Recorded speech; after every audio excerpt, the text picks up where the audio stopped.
life. Wait a sec. Isn't something important supposed to happen today? Oh, today's our big day! We're supposed to leave the Fortress of Mirapede! Come on! We've got to go complete the release procedures now!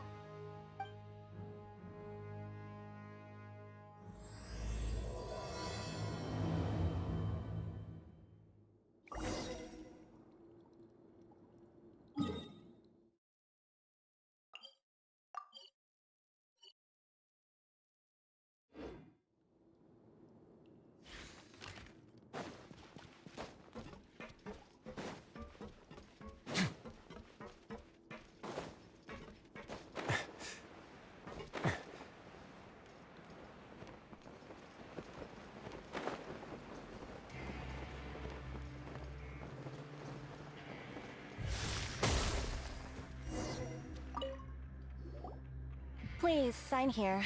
This document will be effective immediately upon signing, and you two may exit the Fortress of Mirapede via the regular channels.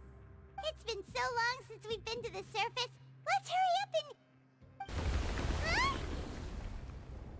Huh? What's happening?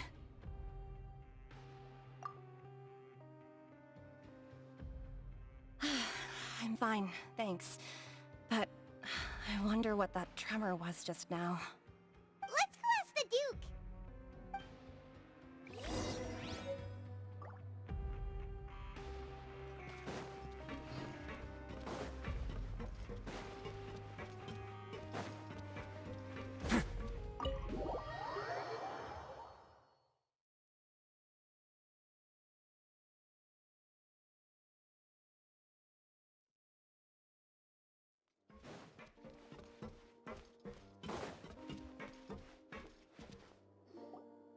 Your Grace?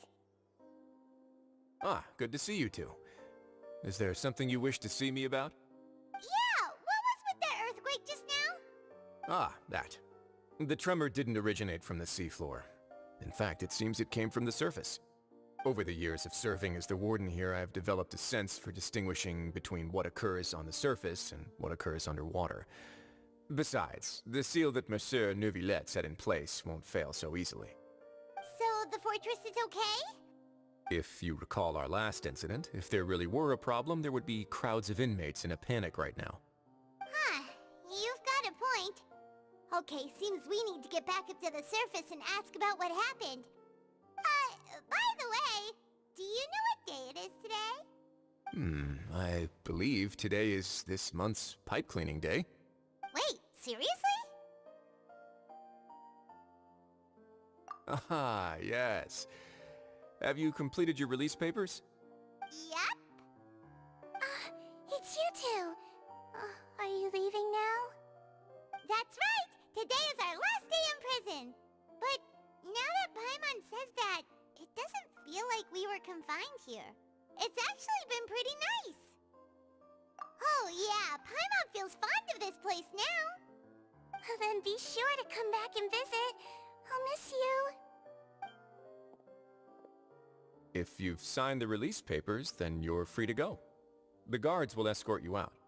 You're not going to see us off? I knew you'd ask. All right, sure. Let's go. Well, you actually agreed. No worries, you must be busy. Paimon was just joking. Ah, so you do have a polite side, I see. After being down here for so long, I imagine you must feel like you're lacking companionship. Shall I come along too? Yeah, don't worry, we'll come back to see you. Paimon really likes the cafeteria here. The chefs sure do know how to make good grub. I hope you won't be here as convicts the next time I see you. We'll do our best to stay out of trouble. Well, it seems our work in the Fortress of Mirapede is finished. That's the end of another chapter in our journey.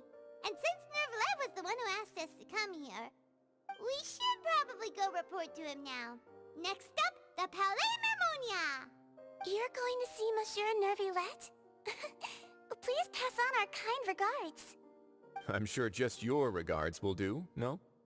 I believe it would be the polite thing to do. You're right. I've heard the Palais has been terribly busy these days. Tell him that I hope he hasn't been overwhelmed by the recent string of troubles.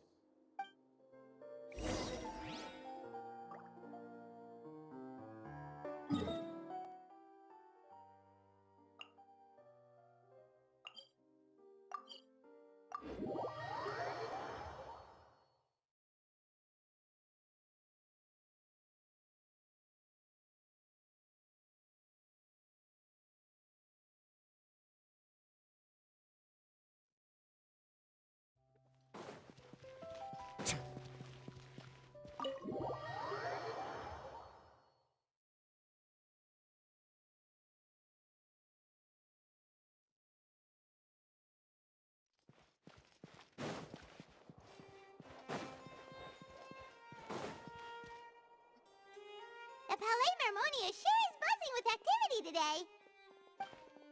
Halt! Huh? Oh, it's you two. Apologies. Monsieur Neuvillette did say you'd be welcome at any time.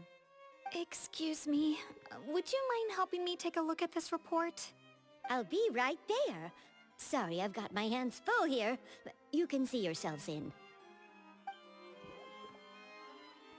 Everyone's so busy. Seems a lot has been happening.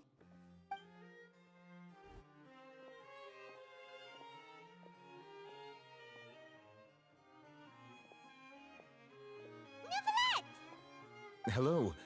You've come at the right time, but you'll have to wait for just a moment, as there are some urgent matters I must tend to first. In the meantime, please, have a seat. If you'd like to have something to drink, let the Melusine outside know. That's all right. We just ate. Very well, then. Let's take a break over there while we wait for him to finish his work.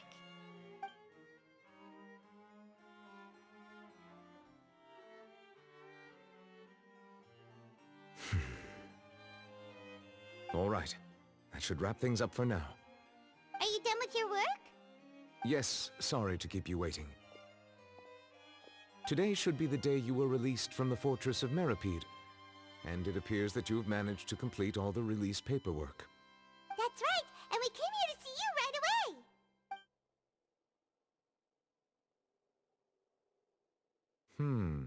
A massive whale.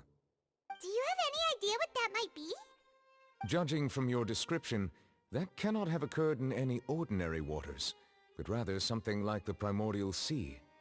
A whale of that size and shape cannot usually be found in the waters of Tevat. Therefore, we can only assume that Child is presently immersed in primordial seawater. Immersed in primordial seawater? But how? And is he okay?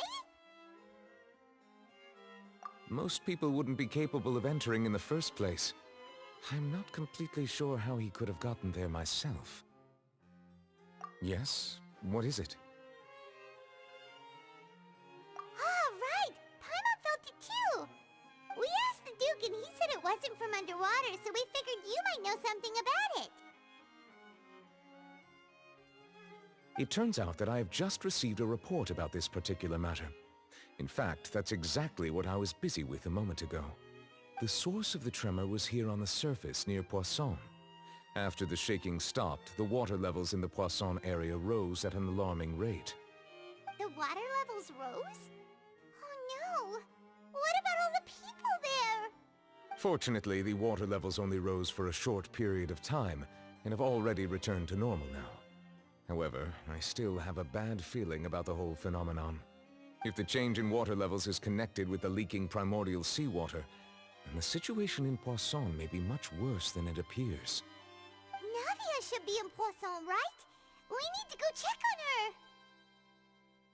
I would also like to go there as soon as possible, but I'm afraid I can't leave just yet. We must immediately formulate disaster prevention plans for the surrounding coastal areas to avoid potential catastrophes. I'll have to ask you two to go to Poisson first.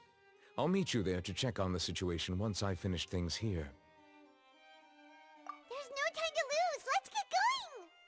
Please be careful.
make sure she's still... Paimon means we need to check on her.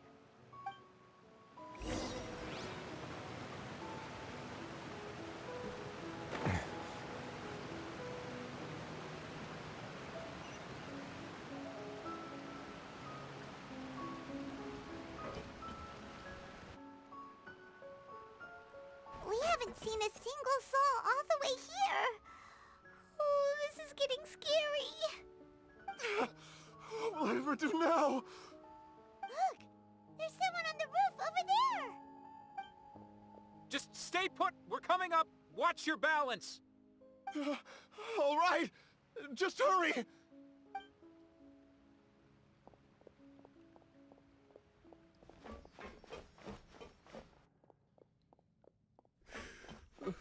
I'm not young anymore.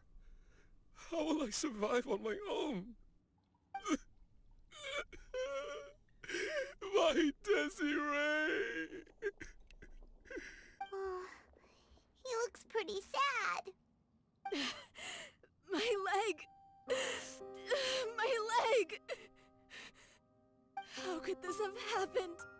It hurts! Just hang in there. Help is on the way. You can hold my hand if it makes you feel better.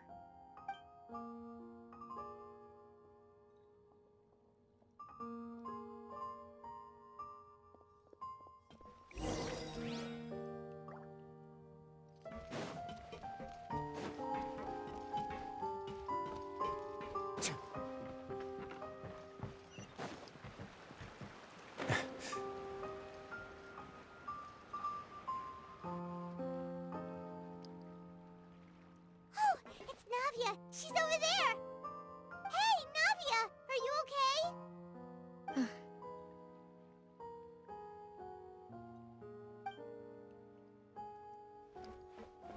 You're here. We heard there was a situation in Poisson, so we came as quickly as we could. Yes. As you can see, the water level suddenly rose. It caused quite the disturbance, in fact.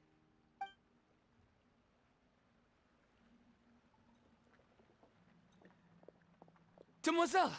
There was a wounded resident next to a building southeast of here. We've already transported him to safety, but we've run out of medical supplies. He's wounded? How badly? He fell, so it's probably a broken leg. He's pretty shaken up. When the water level rose, he desperately climbed up to the roof. Once the water receded and he saw the ground, he became terrified and eventually... He jumped down then. Find the leader of Squad 1, and tell him to take the wounded resident to see a doctor. He should know where to go. Understood. I'll take over his search and rescue mission in the meantime. All right. You'll be in charge. I'm sorry. Where were we? The situation in Poisson? Ah, right. Allow me to explain. A little earlier, we suddenly heard a loud noise. At first, everyone thought that something might have exploded in the waterways. But before we knew it, water started pouring out from everywhere. The rushing water seemed a little odd, almost like the unique color of primordial seawater. Some people didn't realize the danger and thought it was just ordinary water, leaking from somewhere. Everyone on the street who happened to be close to the water didn't have a chance to escape. As the water levels rose, they suddenly disappeared. They were all dissolved. Those who realized what was happening started to flee in a panic, desperately trying to get to higher ground.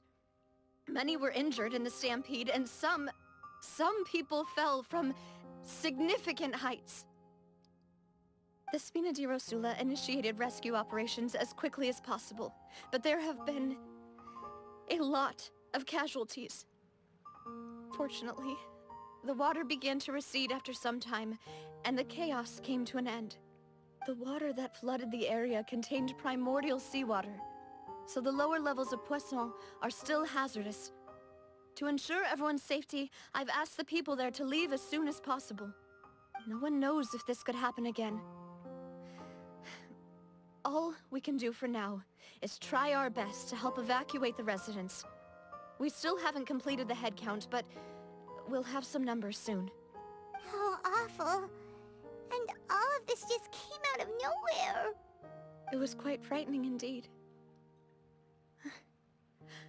I only wish that everything that just happened was a bad dream.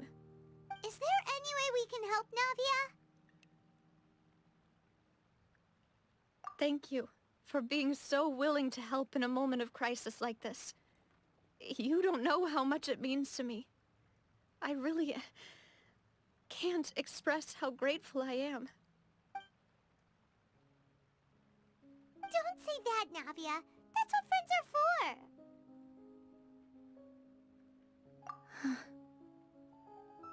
Demoiselle! We've got a situation here! I'll be right there. Sorry, I need to go for now. And off she goes. Seems it might be a while before she can take a break.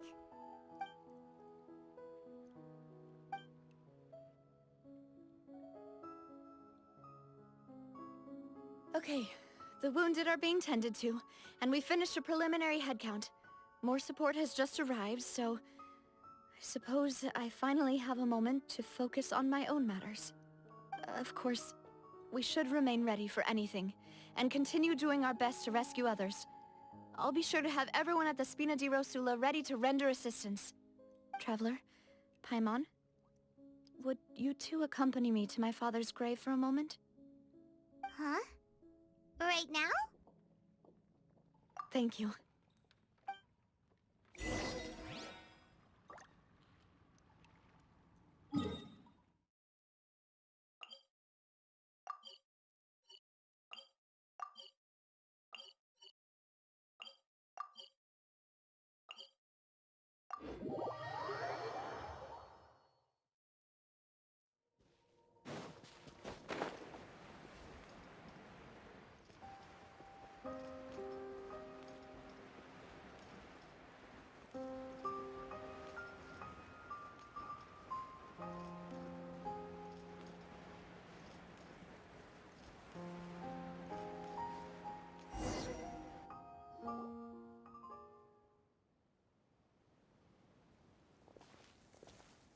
Not a lot of people here, huh?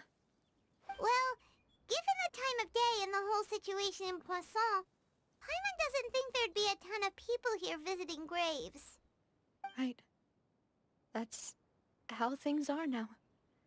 The living are so exhausted that they've no strength to spare any words for the dead. Navia?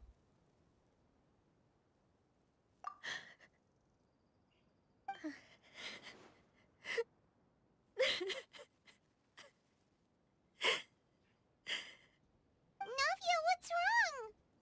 Sorry. I just... Maloose and Silver. They won't ever come back here again. What should I do, Papa? Huh? What happened to them? Everyone agreed on the rescue plan, but still... I was the one who initiated it. They were helping evacuate the residents, but they couldn't leave in time. And they were caught in the seawater.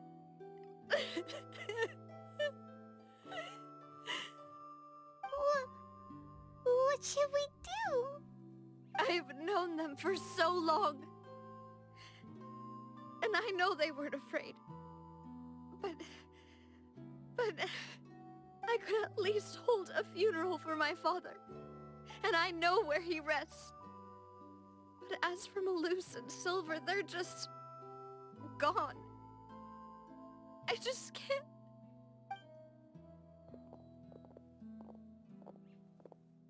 Everything looks so clean after it rains. Even the gravestones. I didn't expect that you'd enjoy a glass of red wine in front of Master Callus's grave. I can understand. Besides, the scenery here isn't half bad.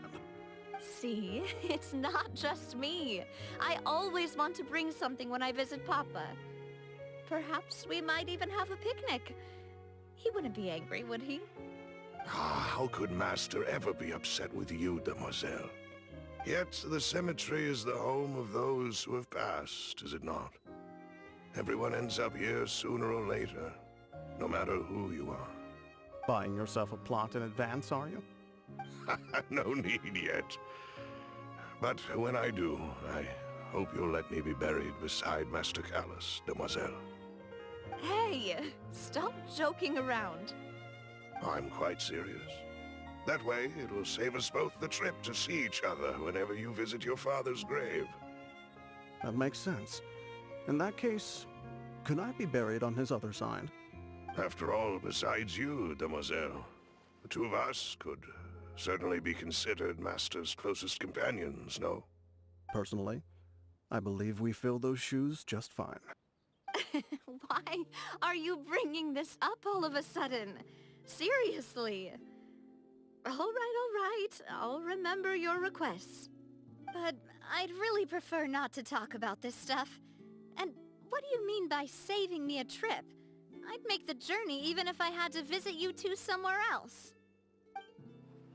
I'd promised to let them rest in peace here. But here I am breaking that promise. I'm sorry for letting you see me in a mess like this. I don't usually cry, really. Paimon doesn't know how to help you feel better. But, well, she understands how you feel. I'd always thought I could make my wishes come true. But now that I think about it, that never solely relied on me. Many things can only be accomplished with someone else's help. Malus and Silver have helped me so much. But by contrast, I could do nothing for them. I'm so sorry. You can spend as much time as you need here, Navia. We'll stay with you. Thank you. Right now, you don't know how much that means. By the way, you can have a look at this. It's a list of victims from the incident that took place here. Obena, Khan, Burnett, Giverny, Francine, Karina, Daisy Ray, Joinville, Julianne, Esson, as well as Malus and Silver. So, everyone else is safe. But still... It's okay. I know what you're thinking. And you're right. We lost Malus and Silver. But we were able to save more than we anticipated. The overall outcome indicates that the cost was worth it. Right! Don't think that way, Navia. One person might be saved at the expense of another, sure, but that isn't something we should ever consider a trade. Malus and Silver were not the price for saving anyone. They're heroes. You're right. Thank you, Paimon. What you said just now was pretty amazing, actually. I'll remember your words. Oh, really? Seems you've become more eloquent in the time since we last met. The knave? What are you doing here? Is everything going well on your side? Yes, my people are carrying out the mission according to your request. All the residents of Poisson have been evacuated, and we're preparing to relocate them to higher ground. As for these supplies, we have everything taken care of. There is no need to worry. Thank you very much. Wait, do you two know each other? We just met recently. Right, Miss Navia? Usually, I would call this a coincidental encounter. But that doesn't quite fit this time. Besides, it never even crossed my mind that a Fatui Harbinger would come looking for me. Thanks to the knave, Spina di Rosula received generous support from the Fatui. which allowed us to complete the rescue and evacuation work so quickly. Mutual aid is essential to fostering positive developments. We were already in the area, in any case, so it was nothing. That said, I must say that you're a lot sharper than you let on.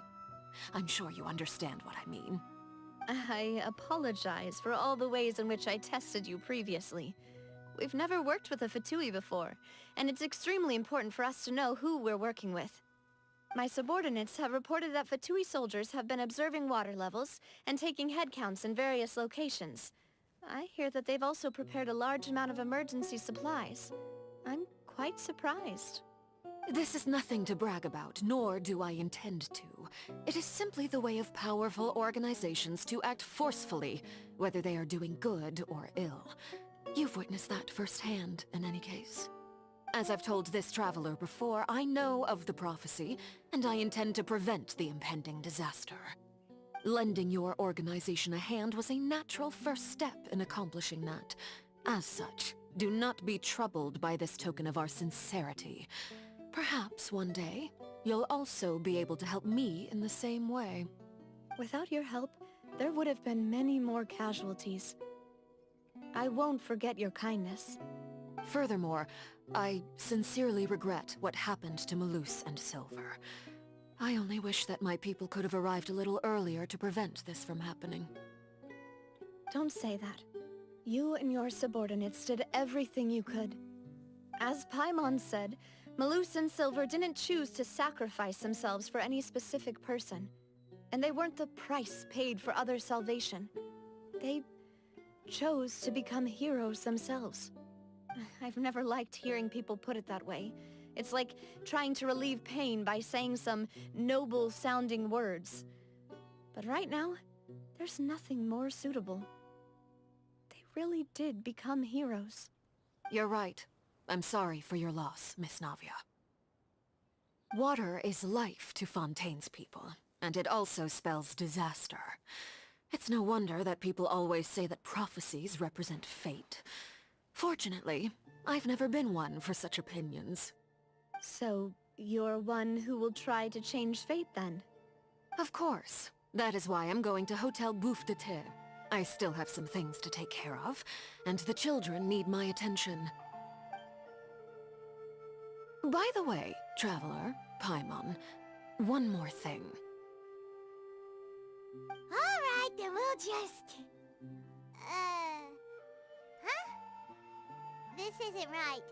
Paimon thought you would ask us to walk with you for a moment so you could tell us something in private. That is a clever and useful conversation technique, which I do like to use when necessary. But there's no need today. It would not hurt to have Miss Navia listening in. Traveler, I'm sure you remember that I said we could work together when we had the chance. You and I both know that there may be issues with the Primordial Sea. Previously, it was the Fortress of Meripede's sluice gate, and this time it was the water levels in Poisson. These are both signals. Indeed. Allow me to share the latest intel I've received from the House of the Hearth's intelligence network with you. During some recent investigations, a child claimed to have discovered some ruins near Poisson. The ruins date back to ancient times, and seem to be worth investigating in many ways. Judging by the dating of the ruins, they may be related to the prophecy and the coming crisis. The situation is becoming more urgent, so any pertinent information will prove extremely precious. My people initially came to prepare for ruin exploration. Unexpectedly, this disaster struck, and at present, we're all busy prioritizing the rescue effort. So that's why the Fatui were already in Poisson. I wanted to take the children along, but unfortunately, Linny, Lynette, and Fremine have all been dispatched to higher ground to assist affected residents. Linny told me that outside of the house, the person they trust most is you. Which is why I want to give you this task. The House of the Hearth's members see each other as family, but Linny, Lynette, and Fremine said that they also see you as such, even though you are not from the house. I'm sure you already understand how earnest they consider their friendship with you to be. Oh! The intel I just shared about the ruins could fetch a high price. But since the children consider you family, it's only natural that I freely share it with you. Got it! So all we gotta do is go to some ruins, right? We can handle that. Excuse me, but may I tag along? You wish to join, Miss Navia? But are you sure you're up to exploring some ruins? You need to rest. Well, I'm sad, yes. But I can't just go back and plop myself into a chair by the roadside and do nothing. There's no point in being depressed while we still have a disaster on our hands. As my father's successor, I must live up to the hopes he had in me. Besides, I'm also doing this for myself. I need something, a distraction, to keep my mind off Malus and Silver.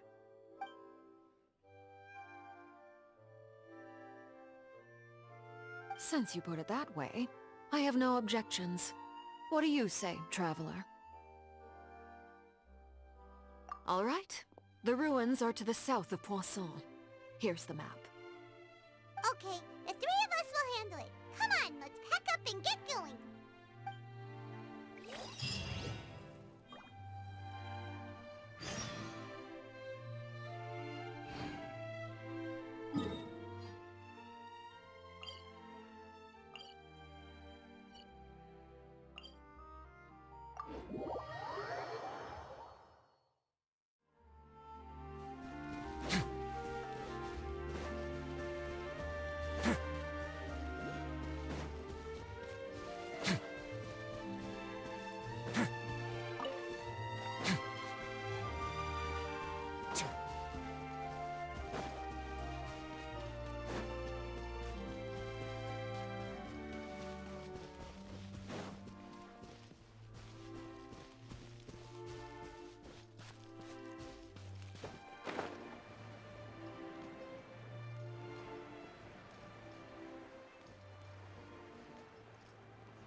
So, are these the ruins the knave was talking about? Whoa, talk about old. They seem to be pretty ancient, all right. Let's go in and have a look. Just be careful.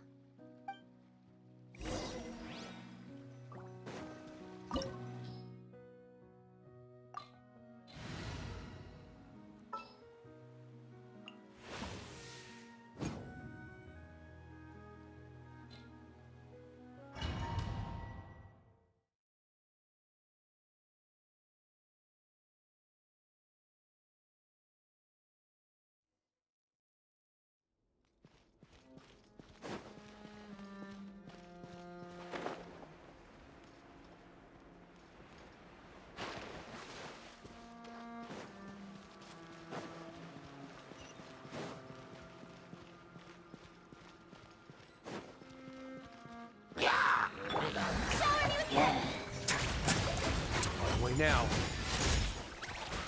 Have a safe trip.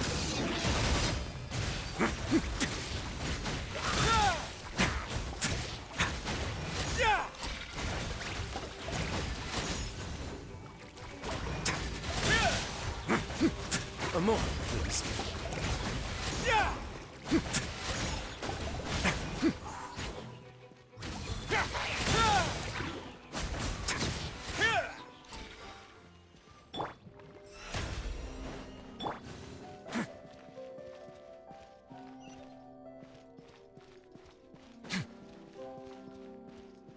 What? The floor here isn't safe.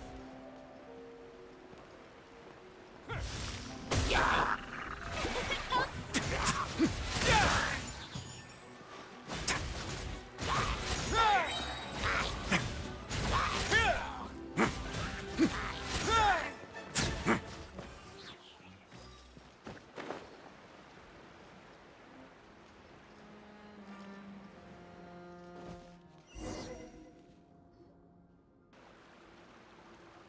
This place has also been contaminated by primordial seawater. Yeah. And a lot of it, too. A Fontanian would most likely dissolve the moment they fell in. Right! You can't go down if there's primordial seawater. It's too dangerous, and it won't be any help for you to just stay here. Don't get Paimon wrong. We're not saying you're useless. It's just that... No, you're right. I can't do anything in this situation. I'll leave this to you.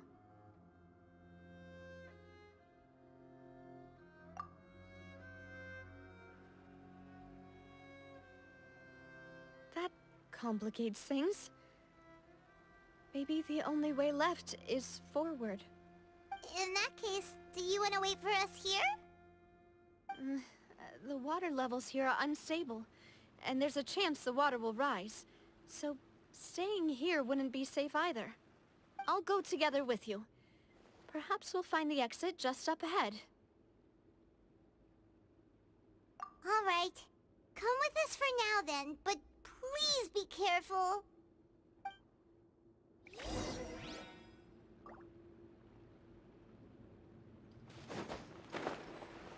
Oh no, it's a dead end! Let's try climbing over from the side.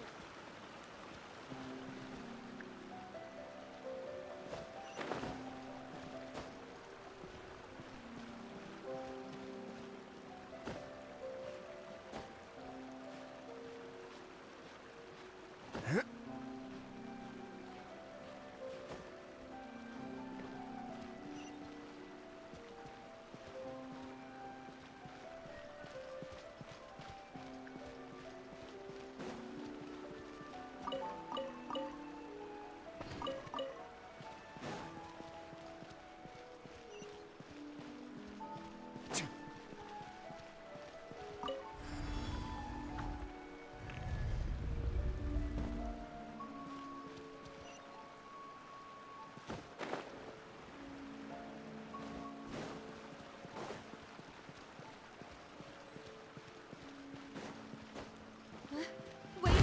There's something wrong with this bridge! Run for it!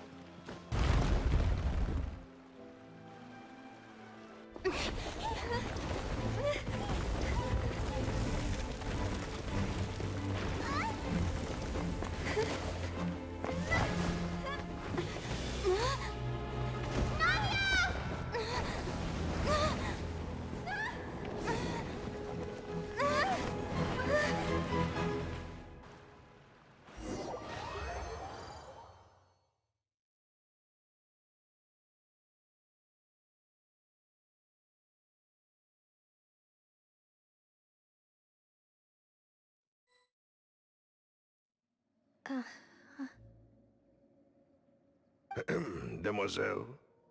Huh?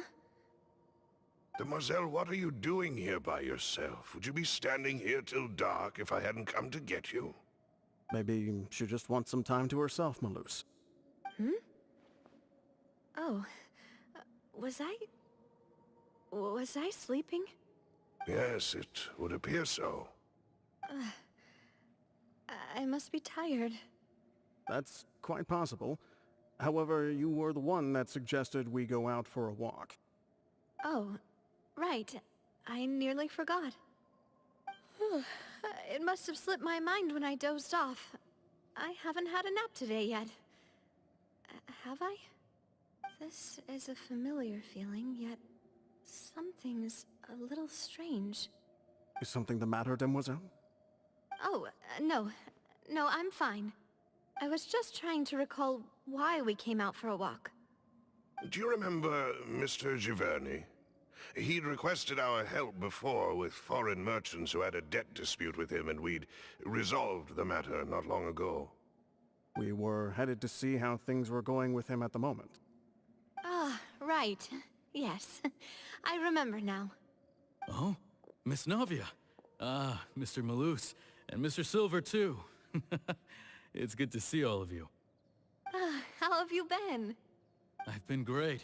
Thanks to your help, those bothersome merchants finally realized that I wasn't the one they were looking for. Why, I wasn't even the guarantor for that person. They were knocking at my door day and night. Even my neighbor Obina was getting fed up with them. Sometimes force is required to calm someone down and get them to listen to what you have to say. That's right. Oh, by the way, Burnett, what was it that you wanted to give to Miss Navia again? Oh, yes. One moment, I have it right here. Miss Navia, these are some flower seeds that I prepared. Please take them. They're a very good variety, and they'll become very big and beautiful once they bloom. I don't know what we would have done without your help, so this is a little token of our appreciation. I hope you won't refuse. Ah, did you cultivate them yourself? Thank you so much. I'll certainly take them. Malus, we do still have some empty flower pots at home, right? Why, we can have as many pots as you'd like, demoiselle. Perfect. In that case, we'll swap out some of the decorative plants for some of Mrs. Burnett's flowers. Very well. Wait. Something seems to be off here. Excuse me, madam. If I'm not mistaken, your name is Burnett, correct? That's right. Is something wrong? No, it's nothing. This is the first time we've ever met, but your name seemed familiar to me. I must have heard it when I was discussing things with your husband previously. I've heard this name before. Sometime recently, I'm sure of it. And why are there so few people around here? Where did everyone go? We must mind the time, demoiselle. We still have important things to attend to today. Huh? We do? Like what? Well, now, did you forget? Miss Navia, here you are. I've been looking for you. Please, come to the Opera House. Your trial is about to begin. My trial? Wait, why would I need to go to the Opera House? Yes, she's right, demoiselle. It's just about time now, so we should get going. Oh? All right then.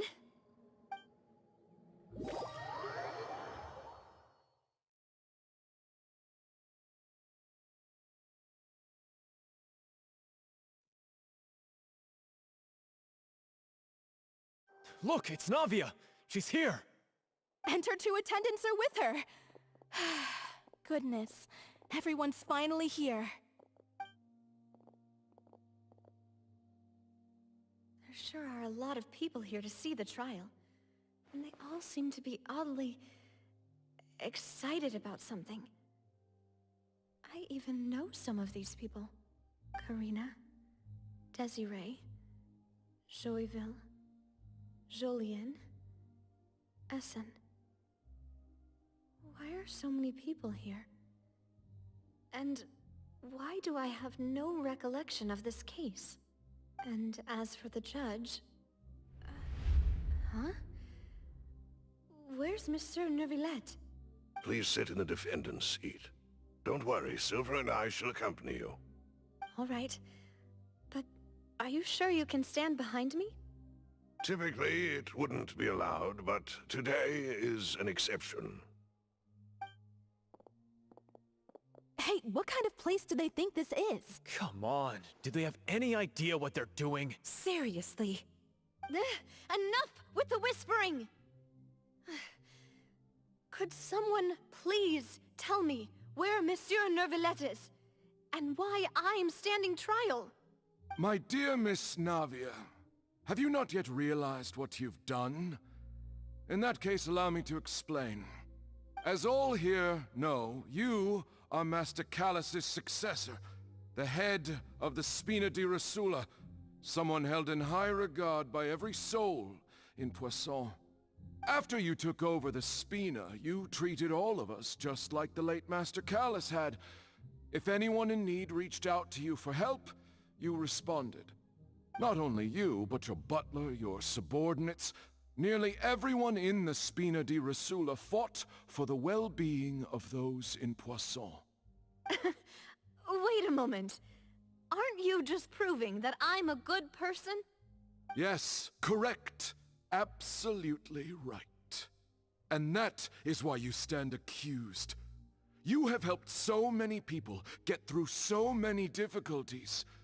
You are one with us. We are inseparable. We are one big family, all of us who are from Poisson, inextricably linked. And with you being so important, we couldn't possibly do without you.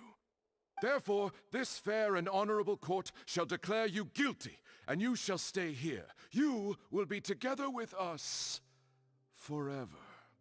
Huh? What are you saying? Everything you have said is correct. I have indeed done a lot for my hometown, and I would be willing to be with you all, but what is the purpose of having me stand here like this?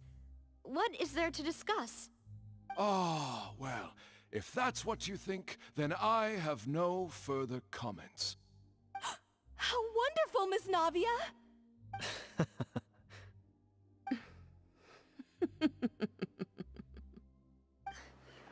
I know all these people. Why are they laughing? I seem to remember now. Yes, I get it. This trial is... Wait just a moment. This isn't right! Malus? What was that, Mr. Malus? Our conclusion is very clear and unanimous. Let the court judge her now. She's guilty! Stay here, Navia! You're one of us! Demoiselle, don't admit guilt. This trial means to keep you here forever. I wish to exercise my right to defend Our Lady. Mr. Joinville, you only know of Navia's goodness, but nothing of her utterly independent mind. She was born a free and independent spirit. She has never been tied down by anything. Indeed, even the death of Master Callus couldn't stop her. Her actions cannot serve as proof that she identifies herself as part of any group. She merely acted as an individual, extending her hand to help others. Please do not mistake her actions as being otherwise. Really? As an individual, you say? Don't forget, we are all Fontanians here. This is the nation of justice, the nation of Hydro! Even if Miss Navia only voluntarily rendered her assistance, that doesn't change the fact that her beautiful soul must return to everyone. Water accepts all, blends with all. It will surely accept her kindness. Everything is measured here in the nation of Hydro, and in the end, everyone shall meld together. Thus, when a unanimous opinion emerges, that opinion represents justice. Now I speak for everyone. Our opinion is consistent. Navia should stay. We and Navia are one.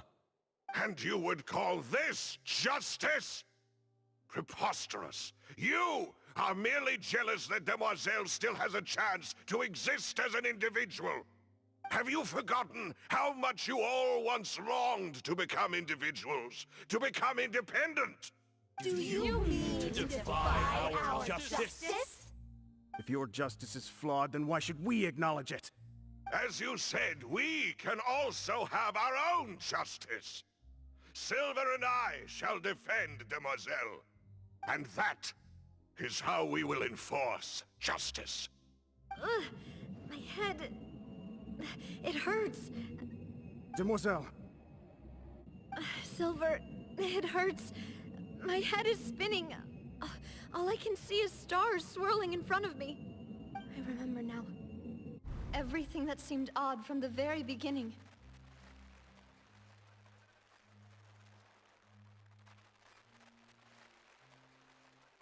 Karina, Desiree, Joyville, Jolien, Essen, and Mr. Giverny and Mrs. Burnett, who we met earlier. Even Malus and Silver.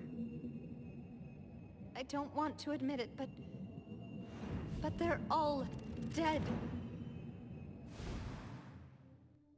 Don't be afraid, and don't admit guilt. We will protect you to the very end. Absurd! Who are you to say that she cannot be judged? We are the majority, and in the nation of trials, the majority is absolute justice. We are the will of all. Don't let them escape! We shall keep Navia here with us! Mr. Malus and Mr. Silver, must you be so stubborn? How could the two of you possibly hope to stand against the collective? Do not resist. This judgment is fair and just.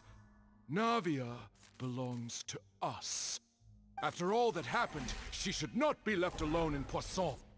What are you saying? No more excuses! He says we're jealous. Jealous? How could she possibly be an independent individual? What's with these people? Who's jealous of her? She belongs to us! Miss Navia, she... Silence! That's... Monsieur Neuvillette! Such commotion is prohibited in the court. The accusations you just presented are nonsense and cannot constitute a proper trial. The court will adjourn for the rest of the day. In this, I shall hear no objections from any unauthorized party. Our thanks, Monsieur Neuvillette. Please leave with me, Miss Navia, while there is still time. But... Go on now, demoiselle. This is your only chance to leave this place. What, can't bear to leave us behind or something? Malus. My apologies. I couldn't resist making one little joke once I realized that this shall be our last goodbye. Malus... Silver... Quickly, you must come now! Goodbye, demoiselle. Farewell.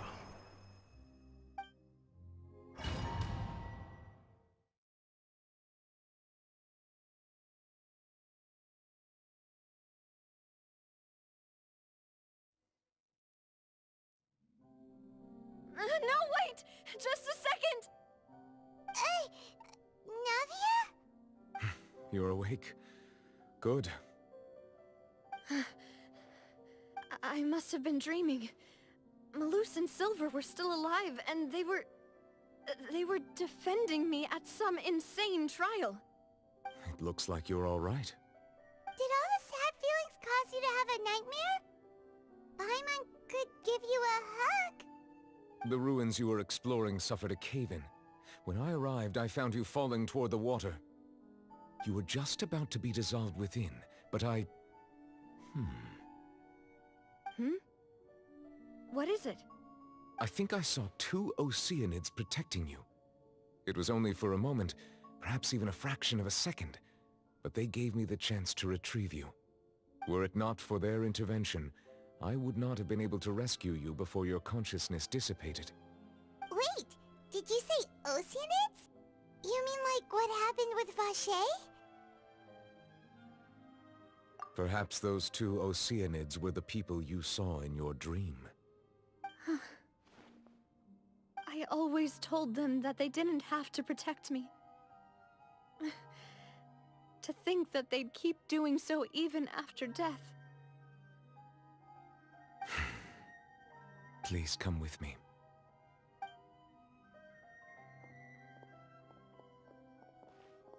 Neuvillette, are you okay? Oh, I am quite all right. Perhaps there's something we could chat about? Why do you look so stiff all of a sudden? Oh, Paimon knows. You're the type who feels awkward when there's nothing to talk about, right?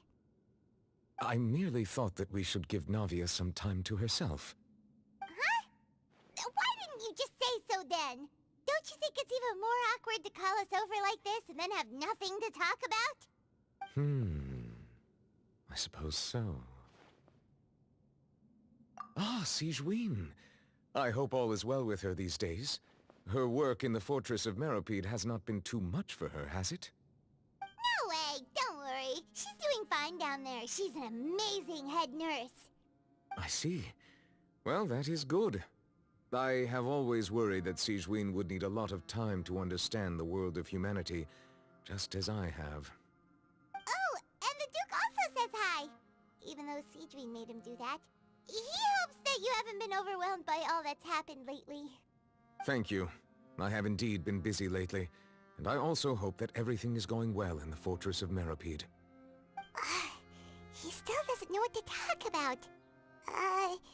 Let's chat about something else then.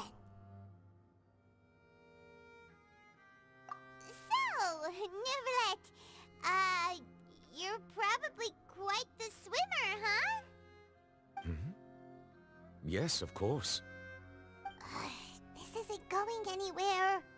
Let's try something else. How did you find these ruins? Did the knave tell you? Yes, in fact. I had arranged to meet you in Poisson, but when I arrived, I discovered that the Fatui were helping the residents evacuate. They had even transported a large quantity of supplies to the area. Amid my astonishment, I ran into the knave, and we had a chat. She informed me that she had asked you to investigate the ancient ruins here. Yeah, we originally planned to meet up with you, but we thought you might still be busy with all those official documents. We didn't think exploring the ruins would take very long, and who would have thought you'd wrap things up so quickly?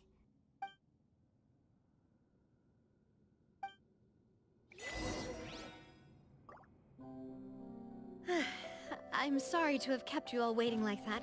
I'm feeling much better now. I guess we should get going again. Will you come with us, Monsieur Neuvillette? Yes, if you wouldn't mind my company. All right! Another one joins the party! Let's get going then!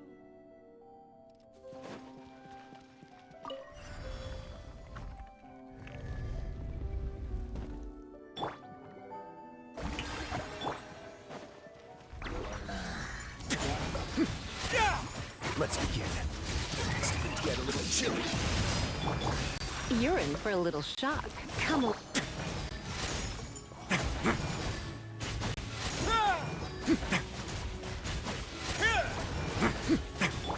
Strike a pose!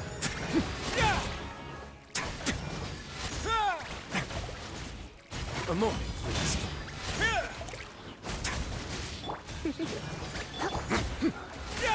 Nada Kondala.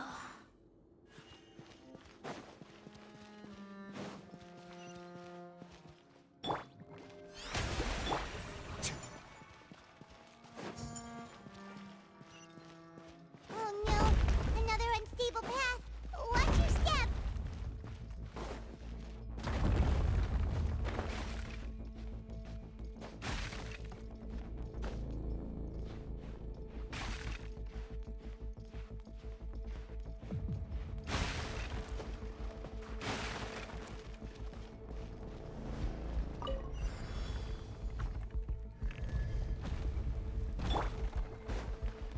Watch out! There are rocks falling over here!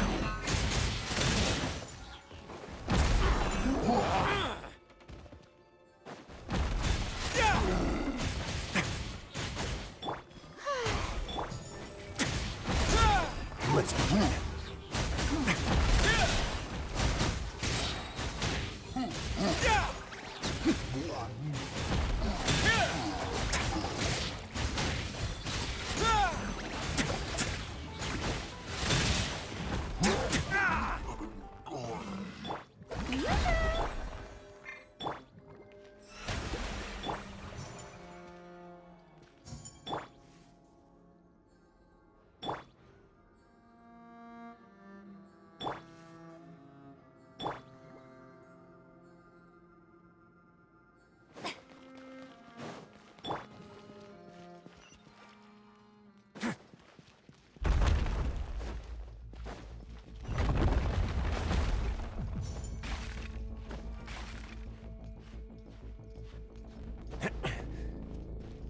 Seems we're almost at the top. Keep it up!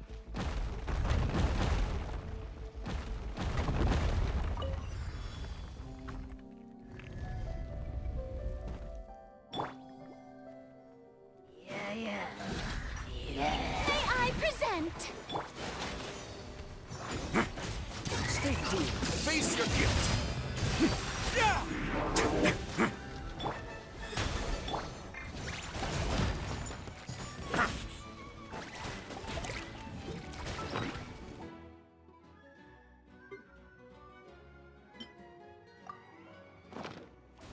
A moment, please.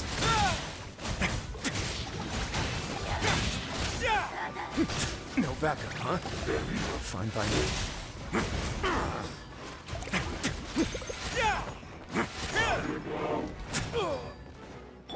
Shower me with threat!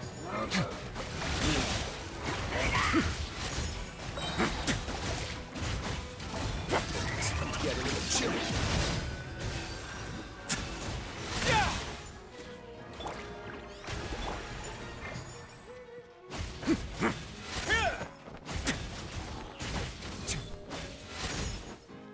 Boom boom! Yeah.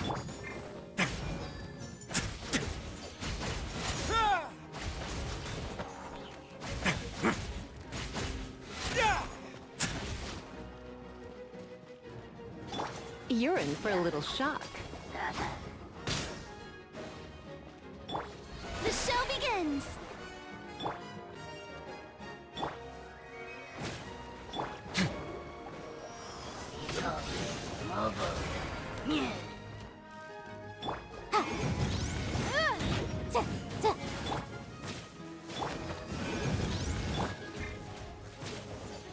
Come a little close.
Looks like we've reached the end. This is the place. There should not be any other hidden spaces in the vicinity. The path sure had some twists and turns, but it turns out that this place isn't actually that big.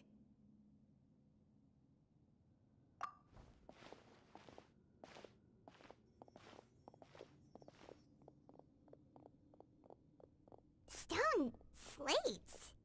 It seems like they were put here as an offering. Could we take them down and have a look? Perhaps we should just leave them be for now. There are 4 locations in total, but only 3 stone slates. The slate that should be in the first empty spot is missing. The surrounding walls also show signs of damage. There's something written below. Let Paimon see. Reason dictates that this nation be destroyed. I shall record the history of its future here in its past. Say what? It feels like someone left these slates and these words here for a purpose. But does he mean that Fontaine should be destroyed? That would fit the circumstances dictated by the prophecy, yes. Indeed, the slate's contents correspond to it. Take the second slate, for example. There's a person kneeling here. She seems so dedicated. And there's a whole bunch of other people behind her doing the same. She's facing this... what is this? Some kind of island in the sky? And is that Lady Farina in the third image? Did the Hydro Archon fall into the water? And is that a ring of people around her? Paimon doesn't quite get it. Are they all in the water? The fourth image. I know this one. This exactly matches the content of the prophecy. The people will all be dissolved into the waters, and only the Hydro Archon will remain, weeping on her throne.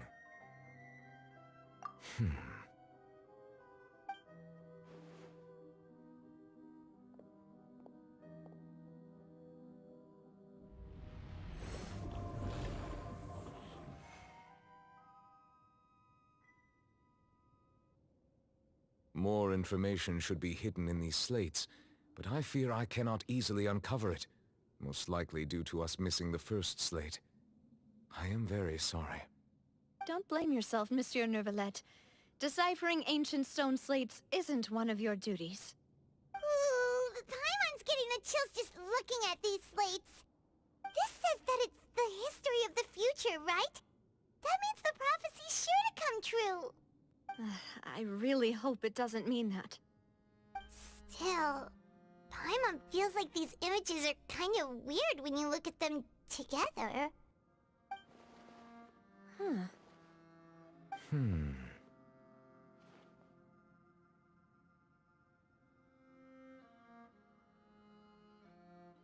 That's right! If the images are in chronological order, shouldn't the fourth, the waters drowning Fontaine, come before the third, where the Hydro Archon herself falls into the water? And yet the order is reversed here.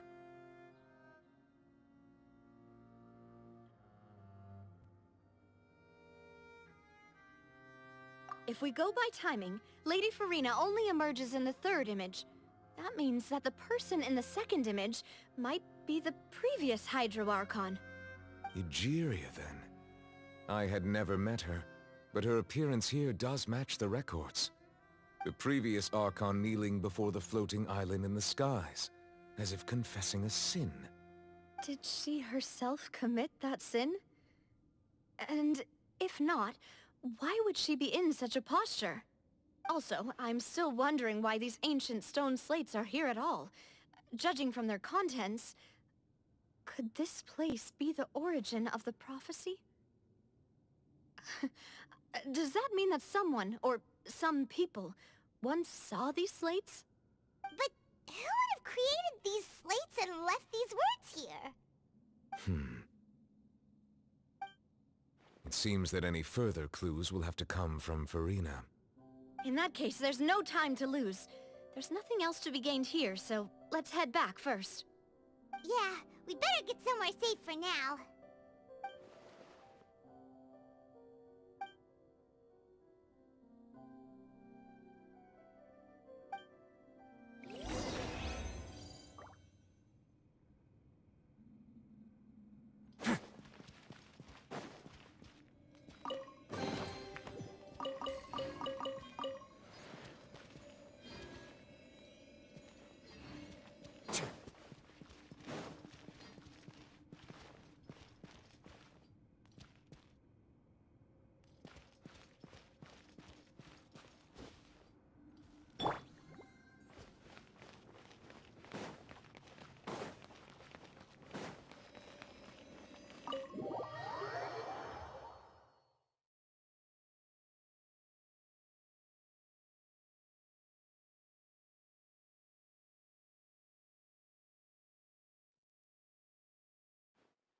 Let's split up here.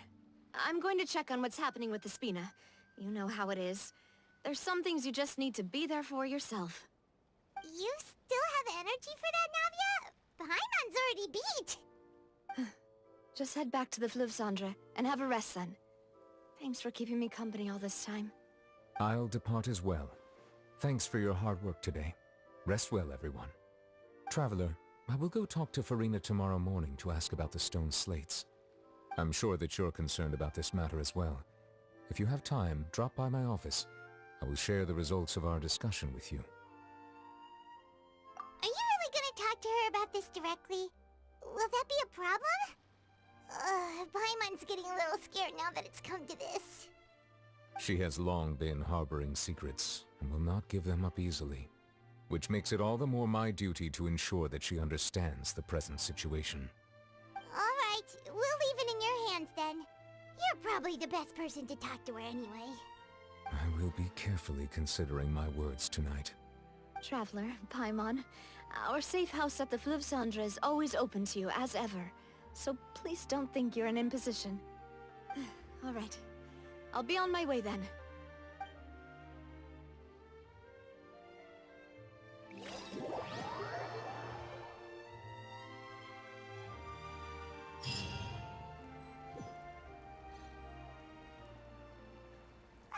We're finally back! Welcome back. We've got a special menu prepared for you two tonight. Yay! And there's good food too! Navi, no, the boss is the best. Ooh, desserts! Nice! These are all Paimon's! Paimon's already starting to forget what happened today. Oh, that voice. Is that who I think it is? Huh? It's you two. What are you doing in Fontaine?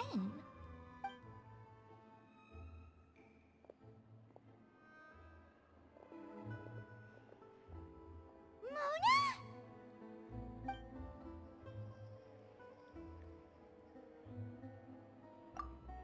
Seriously, nobody just uses a scry glass whenever they've got time to just see who they'll meet on the road.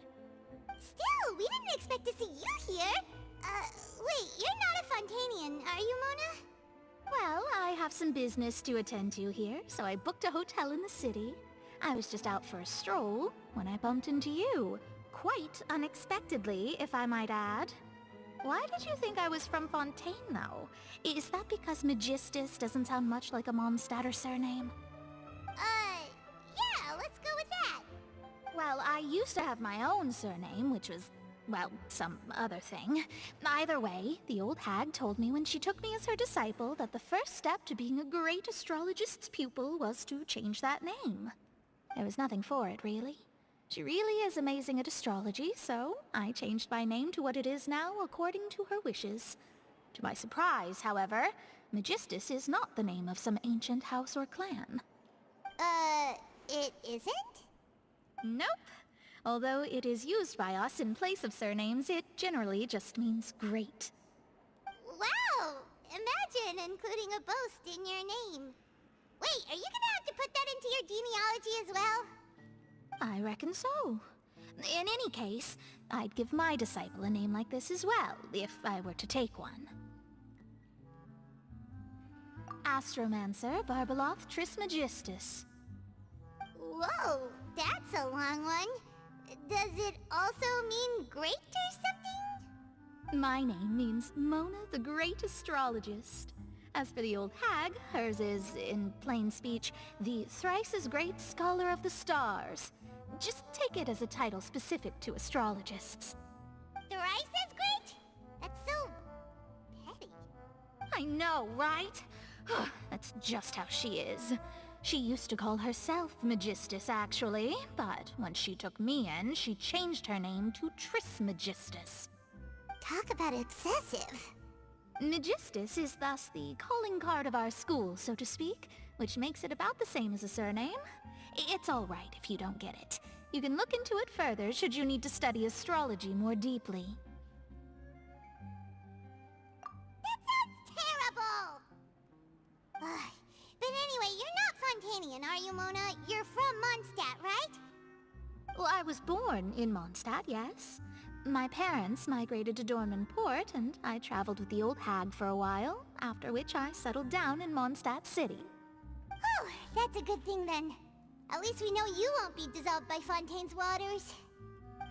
Speaking of that, I'm sure you're aware that a bunch of things have happened here in Fontaine, right? I know you're not a local, but I'd avoid getting too close to any water that looks strange all the same. There's something ominous about it. Well, the water, I mean.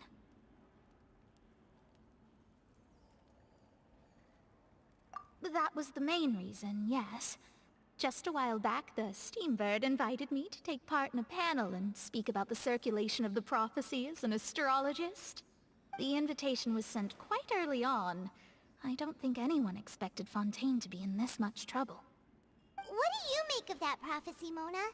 Just tell us what you think as an astrologist. Your word would go a long way to make things more certain and less scary. What I can tell you is that I'm an astrologist, and that this prophecy concerns the fate of Fontaine, even that of all Tevat. Ascertaining this is akin to reading the fortune of the whole world. I'm afraid that this is not something that just anyone can do. If I could do it, you would no longer call me an astrologist, but a visionary. But on the flip side, the prophecy is so huge and powerful. that it must surely come from a powerful visionary. Its contents involve the fate of the world. Disregarding it would be a mistake. A visionary? Sounds really powerful and all, but does such a person really exist? Of course. The old hag could do it, and I'd bet there are others amongst those Hexenzirkel colleagues of hers who could do something similar. Huh? Are you sure? All right, I'll help you. It isn't often that I see you with such a serious look on your face. I'll tell you once I hear back from her. Thanks, Mona! You're amazing as always! Oh, well, this is something only I can do after all. So yes, your praises are quite welcome. That's the greatest of astrologists for you! Of all the people we know, you know the star's the best! Indeed. That's the spirit. Oh, sorry. I came to see what all the commotion was about. If there's anything you need, do not hesitate to inform the Spina di Rosula. Oh, oops. Guess we were getting a little too carried away there. Well, I'll go tend to my own business now. If I receive any news, I'll be sure to come find you two again. And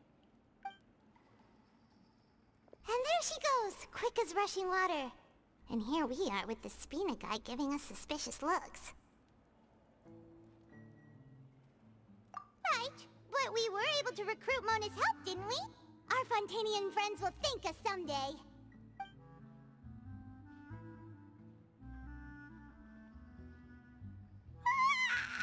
Good morning. To be honest, I'm still feeling kind of sleepy. But it's time to get up, Traveler. We agreed to go see Neuvillette, so let's pack it up and get going.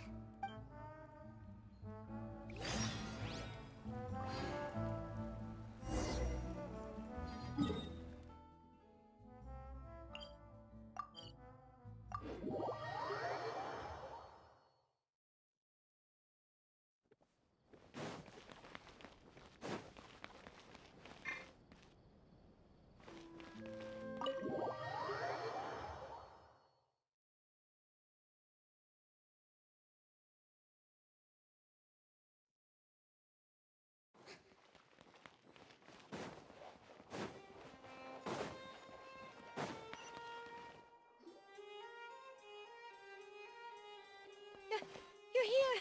Finally! Is something wrong? Monsieur Neuvillette and Lady Farina, they seem to have gotten into a dispute. Please go see for yourself.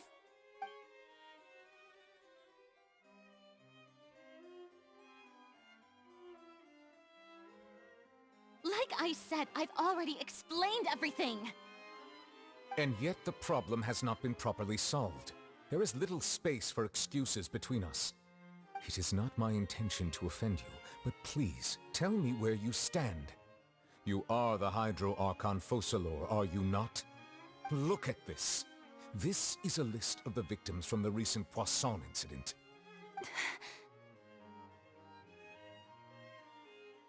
You mean... they're all...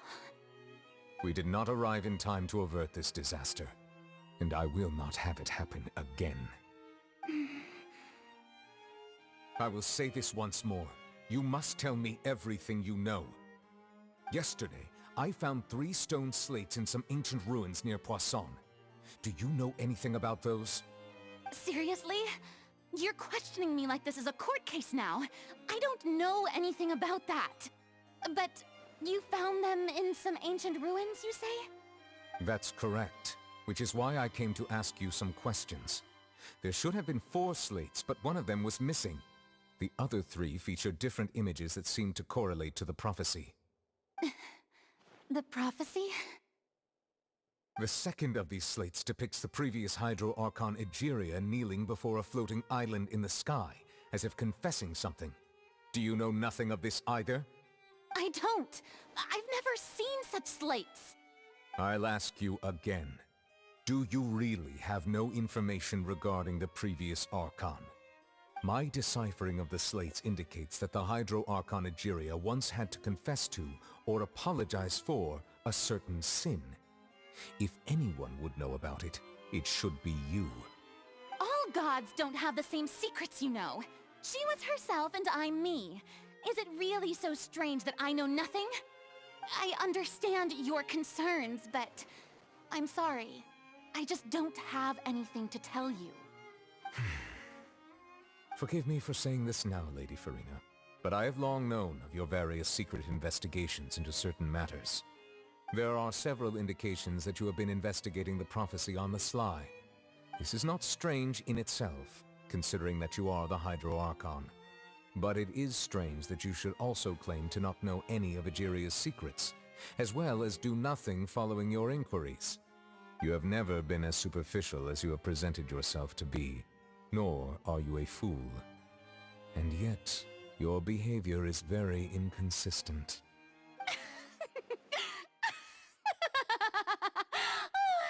So you've been watching me all this time, have you? I didn't think you were that type. You... Well, since you know about my secret investigations, then you should know I'm actually working to take care of it. There's no point questioning or suspecting me. You're the Eudix, but you're still my subordinate. You should be following my lead. Just trust in me, your Archon, and do as I say. Never mind whether you can truly convince yourself to or not. It'll all turn out fine. That's all I have to say. We do not discuss this matter again.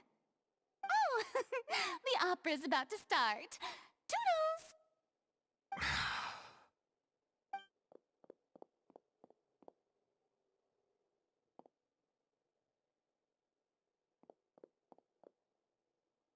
Did Farina not notice us standing by the door?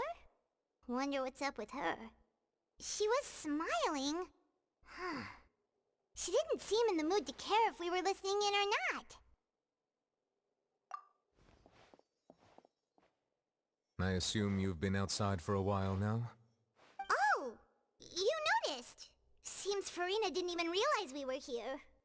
She was in a great panic, though I cannot discern the reason. Our discussion reached impasses time and again, a state of affairs that we cannot allow to continue. Still, I do not understand. Dialogue is the basis for understanding, so why did she keep refusing to engage?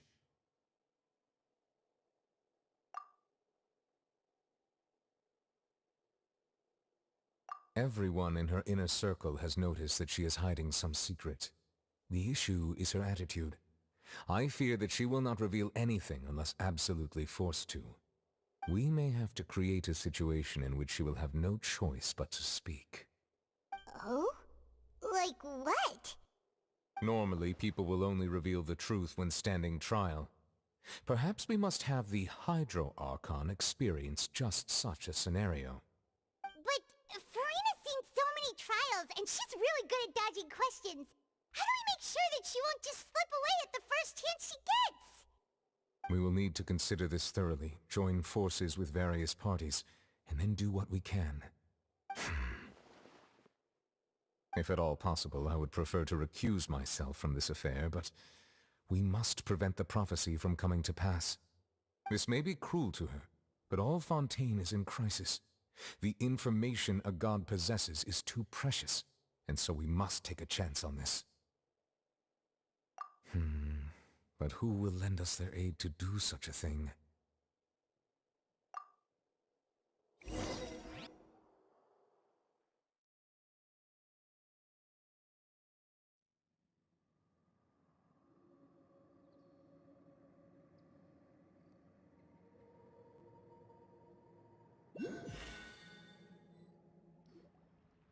Well, that's everyone, huh? Speaking of which, it was pretty smart of you to think of hiding here. Poisson was just involved in a disaster, so it's presently devoid of people. That naturally makes it the best choice. And here you are drinking tea like it's the most natural thing in the world, huh? That's what family should do. Sit and enjoy a leisurely time together. It's nice to enjoy tea here, you know? Care for a cup? Lend me your ears, everyone. Or perhaps one of you might like to start us off. How about you, friend? Me? No, I don't think I can. Then, How about you, good sir? I fear that I will cause the mood on this boat to become as somber as it is in court. Well then, I guess we're lucky we've got a local like me to organize things.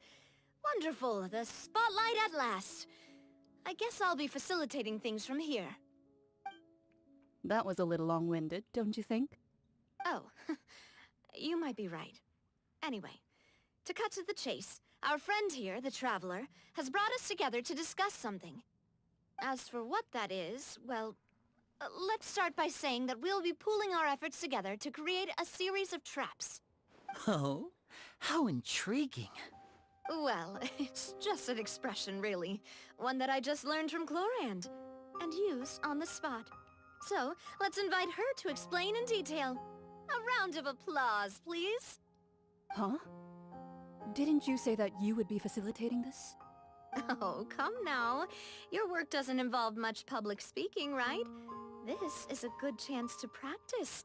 You might even pick up some fancy oratory tricks to impress your boss with in the future. I see. And what does my boss say? He is glad that you consider him your boss. Do go on.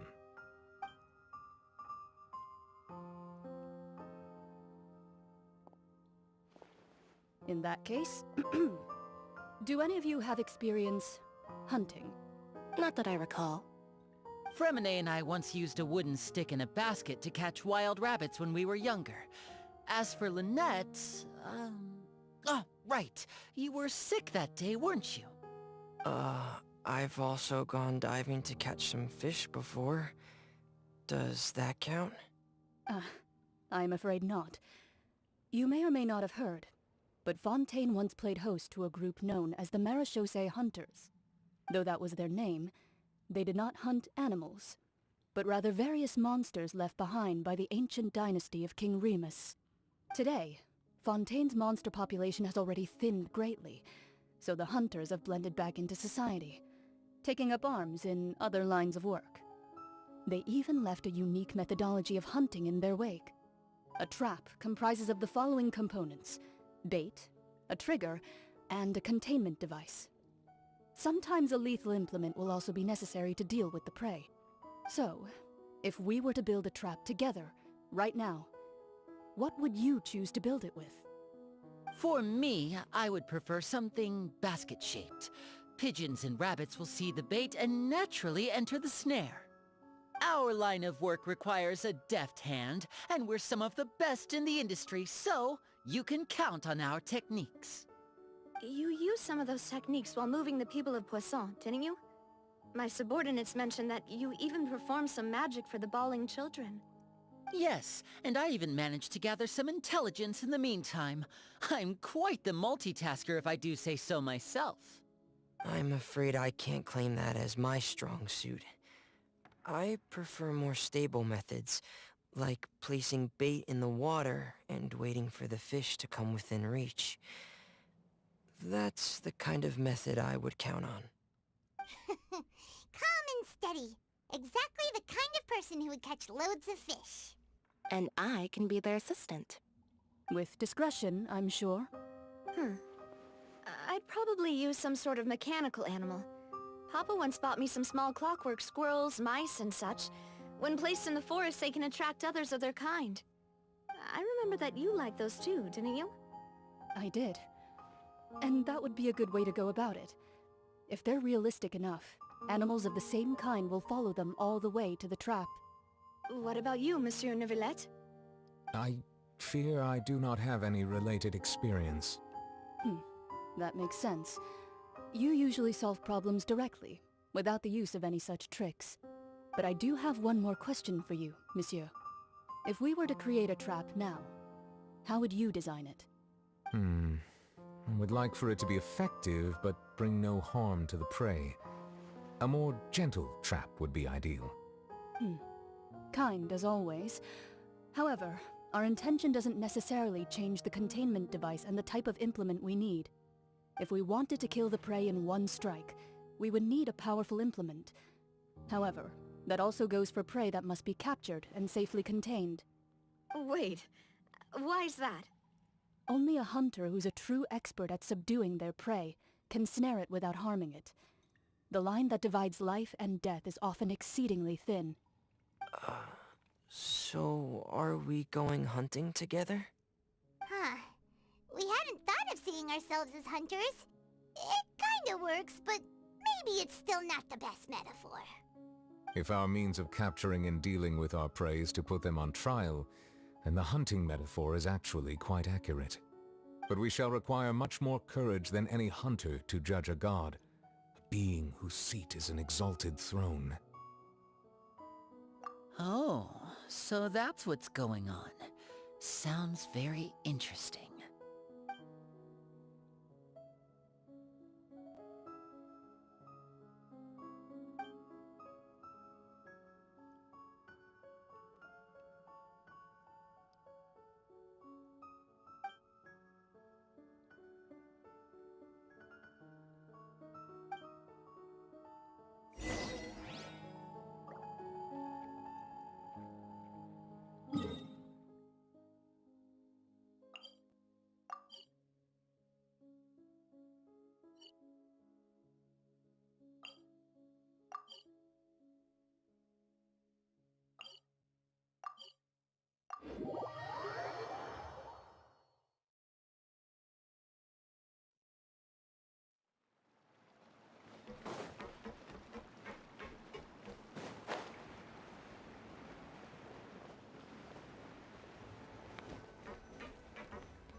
It's been a tough few days, hasn't it?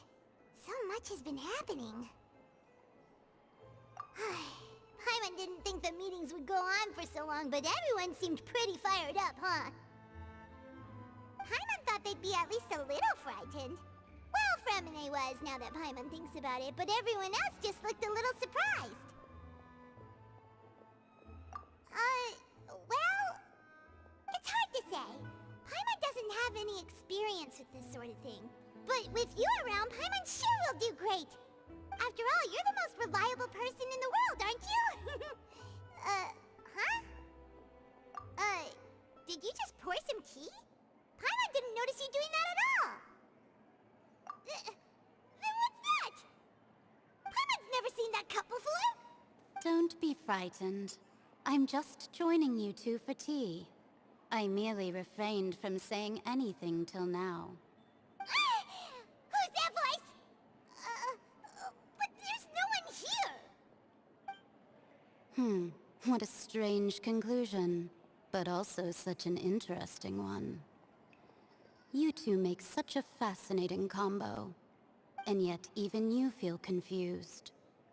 As such, I couldn't resist but come by for some tea and a chat. Consider me a passerby, just accepting a commission from my friend's disciple on a whim.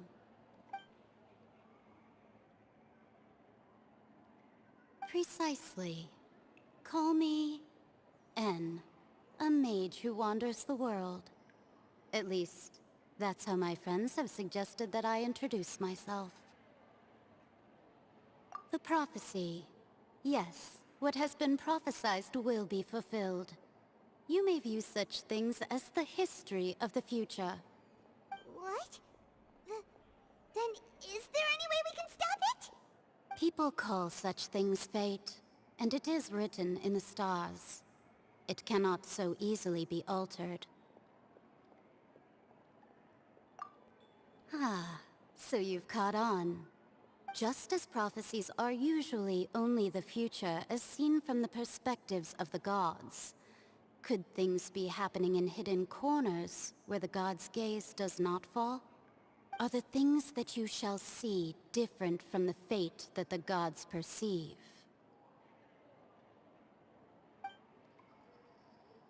What is she talking about? It all sounds really impressive and important and stuff, but it also sounds kinda scary.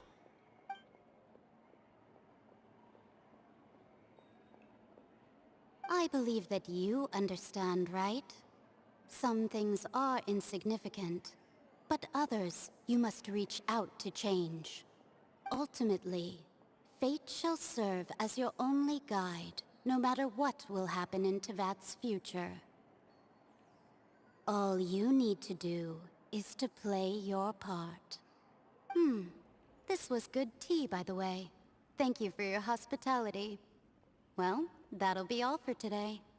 The voice. It's gone.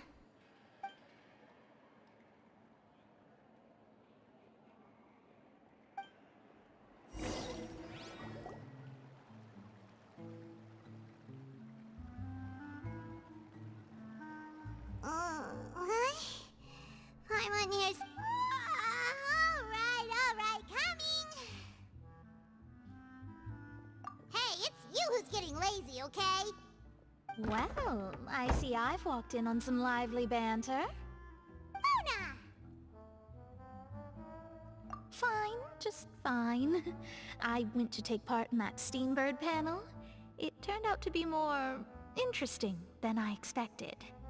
Not all Fontanians are pessimistic about this. One journalist mentioned that sitting around and waiting for the end to come would be wrong, and that they should make their own rescue preparations. I agreed, so we had a brief chat with her. Did she have pink hair by any chance? Why, yes, it was Charlotte. I assume you've heard of her, no? That daredevil journalist? I'm in full support of her view. Prophecies are very important, but how can people allow their lives to be commandeered by just a few words? That's right! Paimon's glad to hear something sensible for once. Ah, yes. About what we had discussed before. I did try, but I'm afraid I couldn't reach the old hag. I'll try again tonight, but I wouldn't get your hopes up. Huh?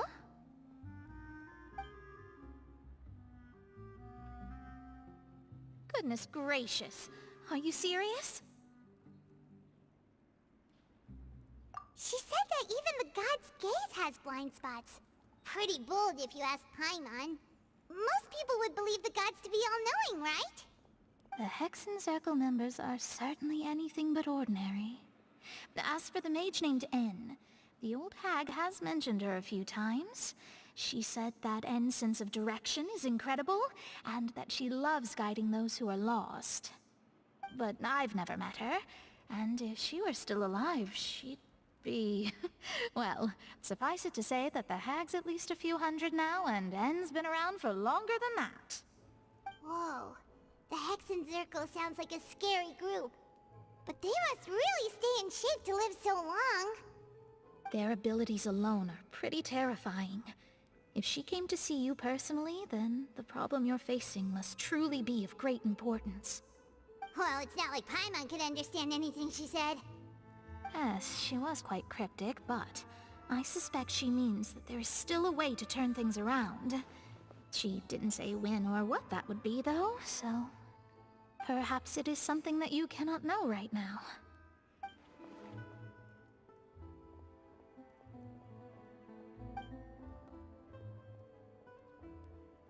Traveler, Paimon, are you two all right? Oh, we're fine. We're just a little down right now. It kind of feels like the end is coming, you know? I see. I feel that same sense of desperation, too. I guess you could consider me someone who has often witnessed fate. So far as I have seen, it cannot be swayed. But even so, I still hope for, and believe in, miracles. Astrology is eternal and rational, but fate may not be. It is cruel, but it can also be beautiful. Perhaps that's what N was trying to tell you. Not to lose heart, and to believe that what you are seeing playing out before you is not yet set in stone. I did originally think of steering clear of all this, but I couldn't. Even if this is all futile, I still wish to help everyone. If we don't struggle to the last, then how can we face the end when it comes? Huh. You do have a point. There I go, talking about astrological principles again. Sorry about that. The moment I start talking about work-related stuff... I need to get going. It was worth trying to comfort you, even if only a little. I believe that you'll help those who are struggling in the same way I did. I suppose that might be why we always seem to meet by coincidence. Paimon feels kinda moved by what Mona said. But also kinda sad, too. Hey, Traveler. Paimon suddenly feels like going outside for a walk. Let's go. Let's walk around the city, shall we? There's a few spots we always like to walk by.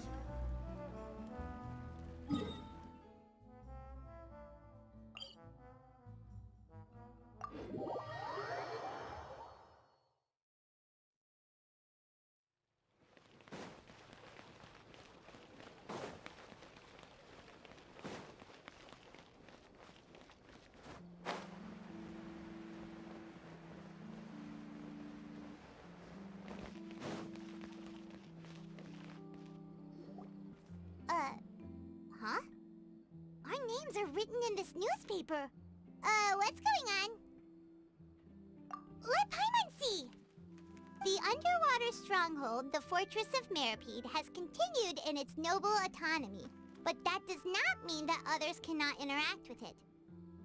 My recent attempts to enter the fortress bore little fruit. Huh. Guess Charlotte still hasn't given up on that. Thus, did an Outlander friend become the focus of this report, a blonde adventurer with their white fairy legends trailing in their wake. It is said that this mysterious traveler once visited the underwater fortress. So while the fortress's interior remains a mystery behind closed doors, do not fear, for the tales of the traveler contain surprises in spades. Journalist Charlotte's biggest scoop yet, the Traveler's Trail, World Walker. Huh. Charlotte took so many awesome photos of us and we never even noticed her! She hasn't been able to get a hold of anything at the fortress, so since we're easier to find, she's using us as the subject matter instead?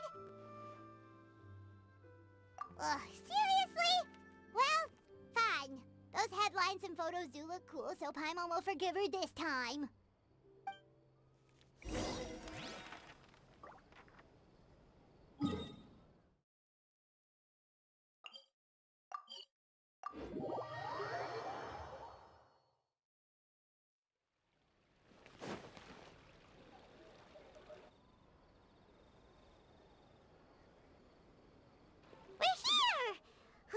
Paimon's hungry.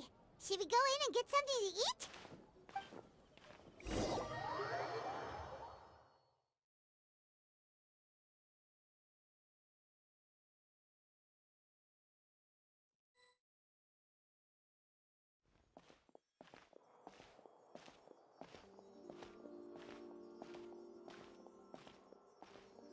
Hey, quick! Look! That's the limited edition only 16 slices a day cake! It was so delicious the last time we tried it! Despite the tense situation we were in, let's give it another go! I'm sure it'll be great! One slice of cake, please. Someone showed up after all! Oh, wait, you're the one from the Palais Mermonia.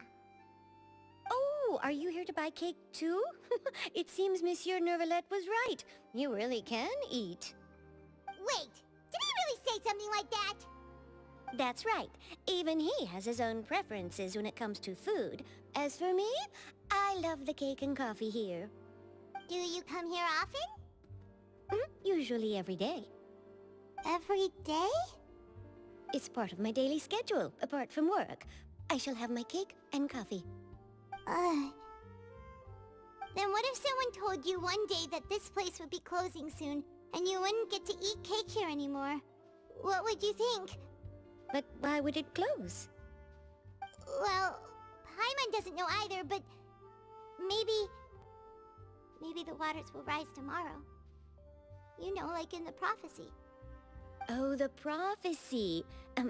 To be honest, I haven't paid much attention to that. No, still, even if there'd be no more cake tomorrow, that wouldn't keep me from having some today.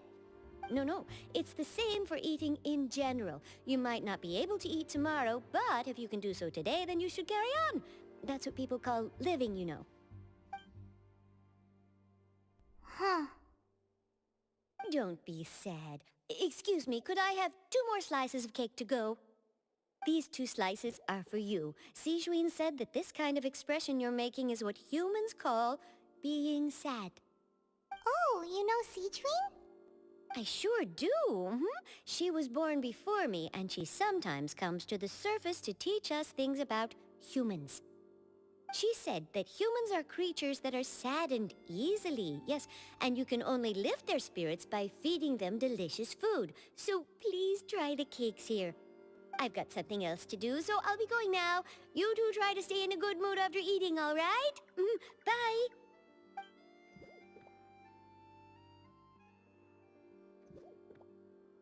And there she goes. All right, let's dig in. I'm unsure this cake will be delicious.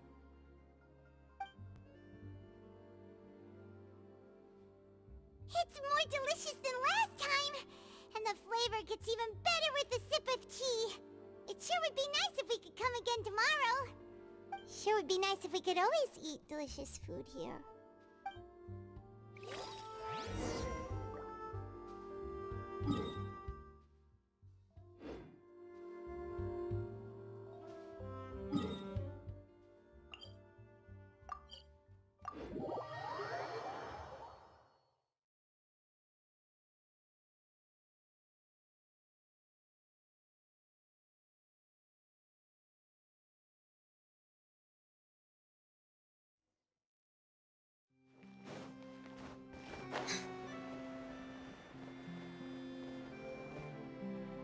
Wow! If it isn't the Traveler and Paimon! Oh, have you seen the article I wrote about you? Ha! You've got some nerve! You just used us to make some quick mora! Oh, you needn't worry about that. I heard that you were in Poisson some time back, so I sent you a letter to discuss just that. It appears you didn't receive it, though. It's all right, though. I've set aside the amount intended for you. I've even set the table with some food. Really? Oh, you're the best! You're almost a little too easy to win over, Paimon. If I were a journalist with ulterior motives, you'd be in trouble now, you know. Oh, Paimon knows you're not like that. Still, what brings you here all of a sudden? Were you looking for me? A friend of ours met you a while back, and when she mentioned it, we thought of coming to see you. Her name's Mona. Ah, so you know Miss Mona as well. She's a guest columnist for our paper. Really good one, too. She's so young and already such a brilliant astrologist. So she mentioned me? What did she say? She said that you're a real daredevil of a journalist. Nice. In which case, can this daredevil journalist dare to request an exclusive interview with the legendary Traveler and Paimon? Huh? So your article in the paper today doesn't count? Oh, of course it doesn't. That was more like live photography. What I'd like to do is dive deeper and ask you to talk about the things you've seen and experienced. Yeah, are we even qualified enough? Why not? If I say you're worth an interview, then you're worth it. But not right now, of course. I'll need a few days to prepare. Oh, in that case, we'll just chat when you have the time then? Oh, so that's a yes? Ooh, splendid! I'll tell the editor-in-chief immediately. I'll have to apply for lighting, a venue, some props, and... Whew, so much to get done now. Talk to you later! Wait, Charlotte, Paimon's still got a question for you. And what's that? If, just for example, Fontaine were to be flooded tomorrow, what would you do today? Huh, that's the prophecy you're talking about, isn't it? I mean, I do hear about it often, but I've never once thought that the day could be tomorrow. If you're seriously asking, then I might try and think of a way to leave Fontaine. Oh, but I'm still a journalist first and foremost. That means I have a duty to be reporting from the scene. And secondly, I wouldn't forsake my homeland that easily. From what I've seen, most people don't know what they'd do should the worst come to pass. In truth, it might be better just to behave like normal rather than worry over such an end. So in all likelihood, I'd probably still be prepping at the office for that interview of ours. I know what you're thinking. That sounds a bit sad, but I've always believed that it's best to do what you enjoy. Just think about it. If this this nation really were to be suddenly destroyed tomorrow, but I still successfully finish an exclusive interview with a truly unique person, then the story I would wind up writing would truly be timeless. And then do you know what I'd do? Well, I'd write that story, send it for printing, and use messenger pigeons to get copies out to the various nations as soon as possible. I'm not a dreamer, nor am I a workaholic, but I do love my job, and I'd be proud of leaving such an article behind. I guess you could say that I was born to be a journalist. But anyway, that's my answer. And on that note, I'll get back to my preparations. That's so nice. All of a sudden, Paimon actually kinda envies her. Anyway, let's go and take a look at the sea, shall we?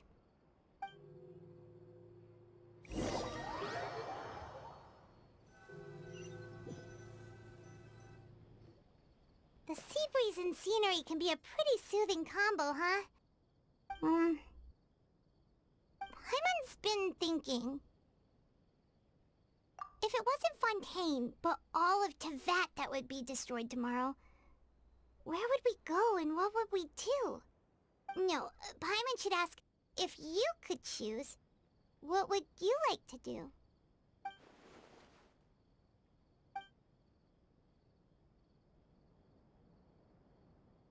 We've always been moving to the next destination, so we haven't spent much time thinking about these kinds of things. We didn't have to either, with us always being on the road and whatnot. You mean, still traveling?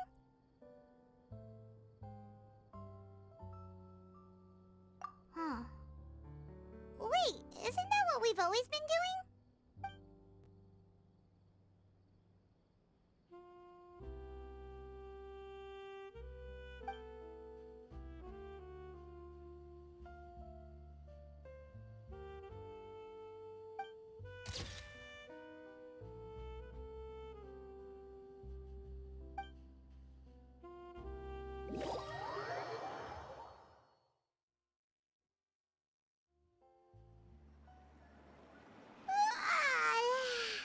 Feels like you'll grow mold if you stay here long enough.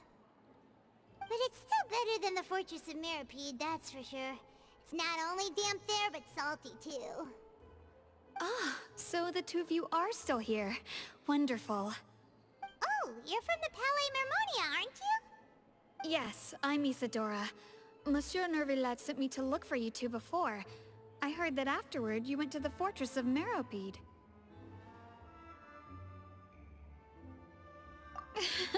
Not at all. I'm well aware that you're friends of his. Actually, I'm here to pass along a message from him. Yes, inside the Opera House. The Maréchaussée Phantom has declared the incident a small-scale riot. A riot? Well, that said, I don't personally think it was that serious. Lady Farina was watching a performance at the Opera House, and while she was resting during an intermission, some other audience members suddenly started harassing her, loudly accusing her of doing nothing about the prophecy crisis. And before she could respond, others started to join in. The crowd continued to grow, and protests against the Hydro Archon started to break out. So people have started to put the blame on Farina. Guess they finally found an outlet for the pressure they've been under due to the prophecy. I agree. People will naturally rely on gods, as is customary. But the moment people feel threatened, gods are also the first to be blamed. So what happened after that? Is Farina okay? Seeing that the situation was spiraling out of control and that further argument was pointless, she claimed that she'd gotten tired of this and left in a hurry. The Maréchaussée Phantom had their hands full maintaining order and did not catch where Lady Farina had gone. Only when things had stabilized did we realize that she had gone missing. So, you mean she's still missing? That's right. The Maréchaussée has dispatched many people to search for her, but we don't have any leads yet. That said, I don't think there's much to worry about. She is a god after all. Even if she were to fall into the hands of rioters, what could ordinary people do to her? Good. Monsieur Nervillet sent me to tell you about the situation, but He didn't say anything else. Don't worry, this is more than enough to go on. Thanks for keeping us informed. Ah, is that so? Well, alright then. In that case, you two take care. I'll be heading back to the Palais now.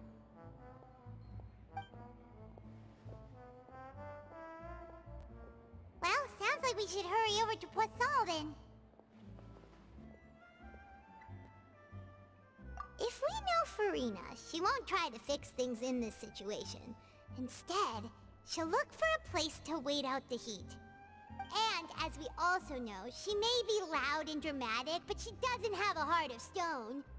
When Nervalet was talking to her in the Palais Mermonia, and she heard about Poisson, she couldn't hide her sadness and remorse. It would be hard for her to ignore being accused by the public today. Paimon thinks Farina's probably taken the opportunity to slip away to Poisson and try to relieve the sense of guilt that she's feeling. Huh! Well, what do you think? Paimon knows the answer, of course, but Paimon can do the analysis to back it up, too. Cool, huh? In that case, there's not a moment to lose. Poisson, here we come!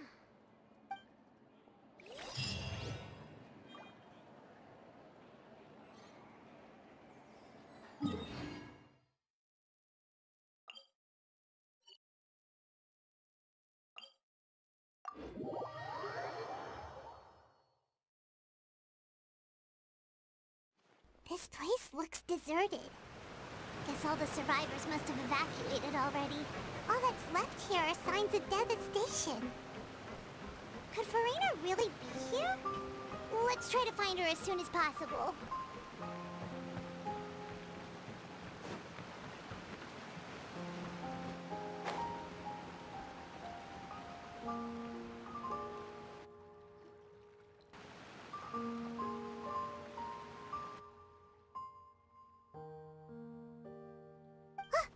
That's Farina, right over there. She really is.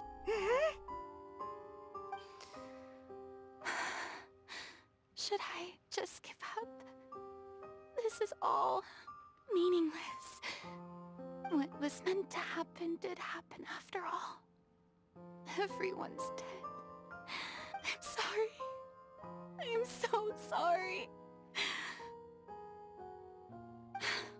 Give up, Farina. There's no point in holding out. I'm sorry.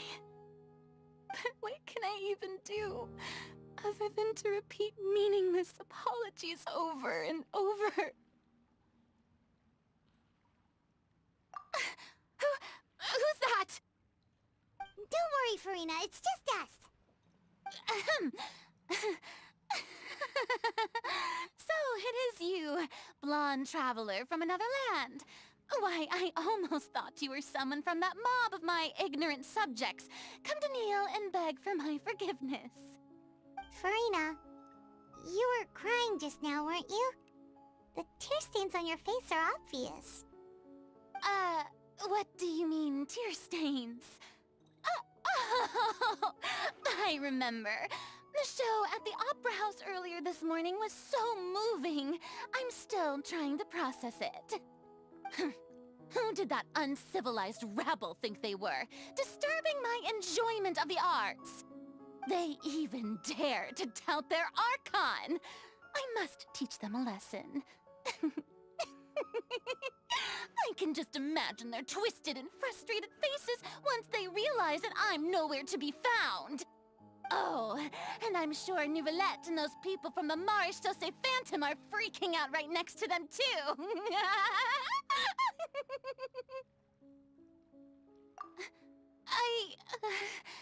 Of course not. Hey, there she is! The Hydro Archon's over there! Quick, after her! Farina, those people seem to be after you. They are? They're just some rabid fans who want to cut the line because they haven't been able to meet me in person, aren't they? That's against the rules. I can't let them get their way. Farina just ran off! Quick, we have to catch up with her!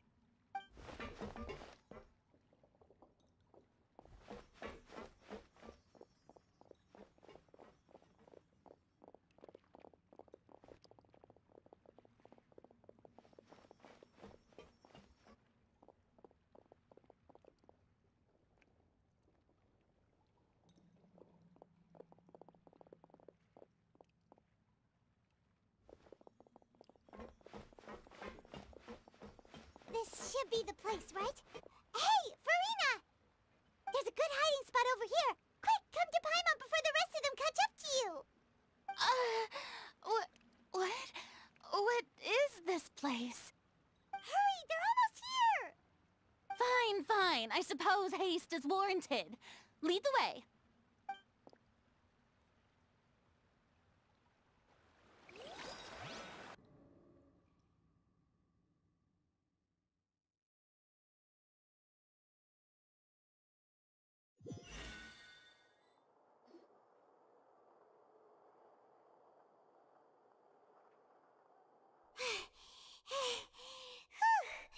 Paimon's exhausted.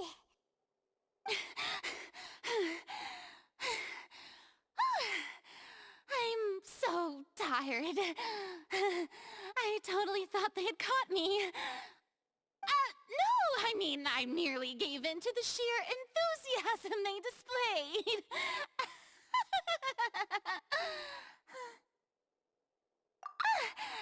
You're right.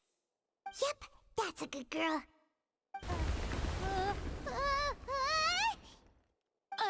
What's happening? The ground's shaking. Is it an earthquake?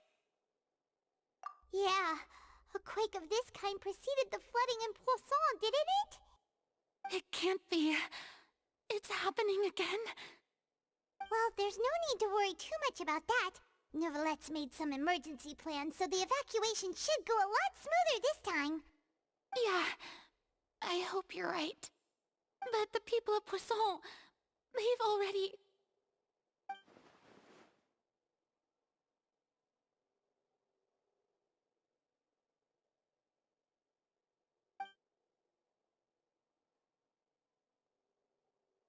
It's true.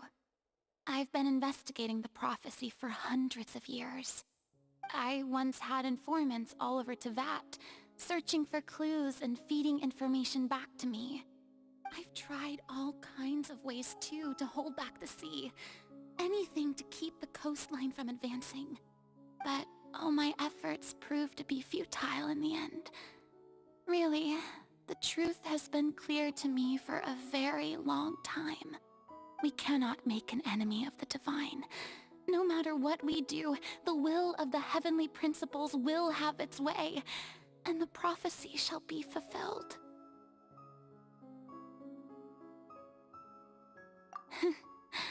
Give up. I do love the sound of that phrase.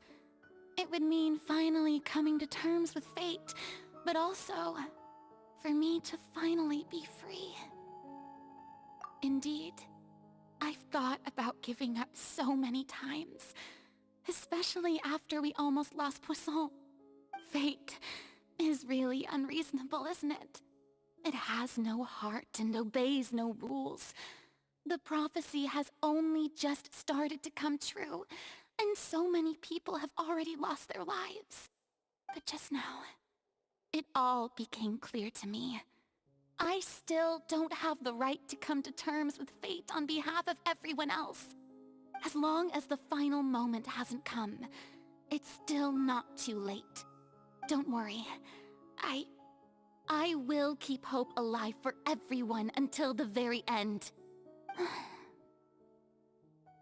Well, that's enough for now. I got the impulse to play the stricken maiden, but honestly, considering my rank and station, that wasn't a good fit at all. Don't take any of what I just said seriously. How could I possibly let Fontaine fall to the whims of trivial prophecy? Come on! Paimon could have sworn you were actually being honest just now.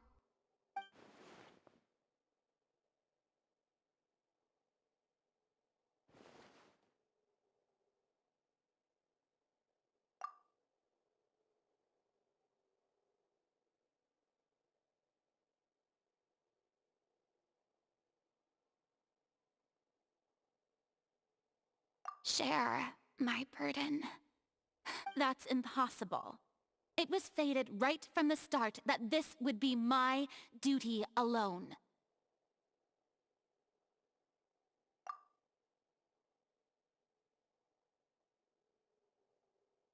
A witness. Yes, I've heard that you came to Tevat from beyond the stars, yes. In other words, you never belonged here.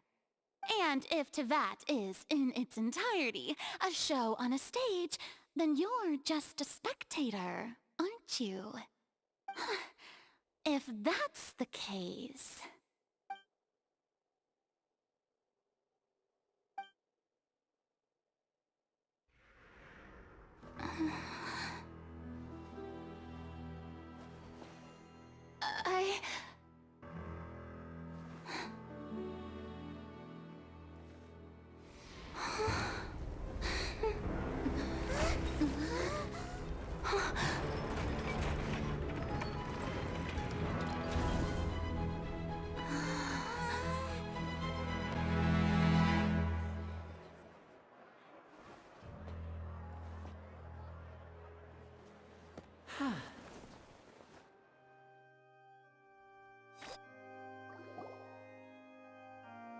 Ladies and gentlemen, this concludes my opening performance.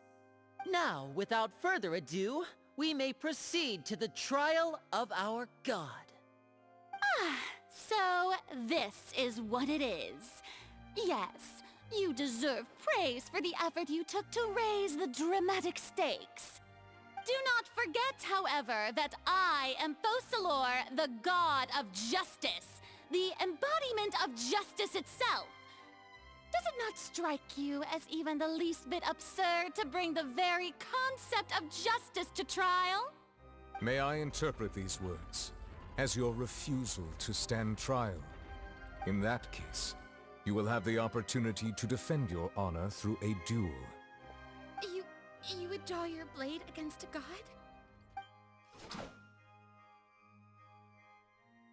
I see. It seems like you have made up your mind.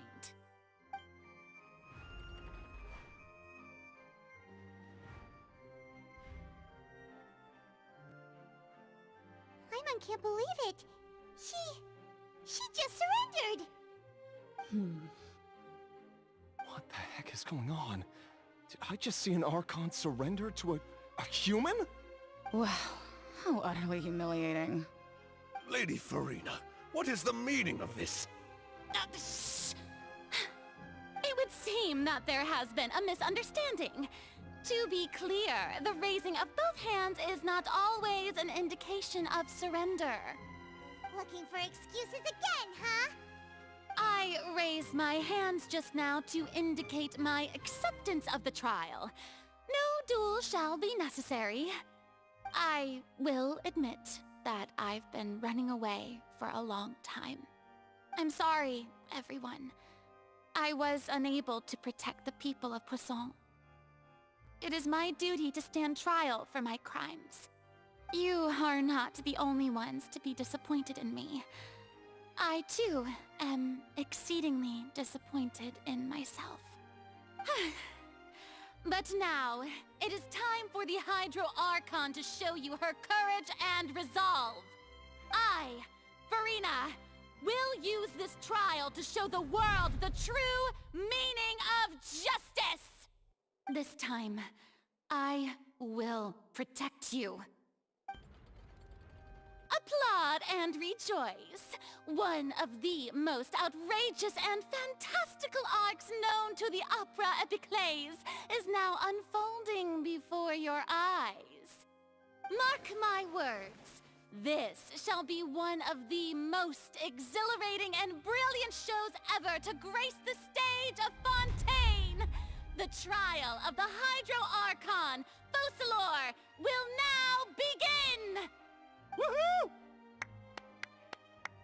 Oh, now we're making history! Why does it feel like Farina just took over the whole thing? Like, come on! Didn't she just get forced to stand trial for her crimes? Also, even though she's still acting super dramatic, she is taking this seriously this time, right? All right, then. Who will be my opponent in this trial? The court asks the prosecutor to please take the stand. Is that so. Very well. Then please speak, witness of Tivat, my accuser and fated opponent.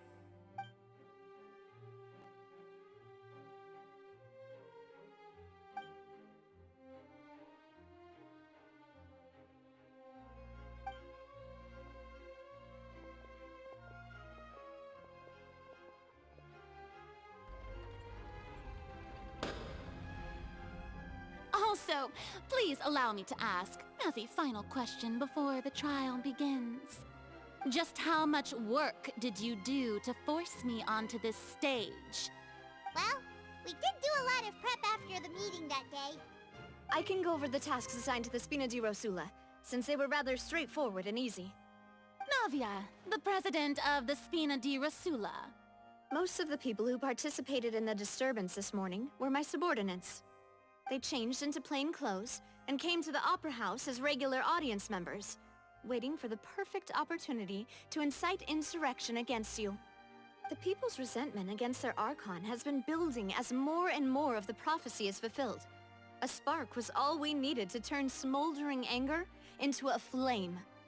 Moreover, according to our understanding and analysis of you, when something like that occurred, you would likely flee the scene and head to Poisson by yourself.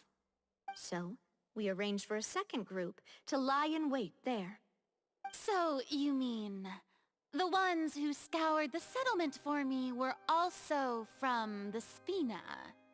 And their goal was to force you to step into the giant magic box so you may personally participate in the greatest magic performance in all of Fontanian history.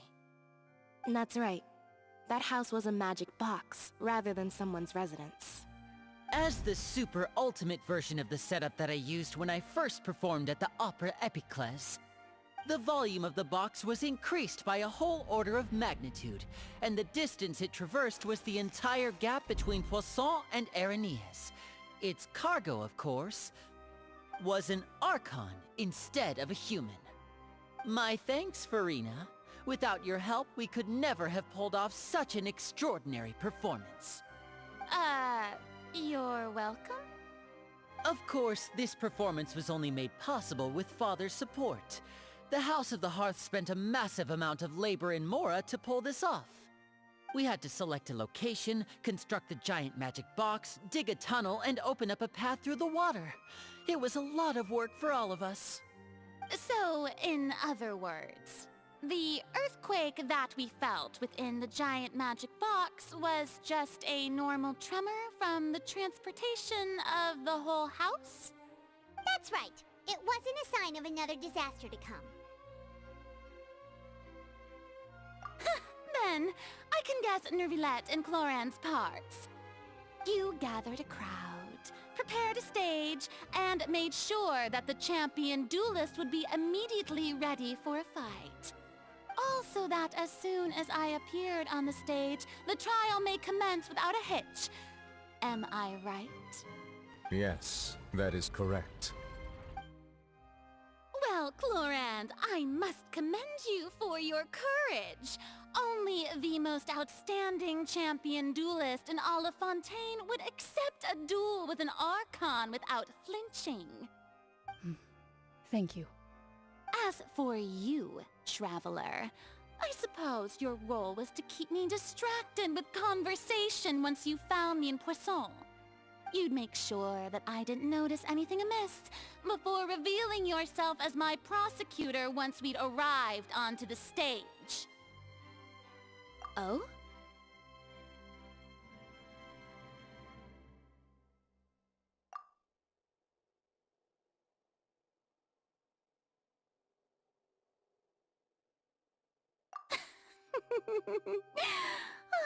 Is that so? Then I suppose I must have missed my final chance.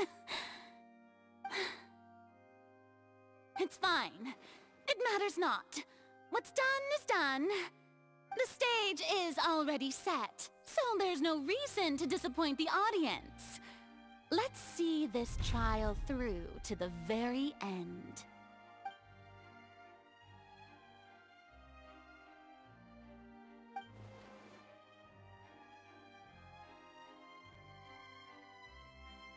Madam Prosecutor, please allow me to pass this along. This is a document that Miss Charlotte applied for and received permission to share with you during the trial. According to her, it should speed up the proceedings. Huh? Charlotte wanted to give us something? Oh, so she's here too! Hey, Charlotte! Oh, let Paimon see. Isn't this the exclusive interview that she did with us before? So she's already finished it, huh? Wait, then that means this document is a perfect timeline of everything that's happened ever since we stepped foot in Fontaine! So in other words, we can refer to this anthology of evidence every time we want to use something from our journey as evidence for an argument! Let's quickly confirm the information in it. Just think of it as a refresher, alright? You defeated the Hydro Archon in the very first duels you took part in at the Opera House. That's one for the history books, all right. I didn't think that you'd wind up getting to the bottom of the case I'd been following all this time. I guess you could also see this as a happy coincidence. This is the first time Monsieur Neuvillette had a difference of opinion with the Oratrice. Even the Hydro Archon can't figure it out. A Fatui Harbinger. She's an extraordinary person. Her instinct must mean something. The fortress of Meripede was almost destroyed in a single day. That I didn't witness that scene personally will always be a source of professional regret, I think. According to Monsieur Neuvillette, both Child and that whale should have been in the primordial sea at that time. I nearly lost my awesome friend Navia. To be honest, that still gives me shivers. The words of someone as extraordinary as a witch can probably only be truly understood when something surreal happens to you.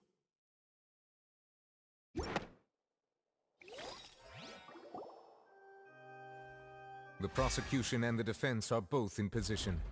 The trial shall now begin. Oh, come on, Neuvillette. There's no need to repeat all the unimportant legalese. Just fast forward to the part where the prosecution lays out my offenses.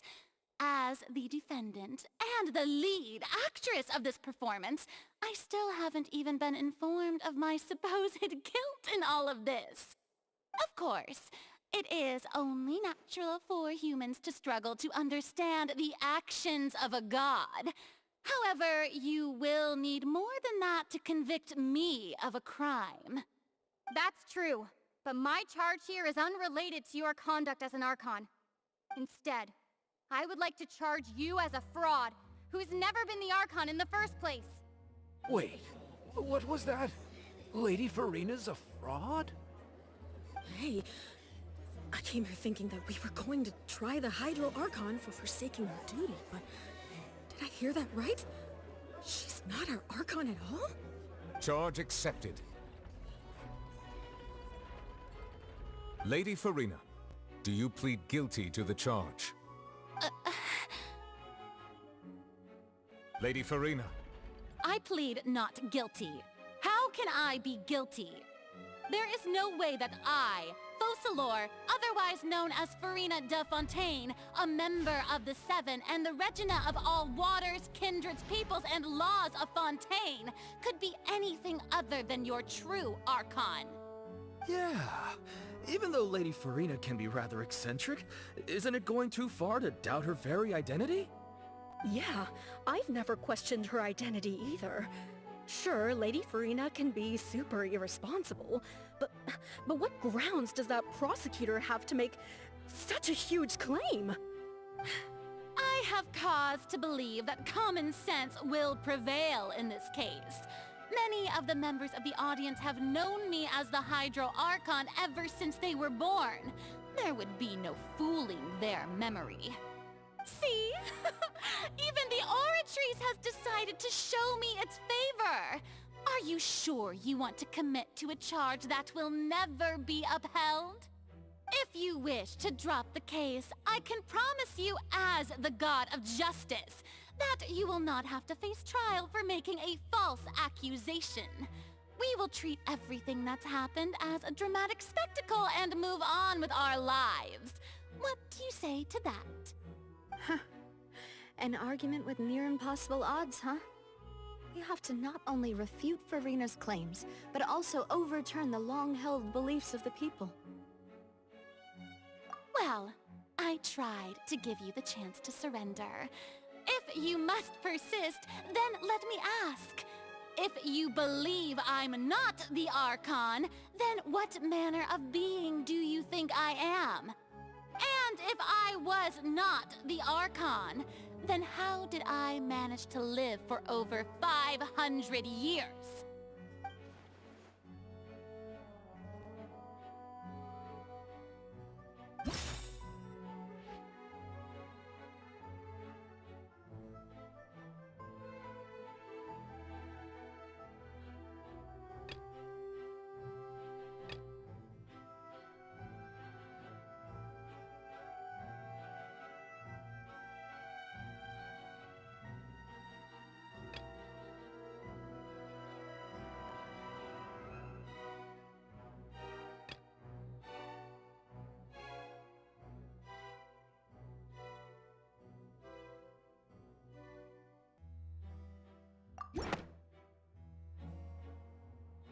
First of all, you may be a member of another long-lived race, which would allow you to naturally possess an extended lifespan.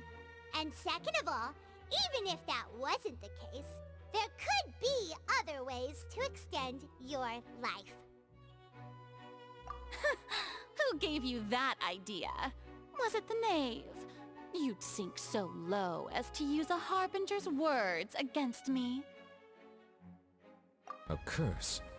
I once thought it possible that the aura of an Archon might naturally resemble a type of curse. But in light of this claim, perhaps what I sensed was not your divinity, but a curse after all. You sensed it too, huh, Neverlet?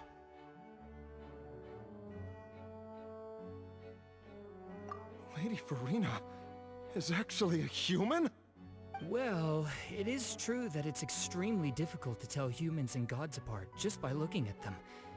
It's not impossible.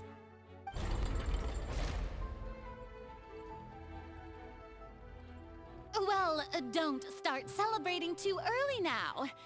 Even if I have been carrying a curse like you said, how does that prove that I am merely a human being?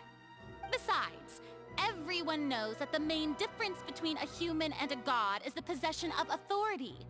Gods can do what humans cannot. That's why they're worshipped as gods. For centuries, manifestations of my authority have served the nation of Fontaine. One need only to turn their eyes towards the Oratrice Mécanique d'Analyse Cardinal in this very opera house, or consider the endemnidium that is used in every aspect of life.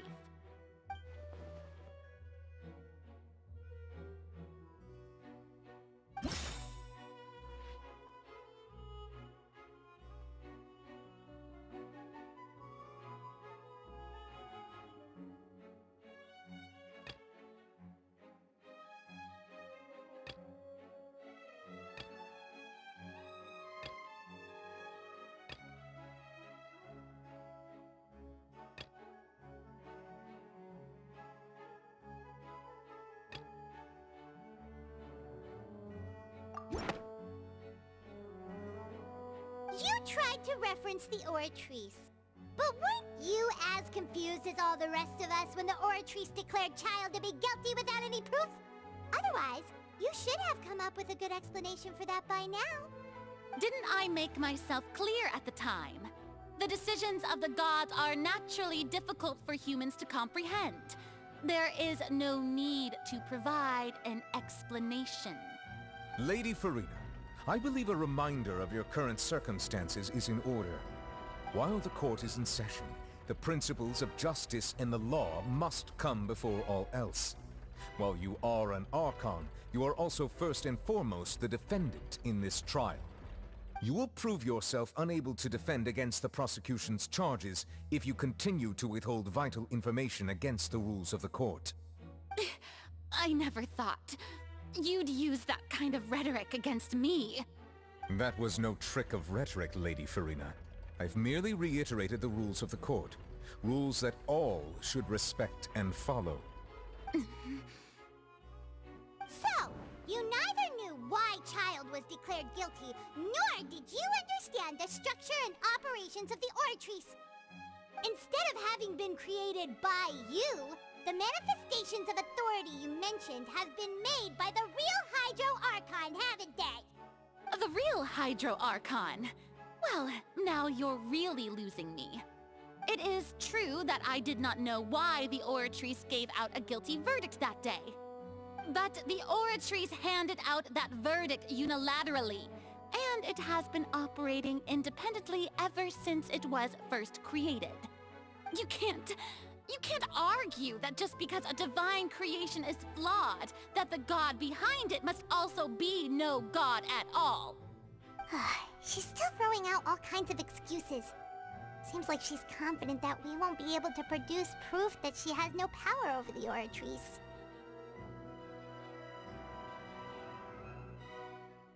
My power as an Archon. There are many ordinary citizens in the audience. How can I just carelessly demonstrate the formidable power of an Archon? If that poses a concern, I'm prepared to extend my protection to the audience.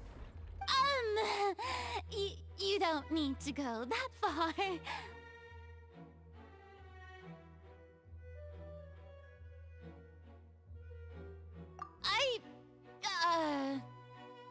Aren't you the Hydro Archon? Or is it that you can't even wield the power of Hydro, much less the authority of a god?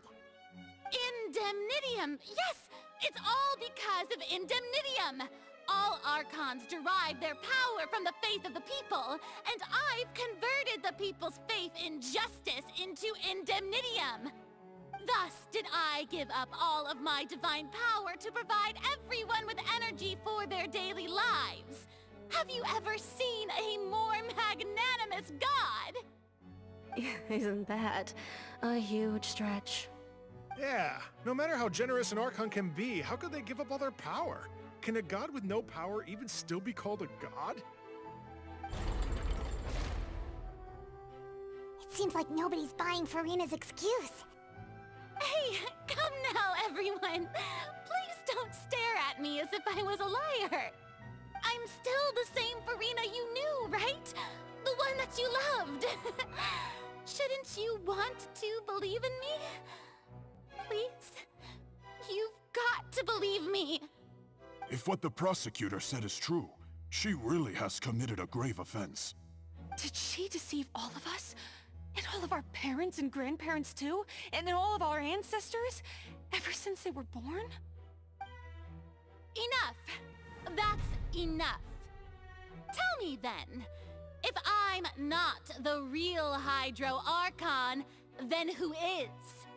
If you have no evidence of another Hydro Archon's existence, nor can you find anyone who can back up their claim to be such, then what grounds have you to say that I'm not actually the real deal?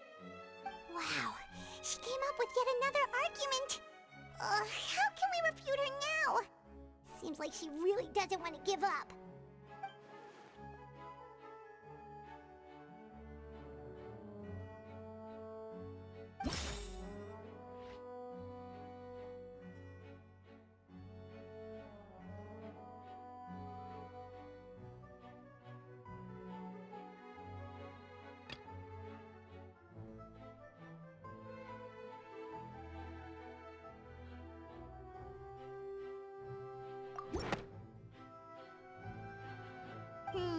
That doesn't sound right. Paimon doesn't think this clue can be used as compelling evidence to build our case.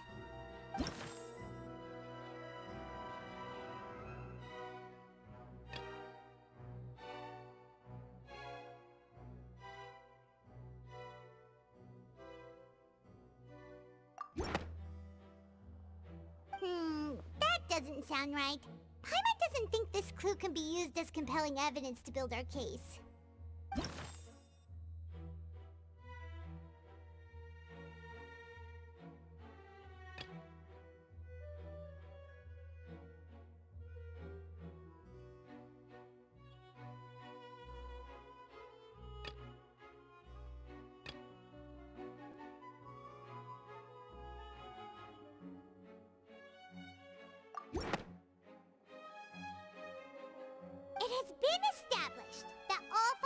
aliens can dissolve in water from the primordial sea.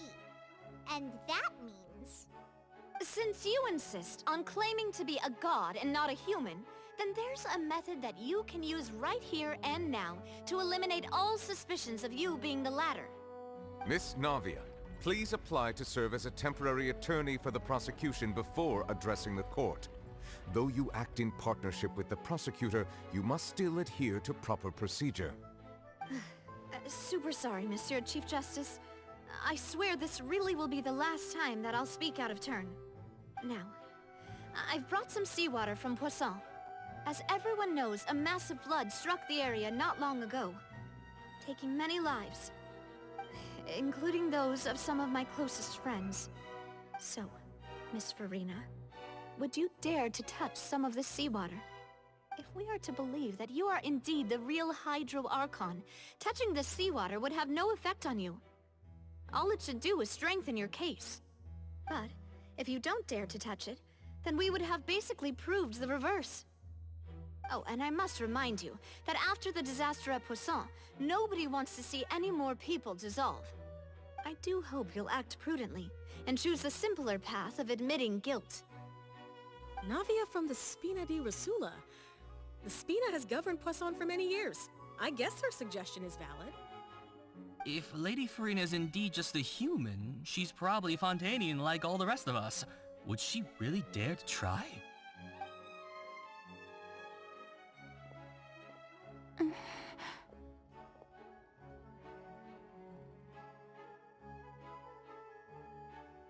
Lady Farina, this test has been unilaterally proposed by the prosecution. As it falls outside the realm of standard court proceedings, you possess the right to decline participation. Well, of course he had to tell her that. But refusing to participate is basically the same as a confession of guilt.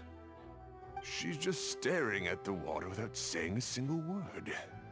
It really does seem like she's quite terrified of it. That could only mean... What's going on? Is she really planning to... That's not what we thought she would... Due to the inherent risk of the test, Lady Farina, you may... Hey!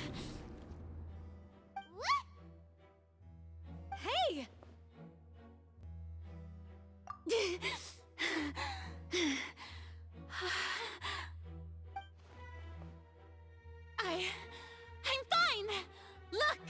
Look at me, everyone! My hand is still here! I haven't been dissolved! Will you believe me now? I really am your Archon! I'm nothing like a normal human who would fall apart as soon as they touch this water! Really, was this not the most obvious thing in the world? Miss Siegewin?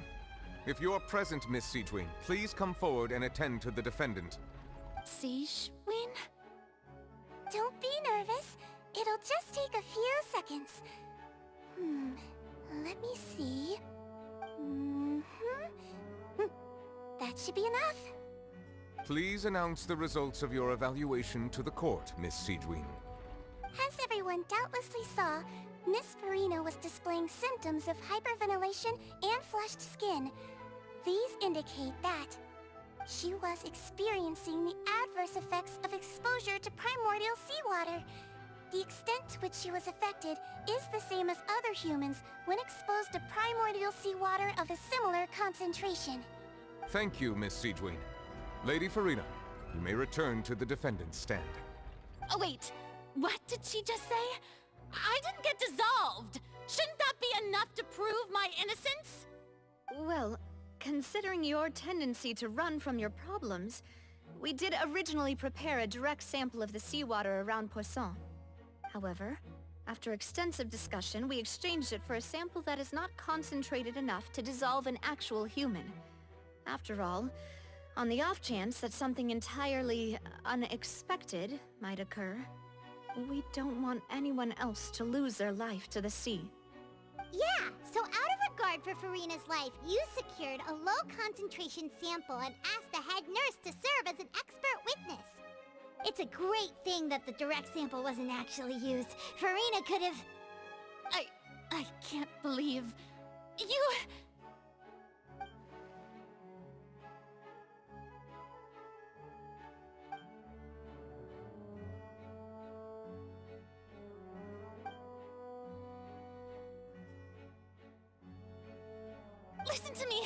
Listen to me, everyone! Please don't give me such cold and disdainful looks!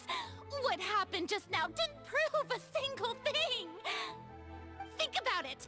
How can you conclusively prove that an Archon can't also be affected by the primordial seawater? Also, if I was really just a human, why would I dare to just put my hand in that kind of water?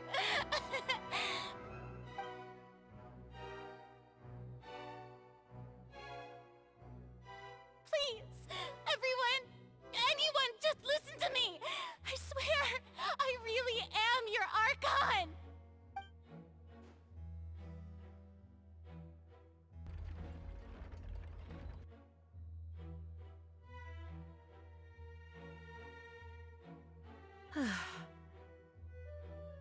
I don't think anything she says at this point will sway anyone. The odds are just too stacked against her now. With all the things that have been said, Paimon doesn't think there's any way left for Furina to win. I believe the time for arguments and presentation of evidence has come to an end. If there are no objections, we will move on to the final judgment.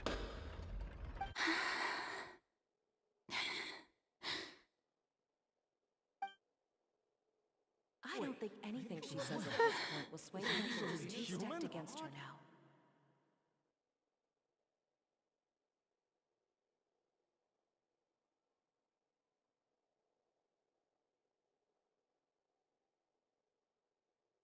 In my capacity as Chief Justice, I shall now render judgment on Furina's misrepresentation of herself as the Archon of Fontaine.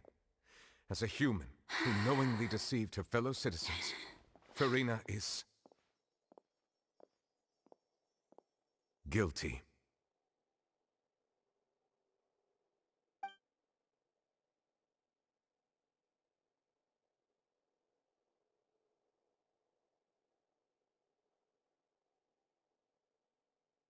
We shall now turn to the Oratrice Mécanique d'Analyse Cardinale to render the final verdict on the charges.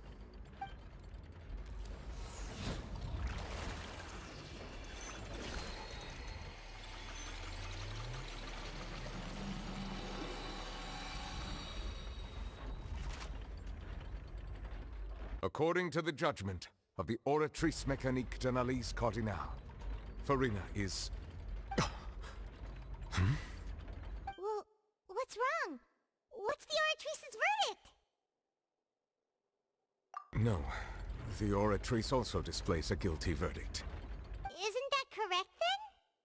However, the exact wording of the verdict is thus.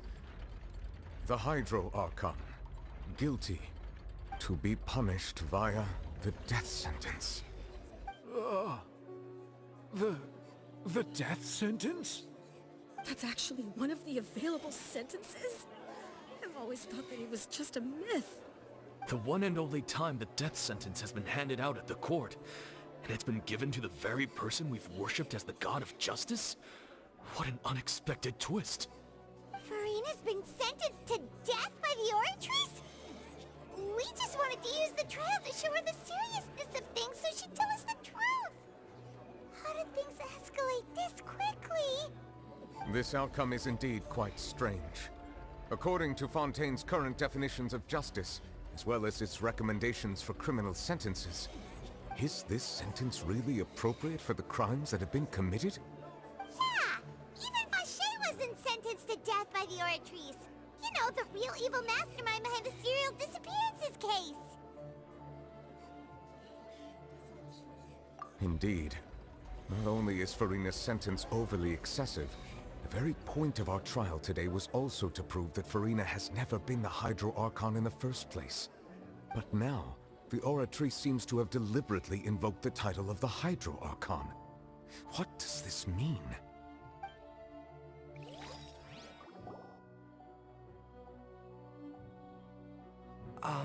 Excuse me, if I may interrupt. Is the trial still going? Fremine! You finally made it. I assume this means you've completed your mission? Mm-hmm. Any mission Father assigns to me will always be top priority.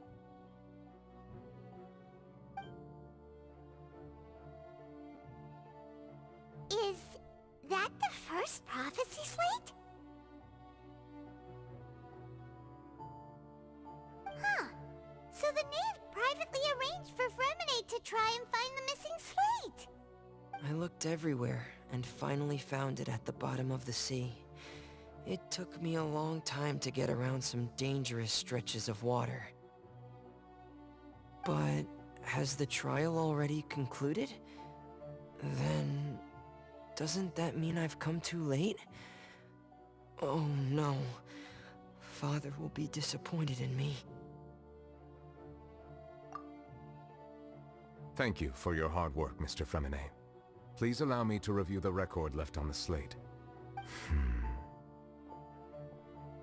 Traveler, I believe that you have already seen the other existing slates, and would like you to come here and confirm their contents.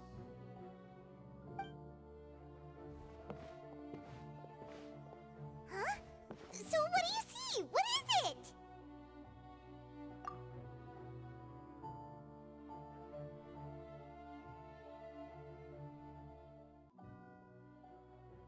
I believe I've now made sense of the Hydro Archon's crime. It has to do with Fontaine's lost history. Huh? Isn't the Hydro Archon just guilty of deceiving her people? Oh, wait, no, that's Farina, and we've already proven that she's not the Hydro Archon. So when you say Hydro Archon, do you mean the real Hydro Archon we've been kinda talking about? In truth, everything that you've encountered in Fontaine up until this point can be traced back to the contents of these stone slates. However, I'm uncertain as to how much sense they currently make to you.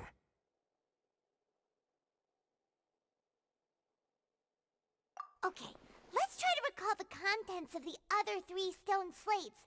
Paimon will do her best to help you remember.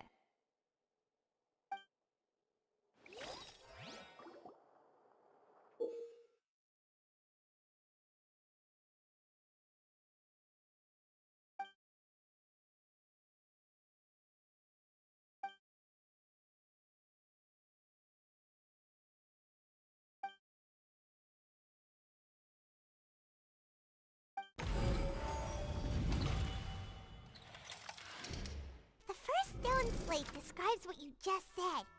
It seems to show the previous Hydro Archon using her divine power, and then the Oceanids turn into humans. Does that mean that Fontainians are transformed Oceanids? Oh, Paimon wasn't expecting that.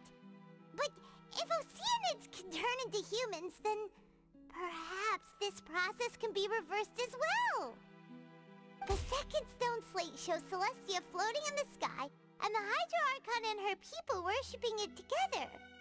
But the heavens still brought judgment down upon them. This must be the point when the Hydro Archon and the Fontainians were branded with their original sin. Does this mean that the original sin and the Hydro Archon sin are the same thing?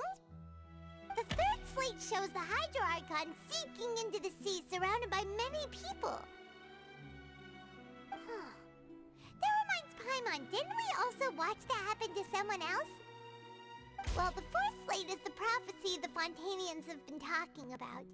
People dissolving into the sea, the Hydro Archon crying on her throne, and so on. We didn't believe that such a crazy disaster could happen at first, did we? But after that incident, it was just a question of when and not if.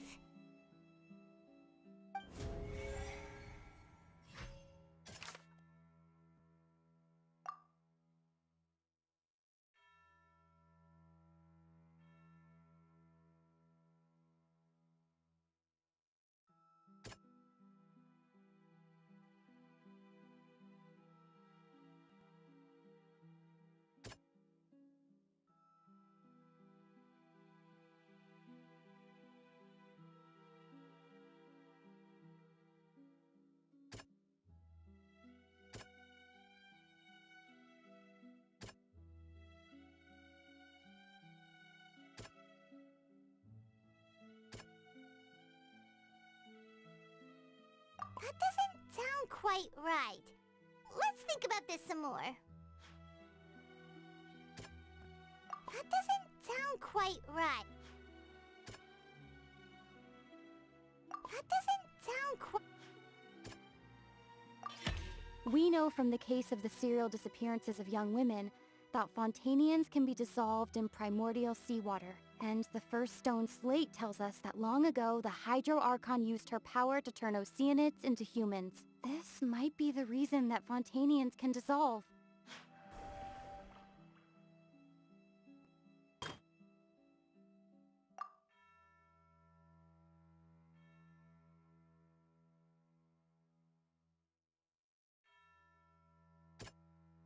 That doesn't sound quite right.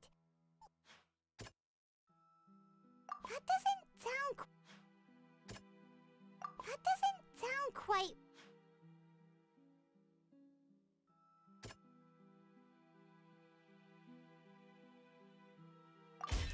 Perhaps what is about to take place has all happened before. The true sin of the Hydro Archon that Nervilette mentioned, and the original sin cast down on the people of Fontaine by Celestia, as recorded on the stone slates.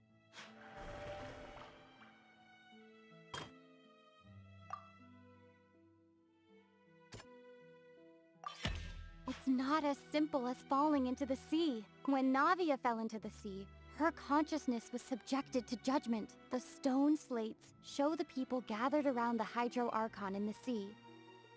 Could that be alluding to the same thing?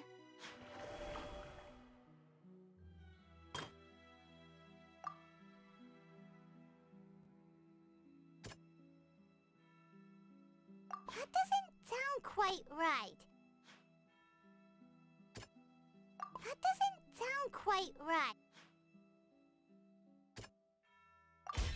The prophecy from the stone slates found its way into society, but not many people believed it at first. The fortress of Meropide was nearly flooded with primordial seawater, which we know can cause Fontanians to dissolve. It seems increasingly likely that the prophecy may come true. If we hadn't dealt with it in time, things could have gone very badly. They'll dissolve into the primordial sea but won't cease to exist. Their essence will flow in the seawater, converge, and take the form of an Oceanid. The Hydro Archon was sentenced to death in court, shocking everyone present. Perhaps this means that her sin was actually Fontaine's original sin. Navia fell into the water inside those ruins, and she nearly dissolved. She was surrounded by the people of Poisson in a court within her consciousness, and was forced to take part in a trial meant to make her stay. The eruption of the primordial sea at the fortress of Meropide was the surest sign that the prophecy was about to come to pass no matter what. The prophecy's contents can all be verified by recent events. If we combine what we know together, loads of truths should come to light.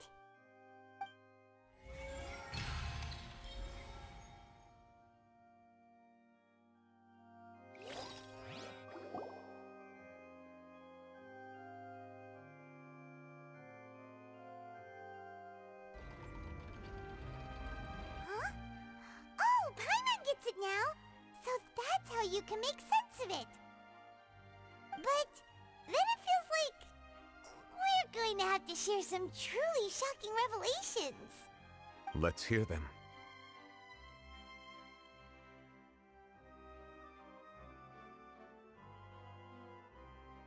Incredible. Linny, did you hear that? We're not real humans. All Fontanians were originally created by the late previous Hydro Archon, with Oceanids as their basis. The evidence for that can be found in how only Fontanians could dissolve in primordial seawater, and how all the girls Vacher dissolved were also turned into Oceanids. Oh, and according to Navia, when she was about to get dissolved, she also saw everyone gathered around for a trial, all of them in the shape of Oceanids. Indeed.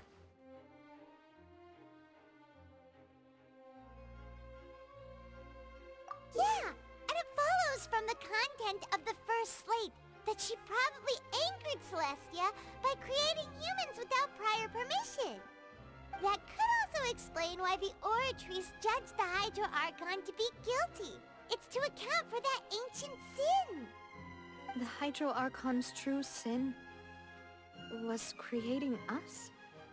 And yet, after many hundreds of years, the Hydro Archon's creations have turned around to try to judge the Archon within the Opera Epiclese. The twists of history are often the most unexpected of all. Yeah, isn't the image here just like when Navia fell into the sea? So wouldn't it be trying to show the image of the Hydro Archon also falling into the sea once the prophecy has been fulfilled in the fourth slate? In the end, the people will all be dissolved into the waters, and only the Hydro Archon will remain weeping on her throne. Only then will the sins of the people of Fontaine be washed away. Did Paimon get all that right? You've made some keen deductions. I must say, given how much you still don't know, it is impressive that you've already managed to connect so many pieces of the truth. However, while you were able to decode all the information on the slates, they've also been etched with an additional layer of hidden information using a different power source. When we were at the ruins, I tried to decipher the hidden information recorded in the slates. But since we only had 3 slates at the time, I was unable to come to a full conclusion. Now that the slate collection is complete, I shall make another attempt to decipher the narrative recorded within. If everything goes well, we should finally be informed of the unadulterated truth.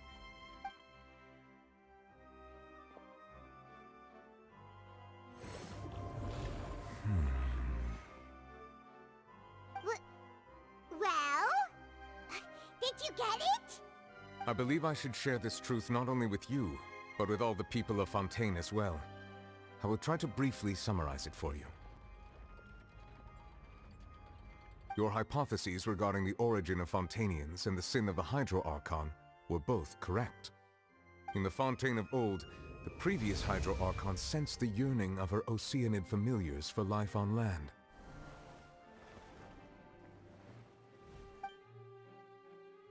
The Oceanids were enamored with the beauty and romanticism of human beings, and wishing to have those experiences for themselves, expressed to the Hydro Archon their desire to become of a similar kind.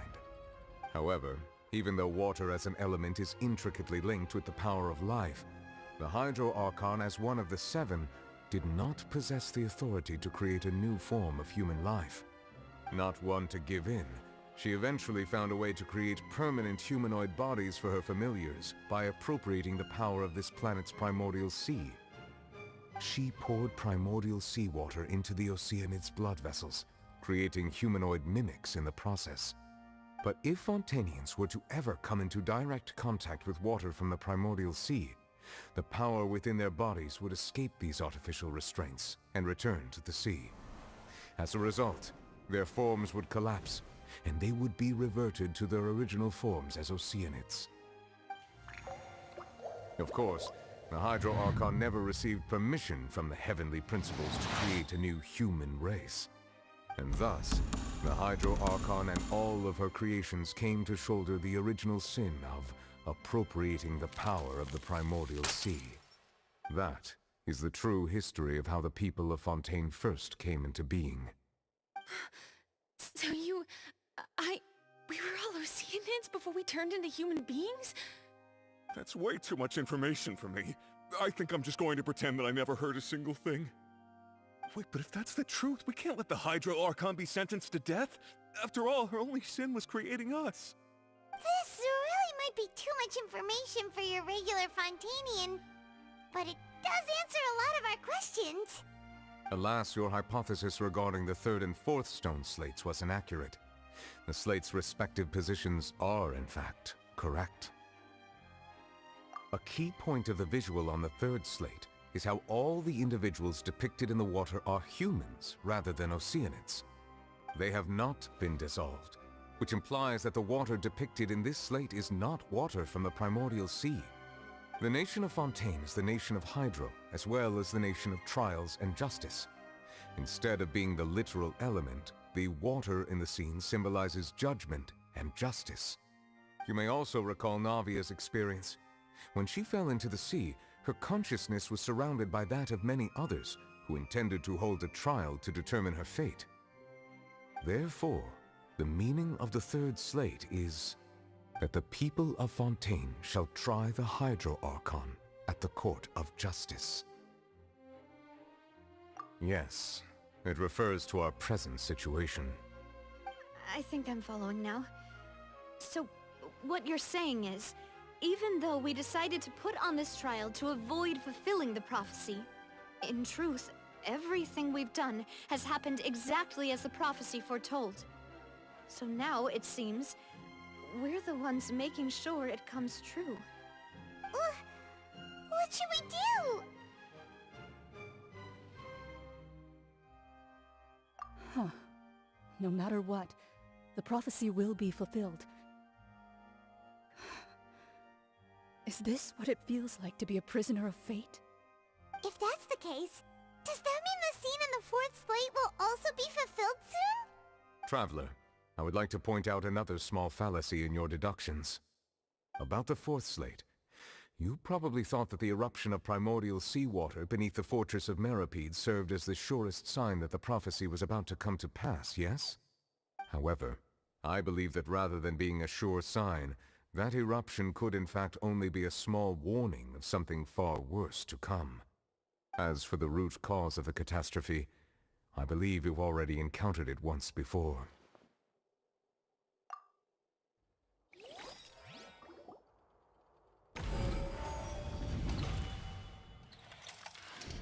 This eruption was just a small warning of the things to come. We must find the root cause of the disaster.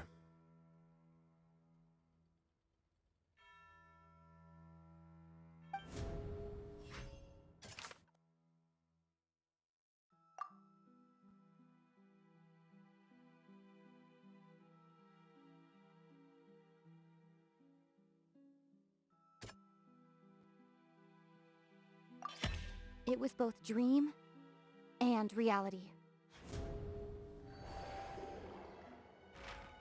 If we're talking about a true culprit, that could only be that thing inside the primordial sea, right? The truth, the original sin, the trial, and the root cause of the disaster.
That was way too close! How did that thing just burst into the Opera House? Wait, was that the huge whale you saw in your dream? So we've met it at last. I understand very well why it has chosen to make an appearance here. That whale does not belong to Tevat. It is a monster that has traversed the stars, weeping all the while. It has been greedily consuming the energy from the planet's primordial sea, using it to grow. That is the main cause for the rising sea levels. And once it has finished consuming all of the energy contained within the sea, its next step will be... You said that when the Hydro Archon first created Fontanians out of Oceanids, she filled their blood vessels with primordial seawater. Precisely. That whale finds the blood of Fontanians nigh impossible to resist. Therefore, when it left the primordial sea, it decided to make its next stop a packed opera house full of food. Food in the form of Fontanians. We just barely managed to push it back, right? In that case, won't it come back to target the people again, once it's managed to recover its strength? That is correct. Indeed, it is more accurate to say that we should thank that Harbinger for buying us some time. Without him, the whale would have likely come onto land far sooner. From the way he looked, he must have been fighting the creature for quite a long time. That battle maniac. We've always known that he had a special connection with that whale, but we definitely didn't expect it to help us out like this. Anyway, now that we know that this whale is the actual cause of the disaster recorded in the prophecy, all we need to do to stop the prophecy would be to find a way to beat it up, right? It is too late. It had already absorbed too much of the primordial sea's energy before we could notice it. At this point, it has become practically integrated with the sea itself. Even if the entirety of Tevat were to be destroyed, it could still survive and swim off towards some other world. That's not something I will accept. We've already done everything we can, and we even found the true culprit. We've come so far. You can't just tell me that the last hurdle is some impossible foe. That's just not fair. Indeed, that's not how a grand performance should end. I'll fight it to the end, no matter what. So the prophecy will be fulfilled no matter what, huh?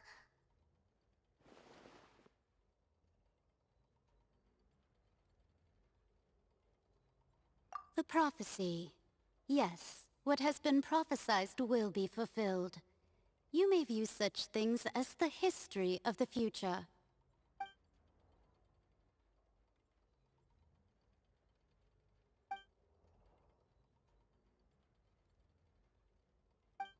Just as prophecies are usually only the future as seen from the perspectives of the gods, could things be happening in hidden corners where the gods' gaze does not fall?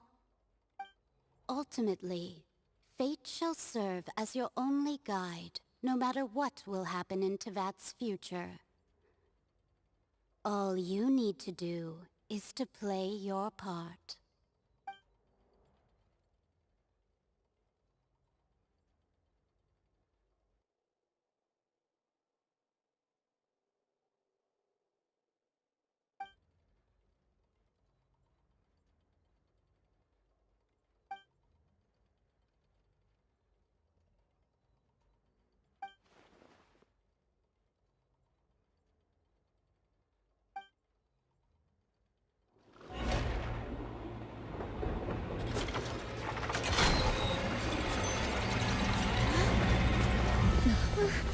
What's happening with the oratories? I believe it is preparing to carry out the death sentence.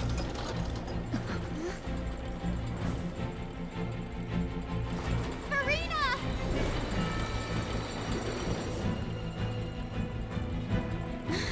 No, I still need answers!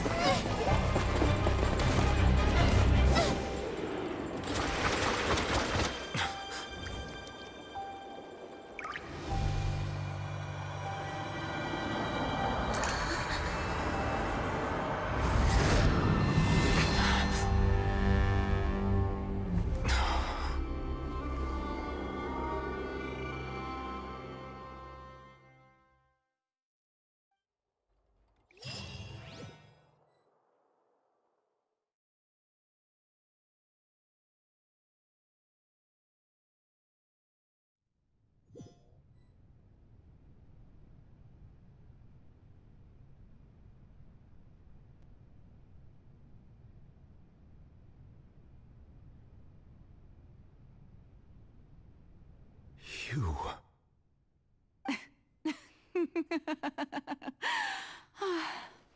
Sorry. That shocked expression on your face is just too amusing. I couldn't help myself. You are not Farina. Who are you? The sweet sound of bewilderment. Marvelous. A sure sign that my attempt to deceive everyone was a resounding success. But to answer your question, I am Focalor. You know, the god. Focalor. Why did you deceive us? Oh, that wasn't my goal, of course. Goodness, no. But I had to fool everyone else too, if I was to stand any chance of deceiving the heavenly principles. Deceiving the heavenly principles? It's all because of that pernicious prophecy. Dreadful, wasn't it? Everyone doomed to dissolve. Fontaine condemned to be flooded. One was not amused. In fact, one was positively bemused when that problem was thrust upon me by my dearest predecessor. That's the former Hydro Archon Egeria, for the uninitiated. It hardly gets more disastrous than a preordained national catastrophe, now does it? She knew full well that the prophecy would surely come to pass. And as one of the seven, she also knew full well that one defies the heavenly principles at one's peril. So yes, as you have no doubt surmised, it was a rather impossible situation that I found myself in. I spent a terribly long time mulling it over, alone on the ocean floor. And I was almost growing barnacles by the time I finally realized there was only one possible solution to this confounding conundrum. I had to outwit the heavenly principles, allow the prophecy to be fulfilled, ostensibly at least, while saving everyone at the same time.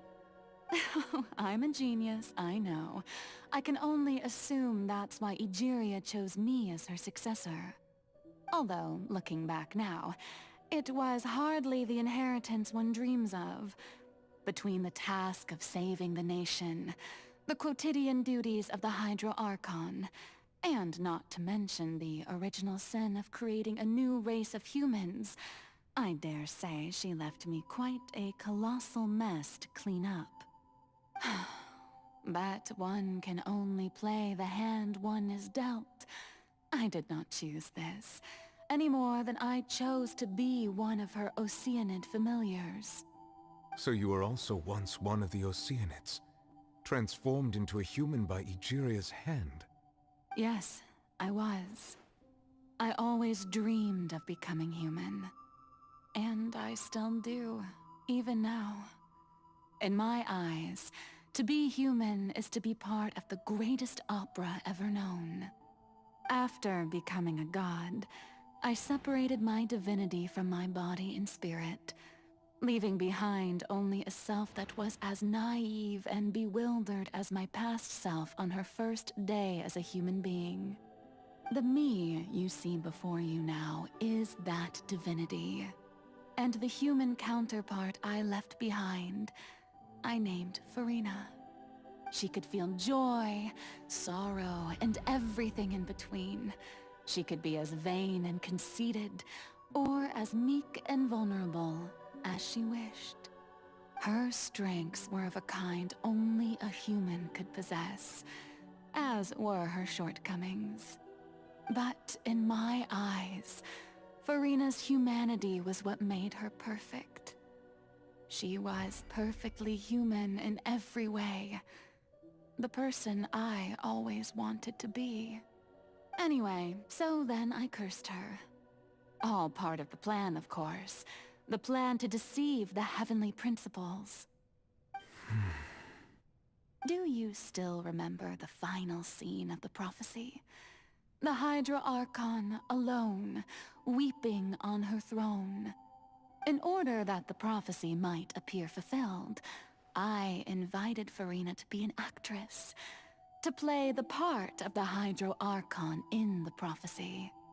Under the curse I placed on her, so long as I, Focalor's divinity, continued to exist, she could not die. But nor was she free to live her life in the pursuit of happiness.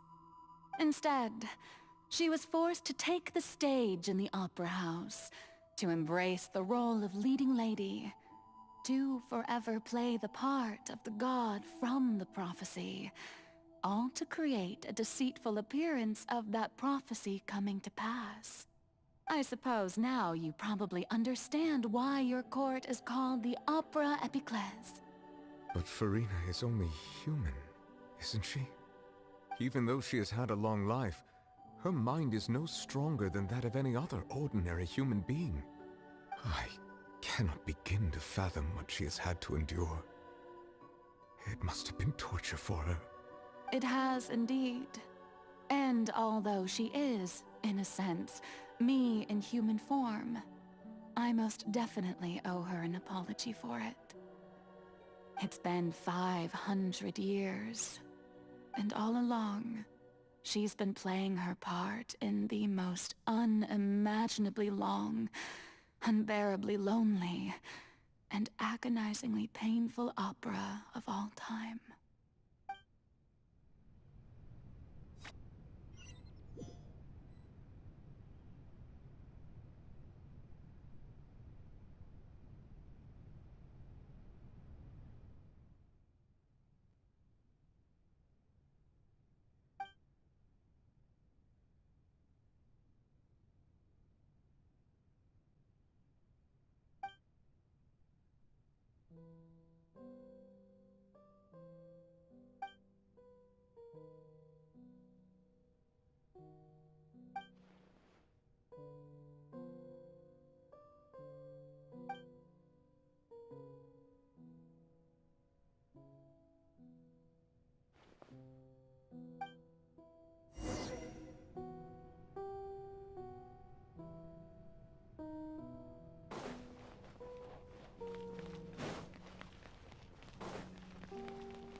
Oh, who permitted you to come onto the stage?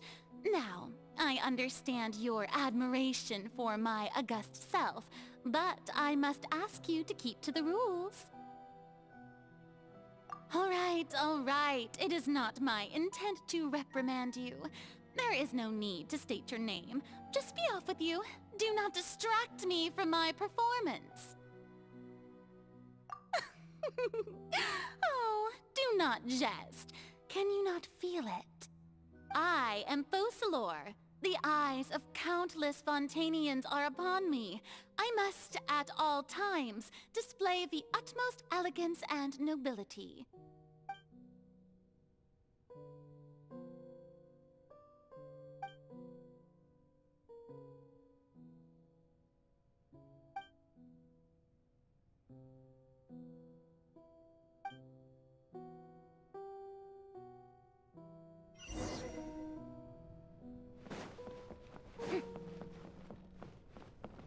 Dear audience, the performance is experiencing a technical difficulty, but worry not.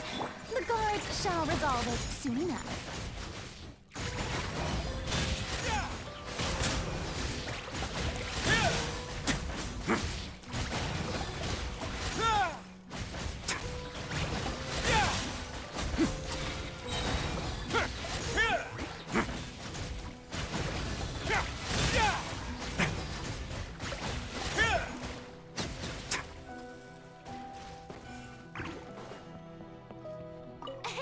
What gives? The audience is still watching me, you know. Guards? Wait, where are the guards? Guards! Face your guilt. Let's begin.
Farina.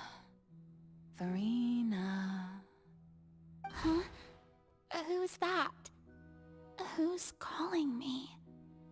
Where are you? Be not nervous. Be not afraid. I am before you.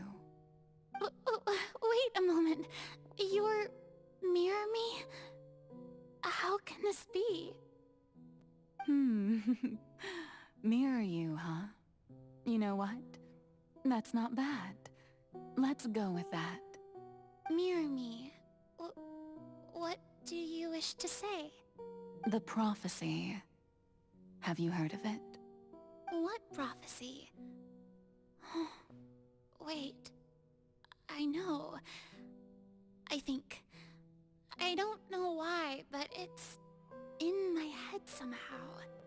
The people will all be dissolved into the waters, and only the Hydro Archon will remain, weeping on her throne.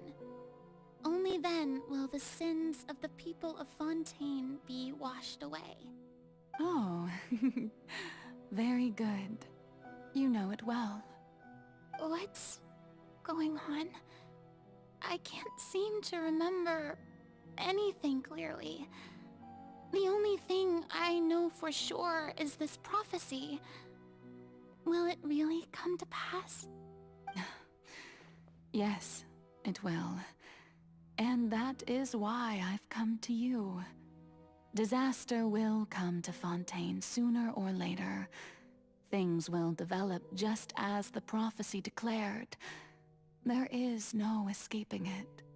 But doesn't that mean everyone will die? I'm a Fontainian just like them. Will I dissolve too?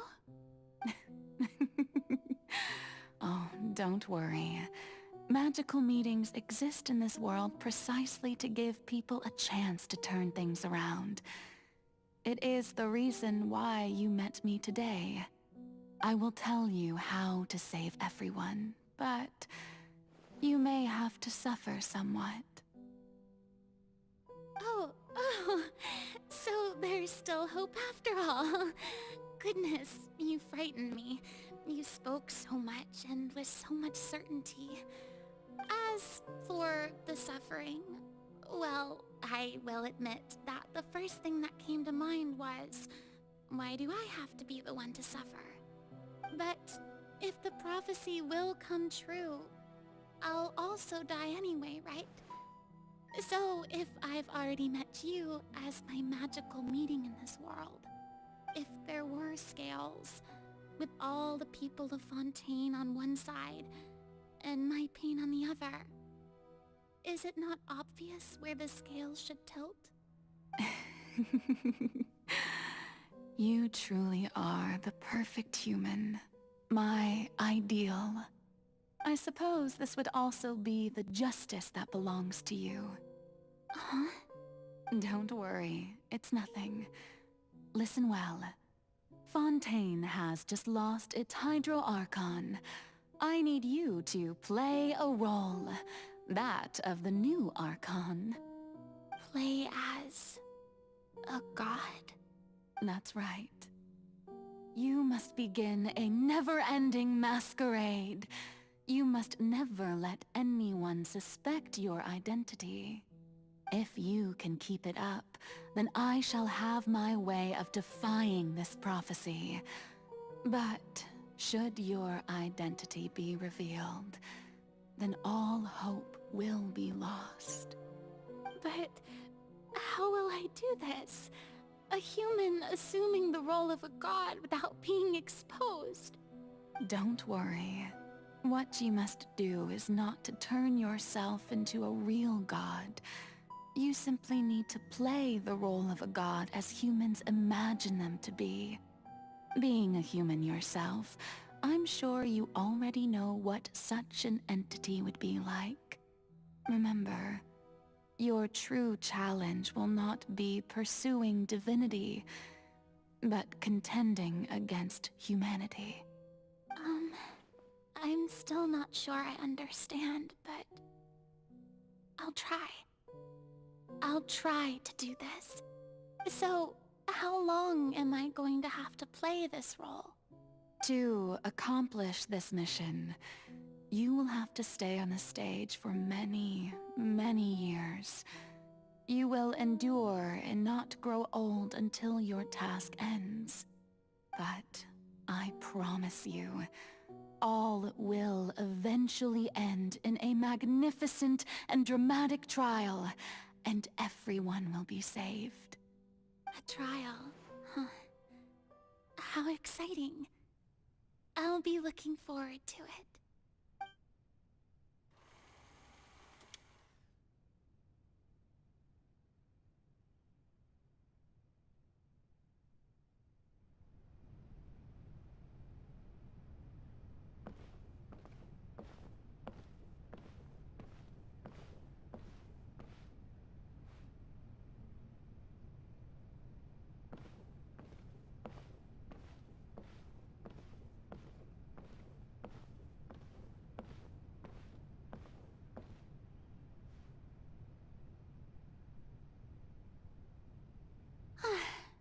The Maison Cardinalise has announced my accession, but this is my first time facing the people.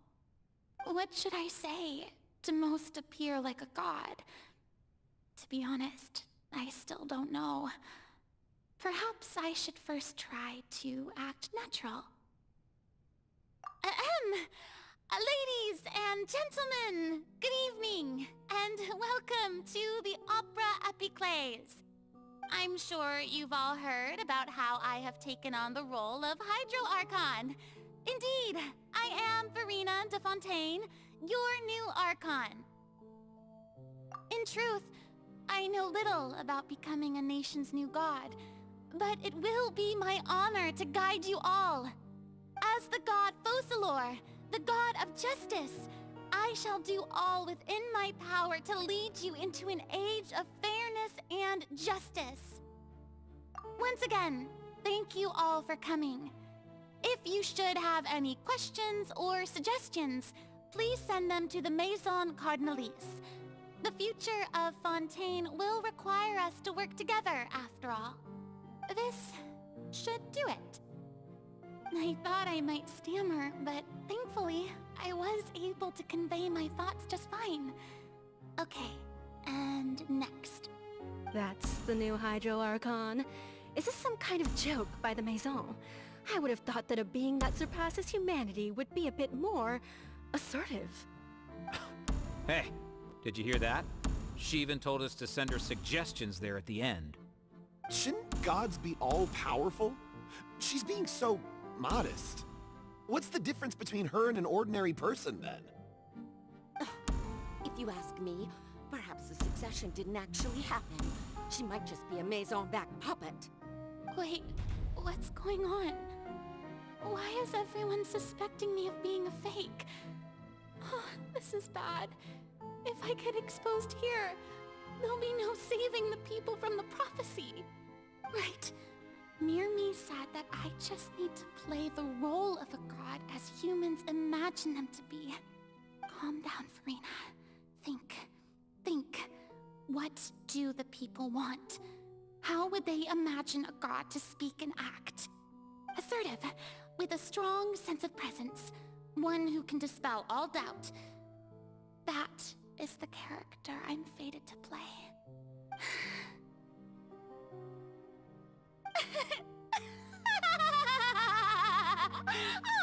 Oh, very good, my people. Only ones such as you are deserving of my rule.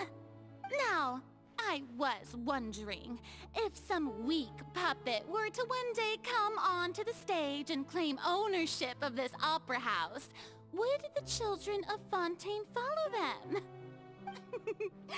Well, it seems that you would all see right through them. Having passed my test, you are qualified to witness wondrous trials alongside my august self, here in this opera house. You may consider my previous act a door gift of sorts. I thought it was a debut that suited the atmosphere. Now then, let us be reintroduced. Ah, so that was just a performance. How could I have forgotten that we were inside an opera house? Her personality. It's quite shocking, to be honest, but I suppose it's a better look than before. Such a fascinating and bold deity. How wonderful. Our future may yet be bright after all. It seems I've turned them around. Best follow this flow and restart my accession speech. My dear people, whether you acknowledge me or not, whether you trust me or nay, I say to you, keep faith in your ardor for justice. We have heard it said that this nation's sins can no longer be washed away. Well, I say that justice is most fragrant when it blooms amid sin. No, this won't work. They'll suspect me again. I must play the role that they want me to play. The scales of justice should not weigh heavy in the hands of its god. On one side, it must carry fairness and justice. And on the other, praise and applause. May law be the prayer on our lips. May judgment be our worship. Let us light the fires and drink to the future of Fontaine! There is no trouble in this world that justice cannot solve. All that is needed is for you, my people, to believe in it, heart and soul. So long as I, the Archon Focalor, stand within the Opera Epiclese, so long as I stand before the Oratrice, I shall even judge the gods of this world!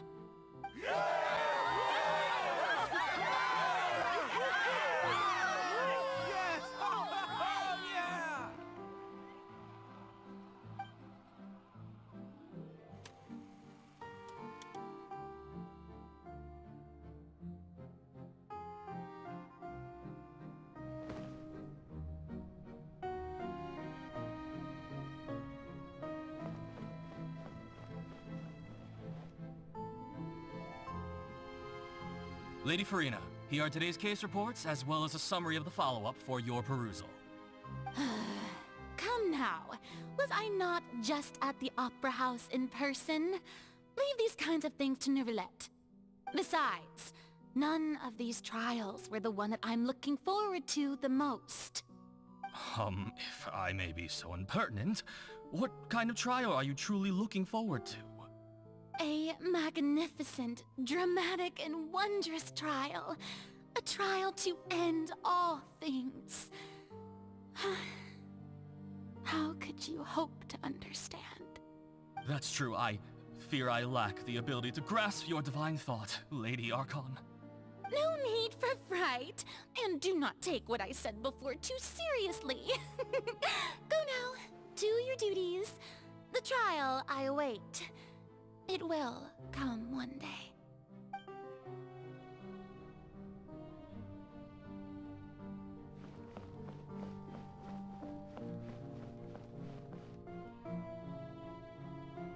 Lady Farina, I don't know what to say.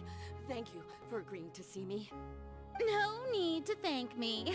Or rather, thank your own sense of perseverance instead. Long have you stood in line to meet me, have you not? Oh, I'm afraid that's just an inevitable consequence of my divine charm. All right, Deoteria, is it? How is your son's illness? You remembered me, and you knew of my family, too. He is doing much better now. In fact, he is far more of an ardent believer than I. He was the one who forced me to seek an audience with you, and to bring your words back to him. Oh, good. Very good. If this should happen again in the future, please do not hesitate to come and tell me. Going down to citizens' homes every so often, while not usual practice, should serve as a fine change of pace. Ah, you're such a gentle and wise god. Thank you once again, on behalf of my son.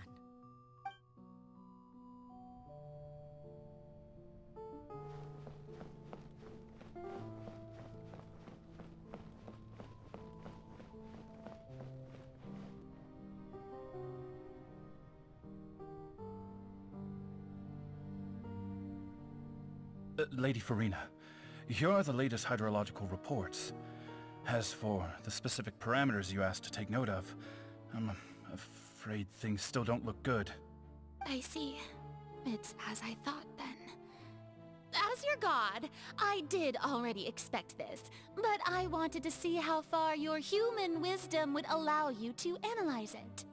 All manner of signs indicate that the prophecy will still come to pass. Forget it. That's not something you need to worry about right now. Well, as I understand it, the Fontaine Research Institute is also trying to find a way to counter the rising water levels. Really? Have they found anything? I'm afraid that they haven't found any effective solution thus far. Oh, is that so?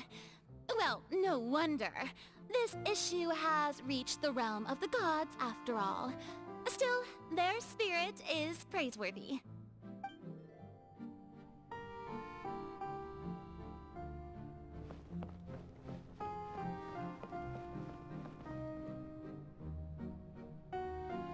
The day is finally over.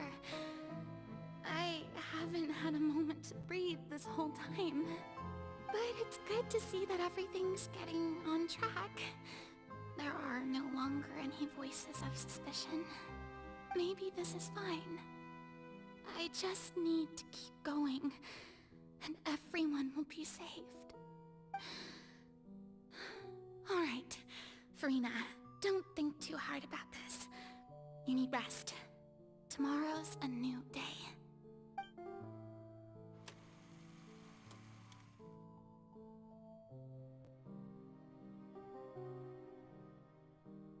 Lady Farina, here are the new trial reports for the latest cases, as well as a summary of the follow-up.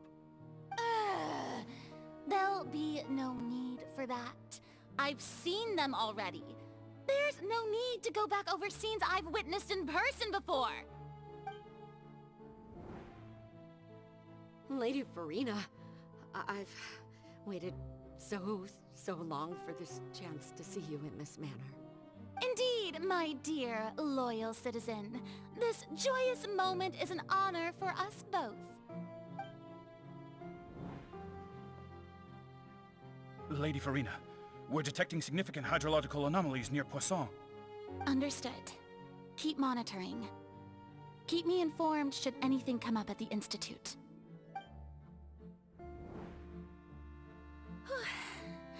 I don't think I let anything slip today. I must show the people that there is nothing to worry about. I just don't know when these days will end. I feel utterly exhausted. Best to rest early today, too.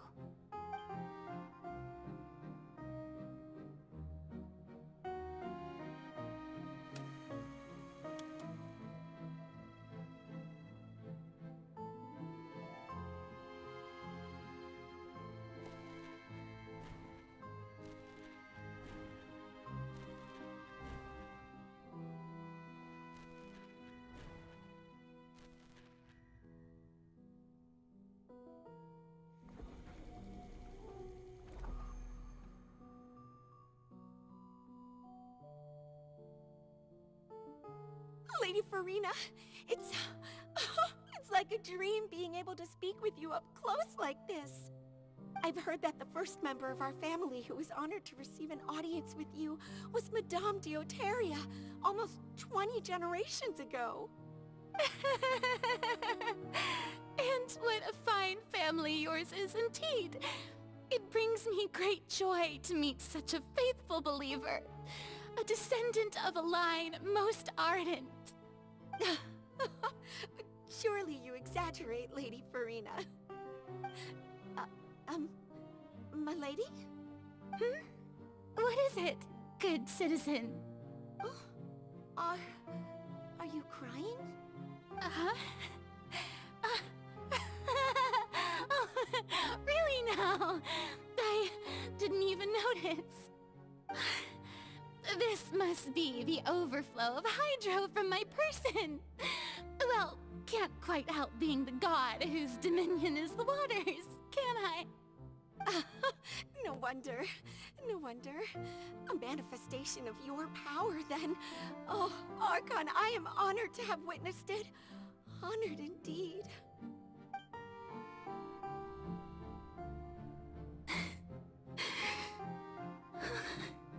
So interminable. So lonely. Just how much longer? Hundreds of years must have passed by now. Perhaps the show must go on for hundreds more. I never imagined that it would hurt so much. Have I reached my limit? No. Perhaps I reached it long ago. Today I didn't even notice my own tears.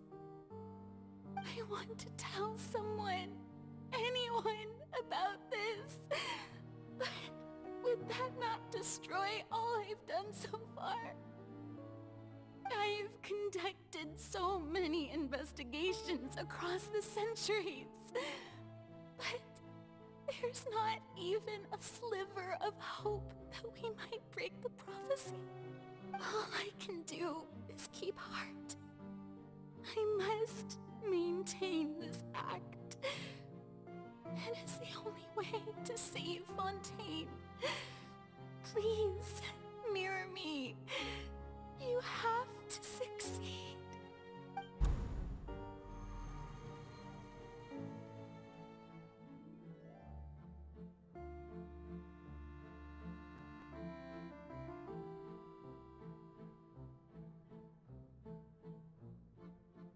Farina, you don't have to shoulder this burden alone. Although I don't know what you might be keeping from everyone, your people are more than willing to share your burden with you.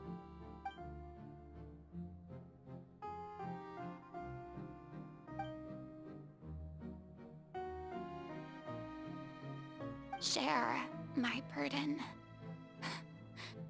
That's impossible. It was fated right from the start that this would be my duty alone.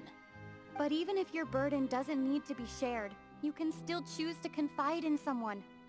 Just share it with me. I'm what you'd call a witness. A witness? Yes, I've heard that you came to Tevat from beyond the stars, yes. In other words, you never belonged here. And if Tevat is, in its entirety, a show on a stage, then you're just a spectator, aren't you? If that's the case... She's right. I could confide in her, couldn't I? But if things don't play out as expected, the people of Fontaine will be the ones to pay the price. No, Farina. You shouldn't be selfish. But what if it's really alright? Farina, you've worked so hard for so long. Surely it would be okay to put yourself first for once. Just this once. Is it such an outrageous thing to do anyway? To find someone in whom you can confide your frustrations and sorrows? Surely it could not hurt. If you let this opportunity slip through your fingers, it might never come by again. Think about it long and hard.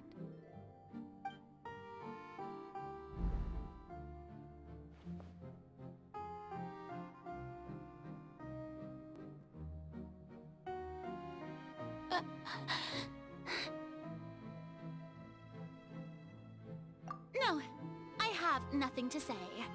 I am Farina, the Archon of Fontaine. Everything will surely get better.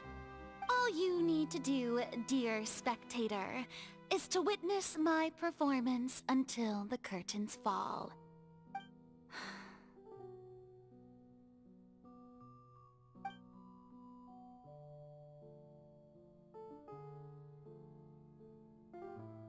Fine.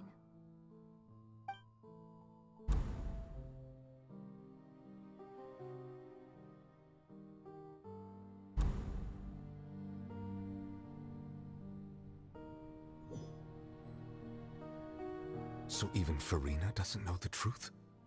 You've never once let her in on the full plan? Yes, it had to be done. To deceive the heavenly principles, you must first deceive yourself. She did very well. If she had let her resolve falter even once in these 5 centuries, Fontaine would have been doomed to the most tragic fate. It seems that trusting humanity was the right decision after all. I believe that I understand how your deception works, but that is only half the truth, is it not? How would you build on this foundation to save the people of Fontaine? That is the most important thing. Ah, good, good. Of course, the Iudex of Fontaine has pinpointed the crux of the issue.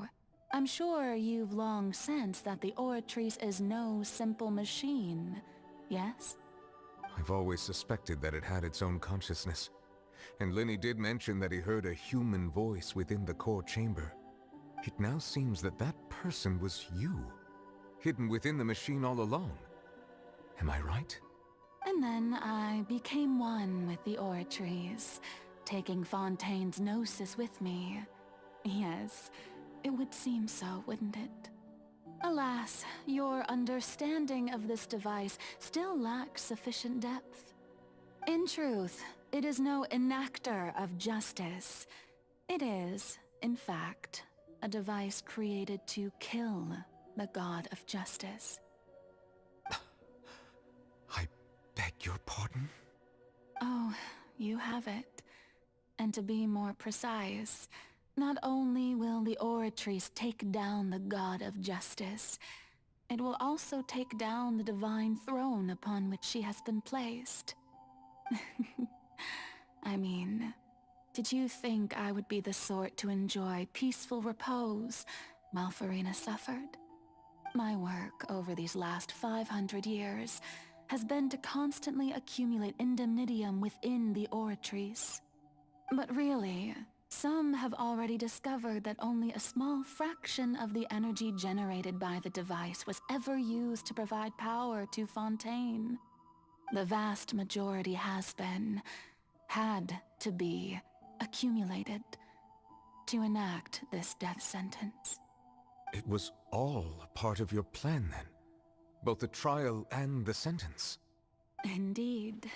This power, accrued over 5 centuries, could have sustained Fontainians for millennia had it only been used for that purpose. Almost all of it has now been stored within the Oratrice. But only power of this magnitude could hope to destroy the Hydro Archon's divine throne, shaking the rules established by Celestia, and breaking through the institution that is the Seven. So the Oratrice's call for death was for neither Farina nor Focalor, but for the Hydro Archon. The destruction of that divine throne. If I do not misunderstand your intent, you must be... Returning what's rightfully yours to you, of course. In other words, this was all done to return the authority of the Hydro Archon to the Hydro Dragon of this planet. But...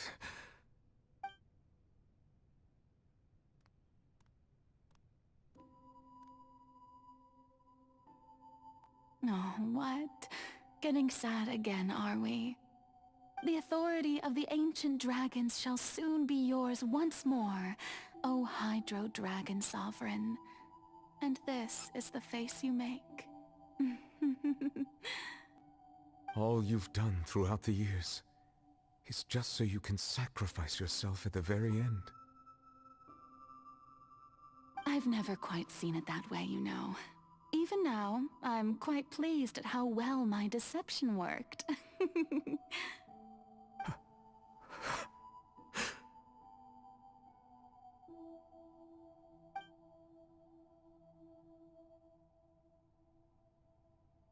Hydro Dragon,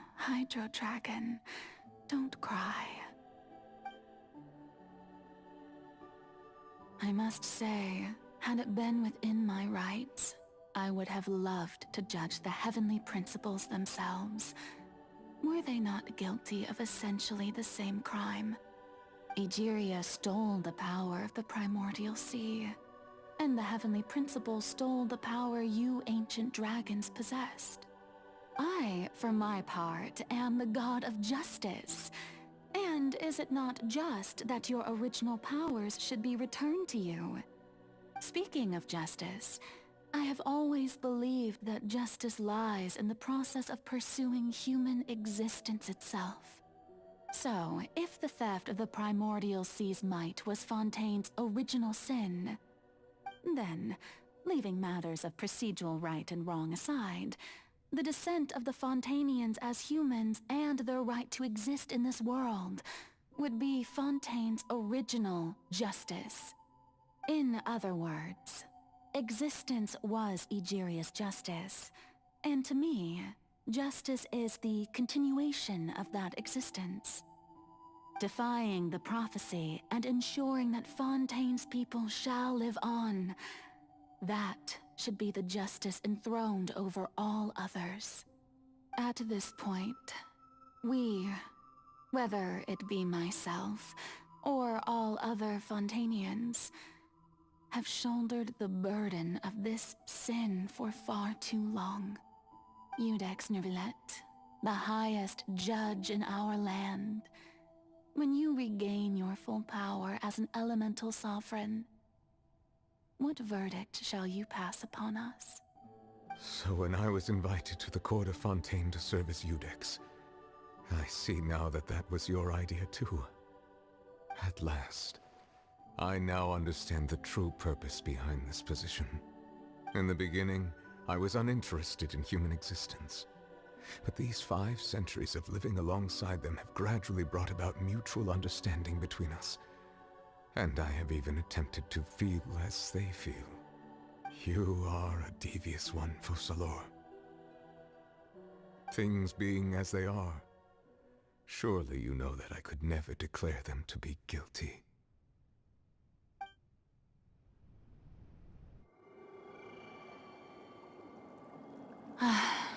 The hour of my execution is almost here. For the sinner, the curtain call has come. I know I may not sound it, but faced with death, I find myself a little afraid. Perhaps this is one thing both gods and humans have in common.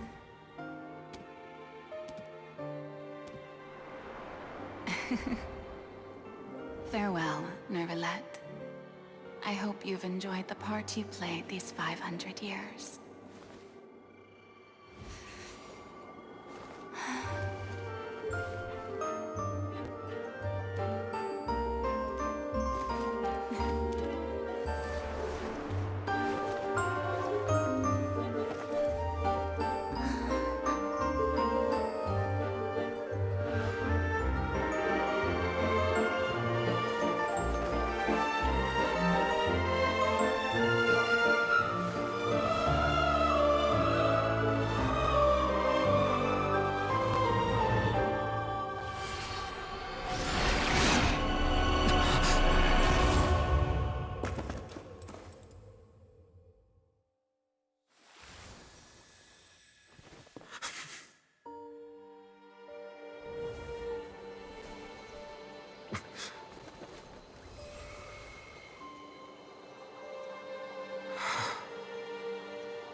Iudex Nervilette, hereby declare, people of Fontaine, your sins are forgiven.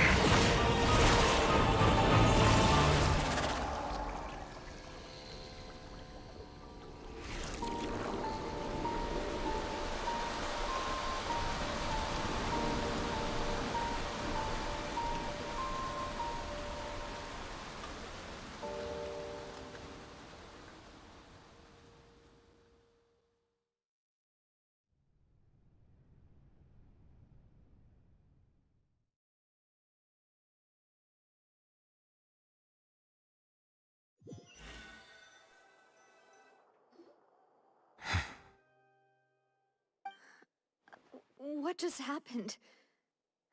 Has the death sentence been carried out? Was that bright light some sort of misdirection? I have a feeling that something huge just happened.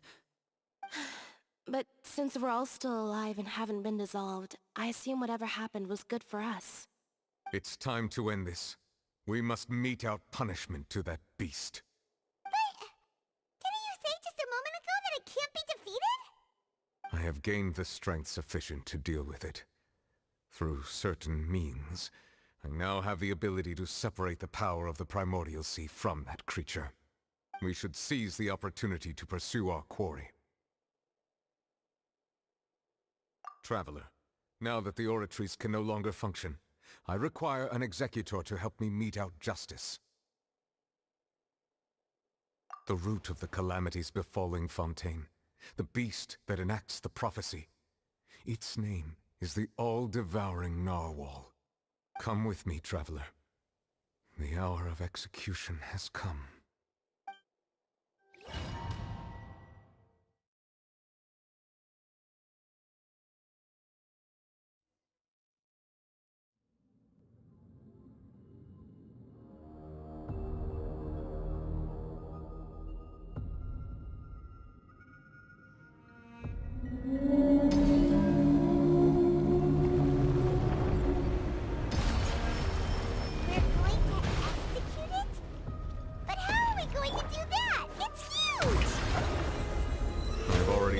To separate the power of the Primordial Sea from the wave. Considering the size of the beast, I cannot reach the power source. Unless we can find a way to attack it from within. I shall share a part of the ancient dragon's power with you. We shall look for an opening together.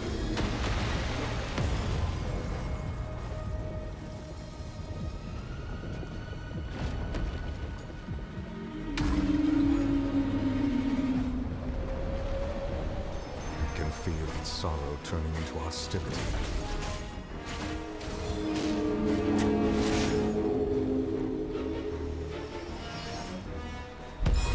Let's begin.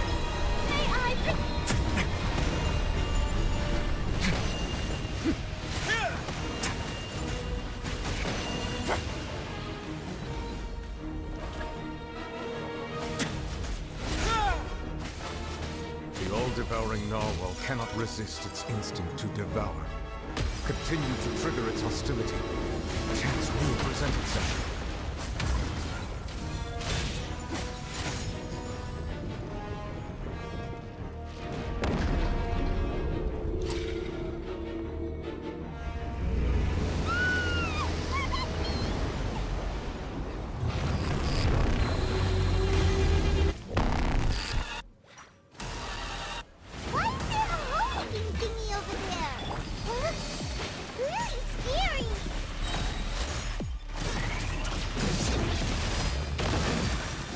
More, please.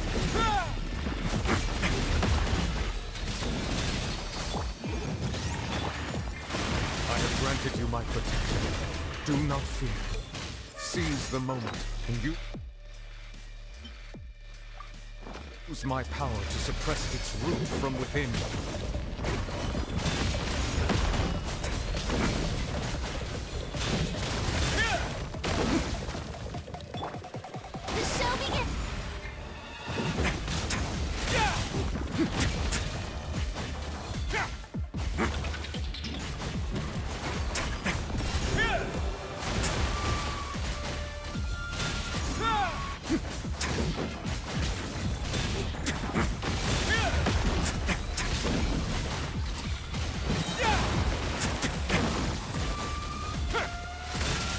A moment, please.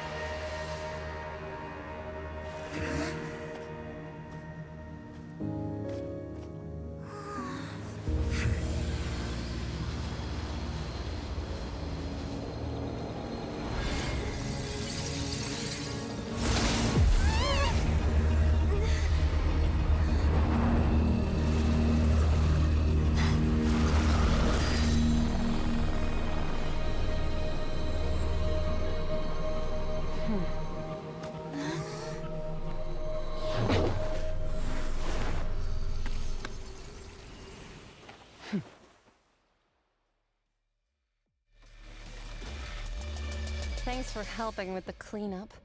It should have been my job, but... oh well. It was just supposed to be a short private training session for me. I didn't think that my disciple and my master's pet would start brawling in the meantime. Well, actually, I had a feeling that it would happen at some point, but they bumped into one another earlier than I thought. What a blunder. I suppose I'll have to swing my sword 3 million times as penance. That power. Who are you exactly? Paimon has an idea. From what she said earlier, she must be Child's master. Skirk, right? It's just that he gave us the impression that she was the less talkative person. I simply did not have anything to say to the weak. But you, on the other hand, managed to defeat the all-devouring narwhal without using power from beyond this world. So you may speak to me as equals.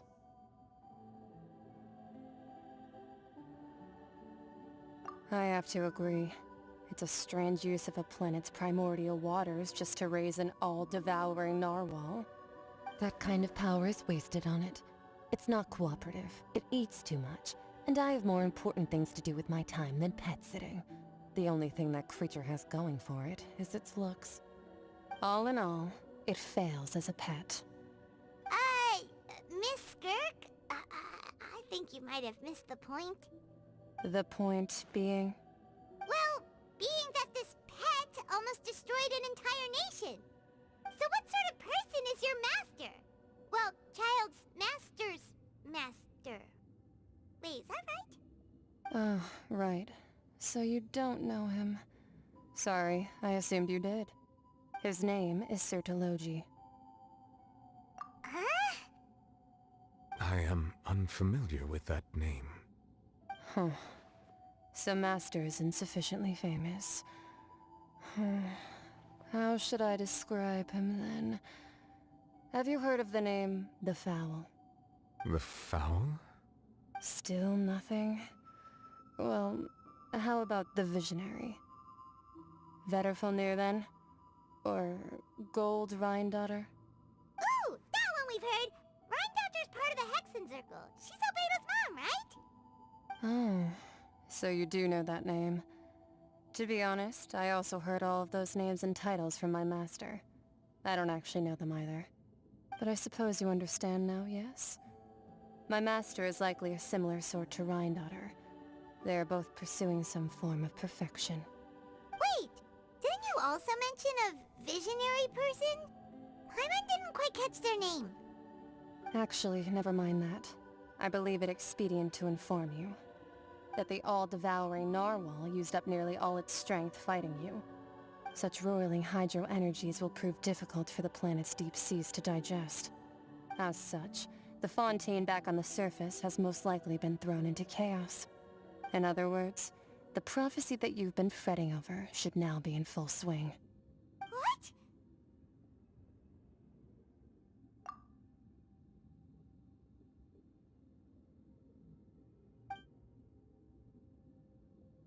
Not to worry.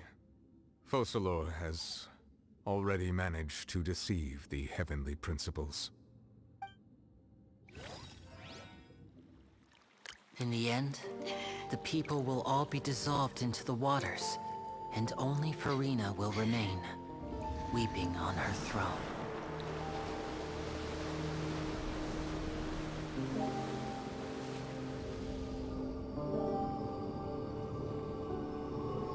Only then will the sins of the people of Fontaine be washed away.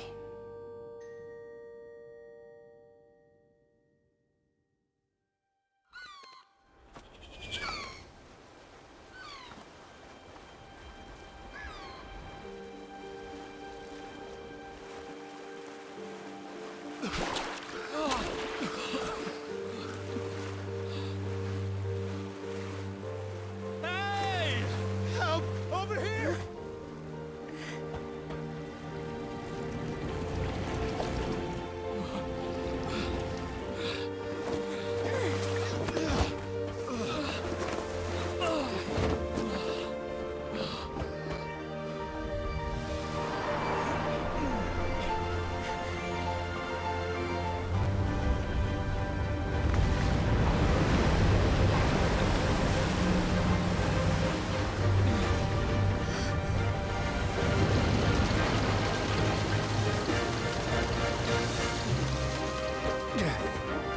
All hands, initiate emergency rescue!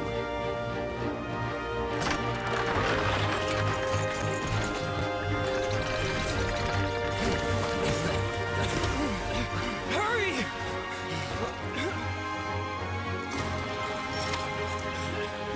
Hey, lend a hand!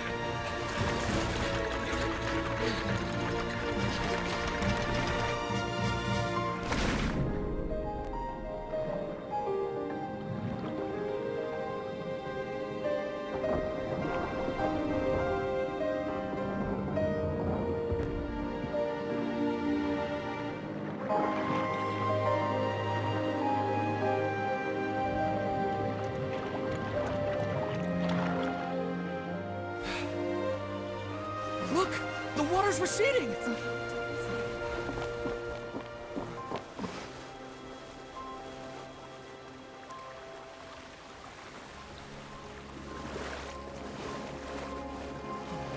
It's a miracle! Water's receding. We didn't dissolve. The prophecy was wrong. The prophecy was wrong.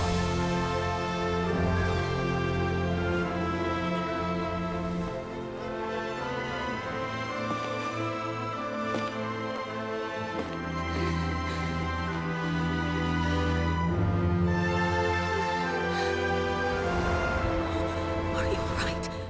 Yeah. We're saved.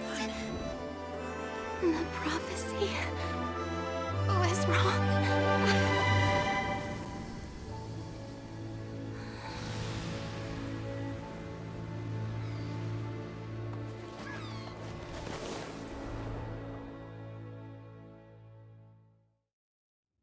Word of advice.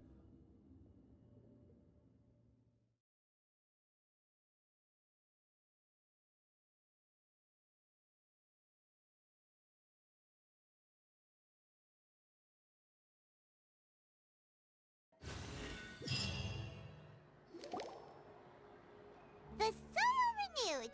The Svina di Rasula talks post-disaster rebuilding. I recently visited Poisson to meet with Miss Navia, spokesperson of the Svina di Rasula, and we spoke about Poisson's present and future. Old soil can still give birth to new bloom, Miss Navia stated.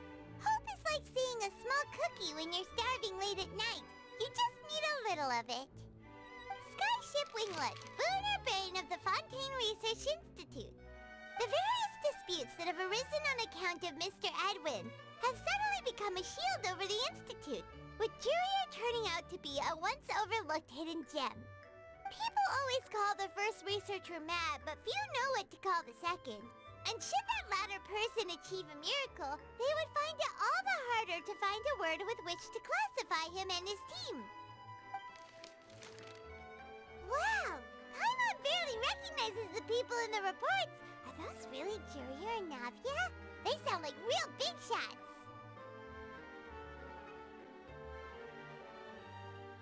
What do you think? Pretty enthralling, huh?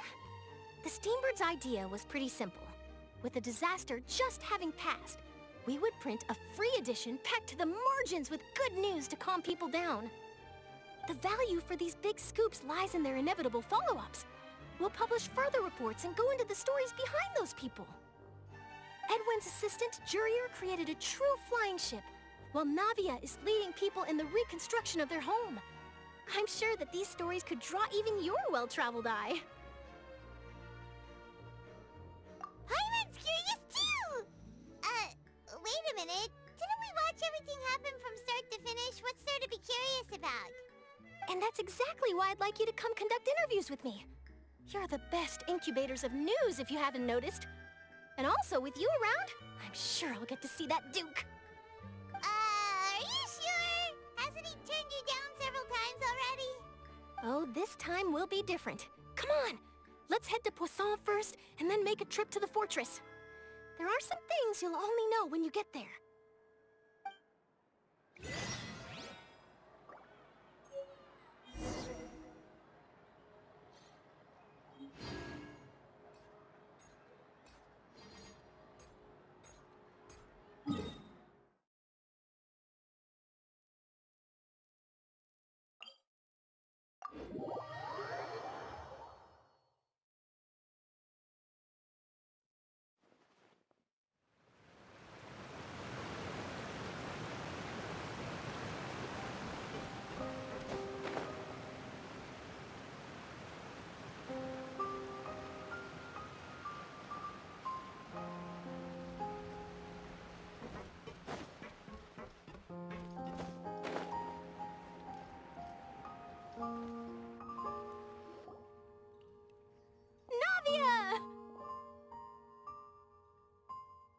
Oh, it's you.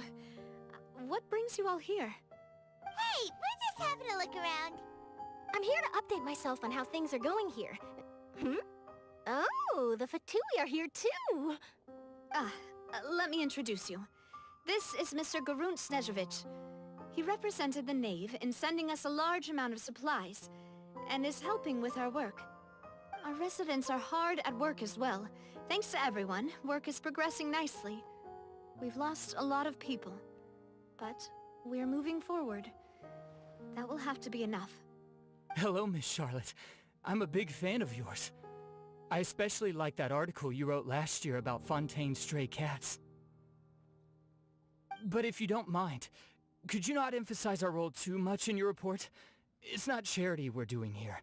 We just happen to share the same interests as the Spina. I get where you're coming from. I'll keep it as simple as possible. Or would you be willing to feature as friendly neighbors? That would be fine. Thanks! Oh, you're back too. How are things? We finished laying down the construction materials. It'll be another hour before the workers are able to go over there. Huh? You're here too, Clorand? Well, her reputation's greatly risen after that whole duel business with Miss Farina. So she's here in Poisson to wait out the heat. All right. She really came here to help me out. There's too much to consider in the reconstruction of Poisson. The Spina has need of more decision-makers. And, well, I do already happen to be connected to Mr. Callis. Oh, wait just a moment. Do you mind me asking a few questions? You know, about how you felt before the duel, about what it was like facing down a god. There's lots of exciting material there, I bet. Forget it. I'm sure you can find a better theme than that, Miss Charlotte. I see you're the same as always. Couldn't you do me a favor, for Navia's sake? Well, if we're talking about doing things for my sake, you might as well just take a few more photos of me. Or of the Traveler. It's better than wasting time persuading Clorand, at any rate. Of course I will. I'm not gonna let her off that easy. All right, then everyone who wants to be in the photo, gather up. And smile!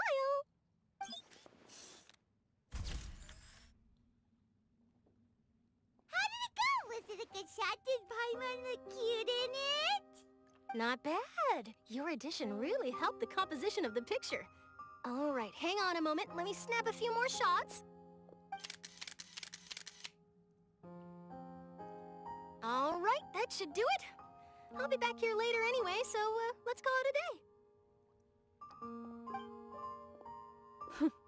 You're very quick.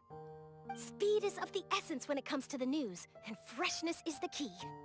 Also, not to brag, but I'm pretty good at building connections. Who knows? I might eventually get that interview with you after all, Miss Clorand. Wow, you really do have that never say die spirit. I'm impressed. I'll hazard a guess that this is how you got that interview at the Fortress of Meripede. Whoa, you're well informed. Let me make a guess too. I asked Sijuin, who told Monsieur Nervillet, and he told you, right? That's a very complete information chain. In truth, all Monsieur Nervillet asked me was, when did the Fortress become so friendly towards the media?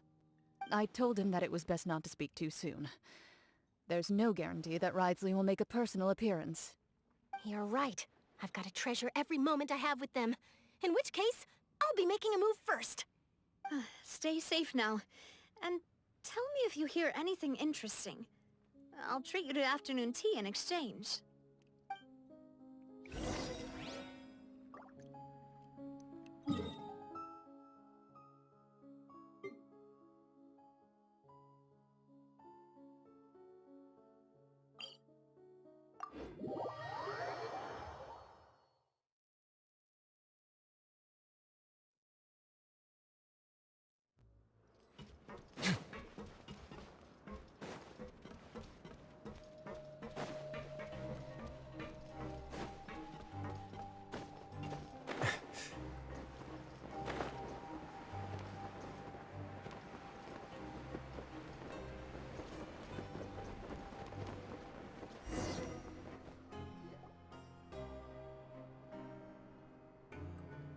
Wow, guess we're here again, huh?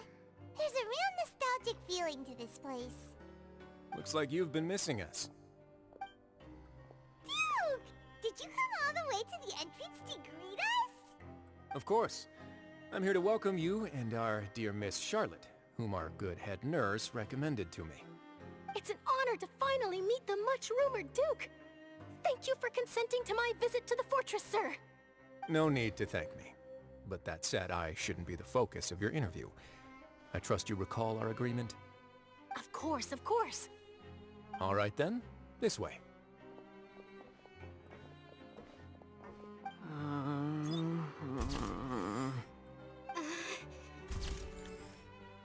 Hey, no need to be so nervous.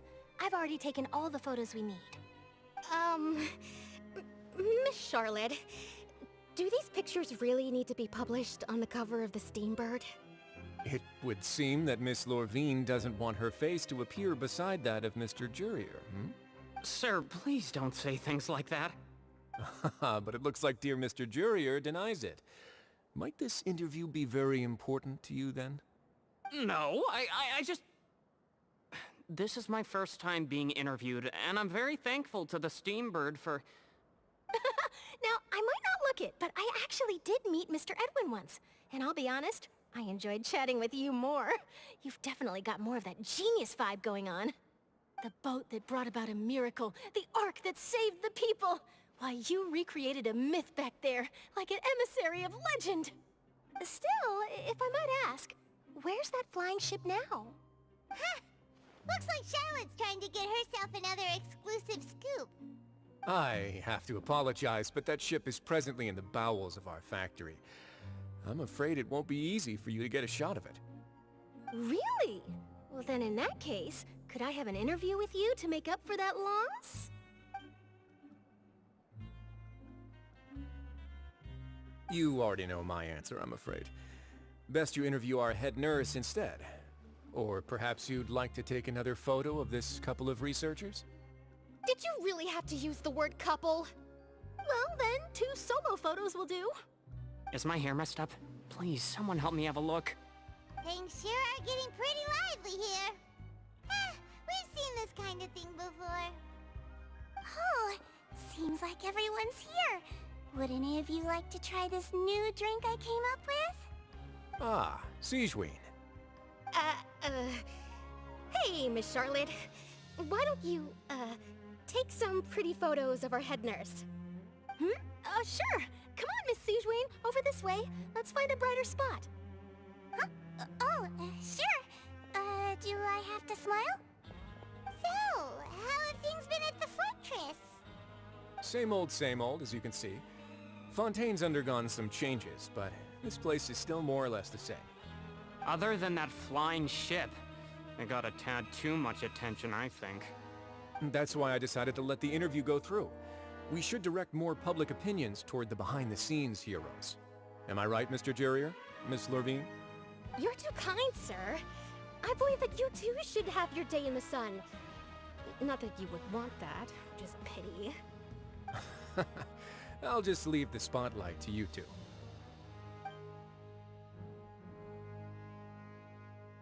I see. Lots of things happened that day, huh? Anyway, regarding that Harbinger, I'm not sure you remember, but his 3 young followers are still waiting for his return. He sure did win them over, huh? I'll tell them that there's good news and bad news. The good being that their boss seems fine, and the bad being that they must face extended sentences for abetting his escape. Oh, actually, what about you? Are things gonna change for you too? What change can there be? The fortress will keep chugging along, and so will my duties. As to what Miss Farina's departure will mean for the nation, and if our laws and governance will be transformed, we'll leave those to the folks in the overworld. Hey everyone, the photo shoot's done. Good. In that case, let's call it a day here. Thanks for your cooperation. Come on, Traveler, let's go. Till next time, everyone. There'll be a next time? Maybe. Who knows? I might write a story about the underwater factory next time. Until then. All right. Last stop, the docks.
Navia mentioned that she stayed in touch with Linny and the others after working together.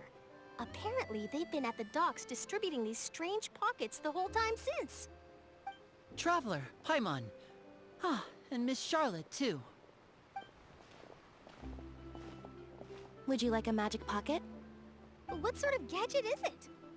It's a wondrous bag that can be used to carry many things. The water level has returned to normal, but if you see any of your things floating around, you can use this to carry them. Or you could trick a friend into doing it for you. Trick a friend?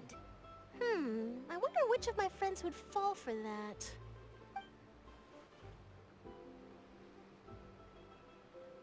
You could just make a friend like Fremine here. Isn't that right, Fremine? Is this what you meant by, I'll help you make some more friends? To be honest, that sounds pretty sweet. Could I have your contact, please? Sure. Please, write down my address. You sure are working hard to help Fremine socialize. He was the one who proposed doing this. He even wants to assist in our magic shows. Yes, I was planning to first introduce Pear as an assistant, and later Fremine himself. In the future, I think we can leave underwater escape magic to him too. That said, would anyone want to see a diver escape underwater? Oh, it'll work out. Every journey begins with the first step. He'll become a part of our show eventually. Lynette, could you come over? Miss Charlotte says she wants to take a picture of us. Got it. My, that Charlotte is rather perceptive. She got rid of everyone the moment she realized I had something to say to you. So, how have things been, Traveler? Father says that you did a great deal during the latest events. She's very grateful for your contributions to Fontaine. That's all right. We were more than happy to help. So, what's she doing now? Oh, I guess you haven't heard. Well, after Lady Farina left, Father and Monsieur Neuvillette opened negotiations, during which he gave Fontaine's gnosis to her as a diplomatic gift. A diplomatic gift? A gnosis? Yes, I was quite surprised at first myself. But when I thought it over, there were actually a number of things going for it. It could have been done as an apology for the incident with Lord Child, or as thanks for his help in tying the all-devouring narwhal down. Furthermore, Father did also lend significant aid to Fontaine and Poisson. Well, that's true, but this is a gnosis we're talking about. Doesn't this seem a bit irresponsible? I would agree, but I've also heard that it seems that Monsieur Neuvillette has had a significant change of heart regarding the matter. So there's some reason for this that only Neuvillette knows about? I suspect you'll have to ask him about that yourself. Ah, yes, speaking of which, I did see him strolling around the entrance to the Fortress of Meripede a while back. Isn't he real busy and stuff?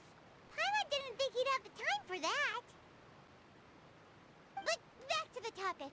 The gnosis was given to the knave, right? What about Child? They say that he's returned to Snezhnaya to recover from his wounds. I hear that the recent disaster really did a number on his health.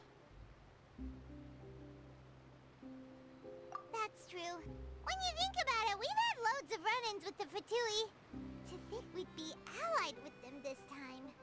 So shocked by such a simple switching of sides?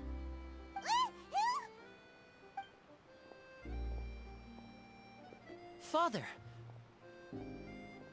Well, what do you know? Come to the docks to see how my children are doing and meet the Traveler by chance.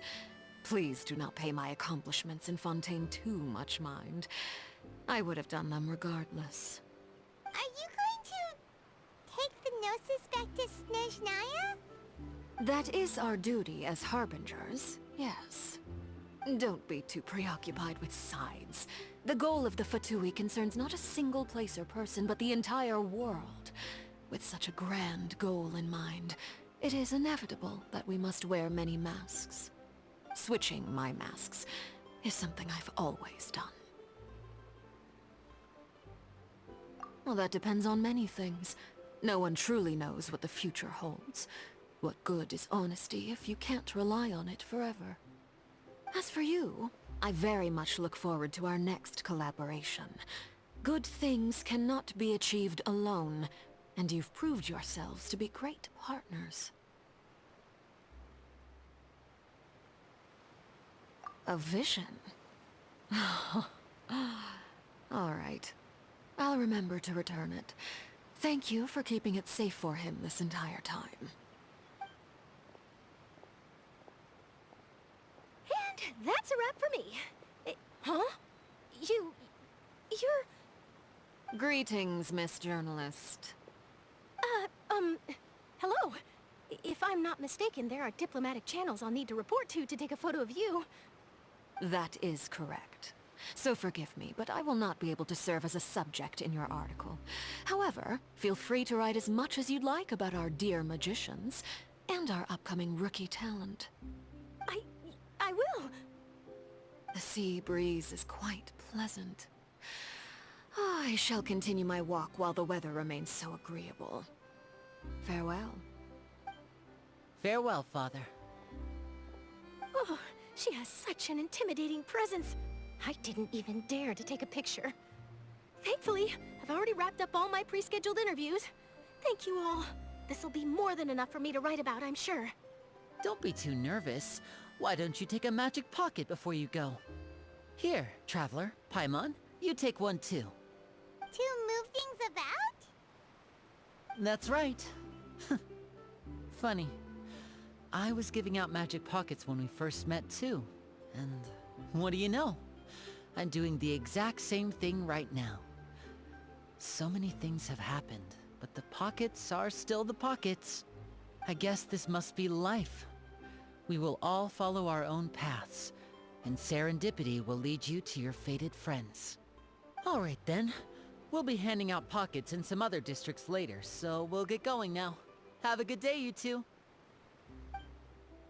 Well, guess we sent Charlotte off. Shall we go see how Nivelette's doing? As long as he's not so busy that he doesn't have time to chat anyway.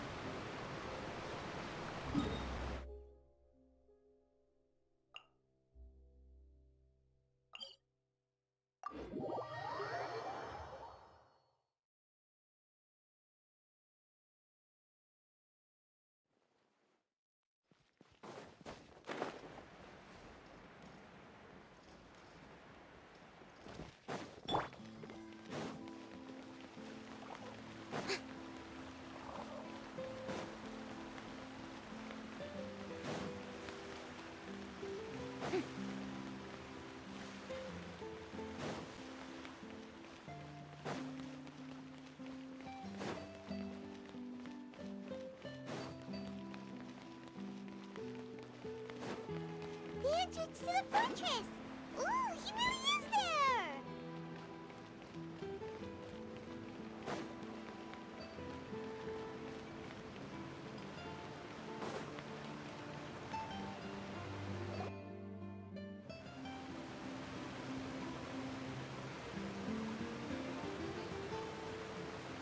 So, you really are here, Nivelette! Paimon didn't think you were going to have free time this hour of the day. Really? Oh, I suppose you must have met Mr. Linney. He took the time to greet me earlier when he passed this way. In any case, you came at a good time. I was just considering reaching out to you to set up a meeting, so I may explain some things that I haven't had the time to before. Aw, Paimon's glad that you remembered. Thank you for keeping us on your mind, what with you being busy and all. Alright, let's have it then. How was Fontaine actually saved? The whole business is still quite the mystery to us. It is strange how words can often leave a bitter taste in the mouth when it finally comes time to say them out loud.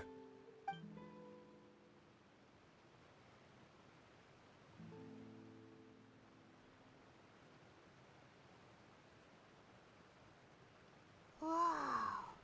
So that's what happened? Fossilor destroyed destroyed the divine throne of the Hydro Archon and restored your power to you, transforming you into a fully fledged elemental dragon sovereign. But Paimon still doesn't quite get what you did to save the Fontanians from dissolving. For me, the authority of the ancient dragons refers to absolute control over the hydro element. Fontanians were incomplete humans born of Egeria's use of the power of the primordial sea, with constitutions similar to that of mimics. But so long as those primordial energies remain within them, I could use the ancient dragon's authority to grant them true blood, after the fashion in which life was first brought into being on this planet. In other words, when I gave my verdict, Fontanians became true humans, and thus would naturally no longer be dissolved by water from the primordial sea. Fossilor must have counted on you to make that decision as well. Your verdict was the key to making the prophecy appear to have come true while saving everyone. Yeah, and in a manner of speaking, Fossilor finally managed to fulfill the original Hydro Archon's wish to turn Oceanids into real people too! It seems from your expressions that you still have more things you wish to ask. Ask away. I will tell you the truth as I know it. I have investigated his case along many avenues, and I have learned that he once fell into an unknown chasm when he was young. There, by chance, he awakened the all-devouring narwhal. But whether it be by sentiment or reason, that should not have been enough to consider him the root cause of the disaster. At most, he would have had tangential liability. As for the judgment passed by the Oratrice during the trial, whether it was due to that liability by association, or Fossilor deliberately using him to buy time for us on the assumption that he would be able to hold the creature off, I cannot say. Guess Fossilor had Fontanians in mind the whole time. In the end, it was thanks to her that they finally became real humans. Hang on a second. Paimon suddenly got another question. Back when Fontanians hadn't yet become real humans, were the children they had also transformed Oceanids? Life has always flowed like water.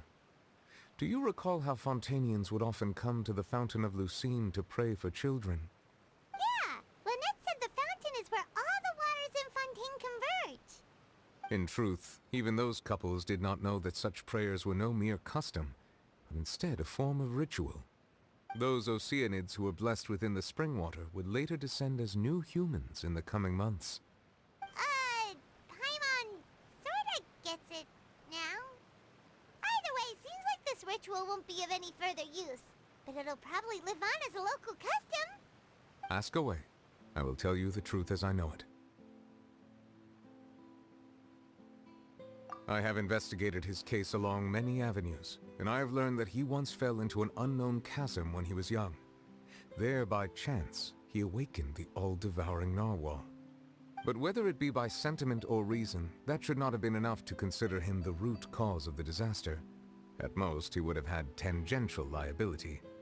As for the judgment passed by the Oratrice during the trial, whether it was due to that liability by association, or Fossilor deliberately using him to buy time for us on the assumption that he would be able to hold the creature off, I cannot say. Guess Fossilor had Fontanians in mind the whole time. In the end, it was thanks to her that they finally became real humans. Hang on a second. Paimon suddenly got another question. Back when Fontanians hadn't yet become real humans, were the children they had also transformed Oceanids? Life has always flowed like water. Do you recall how Fontanians would often come to the Fountain of Lucine to pray for children? Yeah! Lynette said the fountain is where all the waters in Fontaine converge. In truth, even those couples did not know that such prayers were no mere custom, but instead a form of ritual. Those Oceanids who were blessed within the spring water would later descend as new humans in the coming months. Paimon sorta gets it now. Either way, seems like this ritual won't be of any further use, but it'll probably live on as a local custom. Ask away. I will tell you the truth as I know it. Yeah, about that. Risley said Farina has already left. What's that all about? Ah, Lady Farina. The people are only aware that her death sentence has not been carried out. She abdicated the post of Hydro Archon and left affairs related to that title to me, before leaving the Opera House. I related Focalor's words to her faithfully and completely. After hearing them, she seemed neither saddened nor comforted. She simply said that she was tired and needed to rest. Having said that, she then packed her things and moved out of the Opera House, not unlike how an ordinary person might. But she's still got a place to stay, right? You need not worry. I will make arrangements to ensure that she will not want for food, clothing, board, or travel. In truth, I am somewhat happy for her. The wear and tear on her spirit will, of course, take time to heal.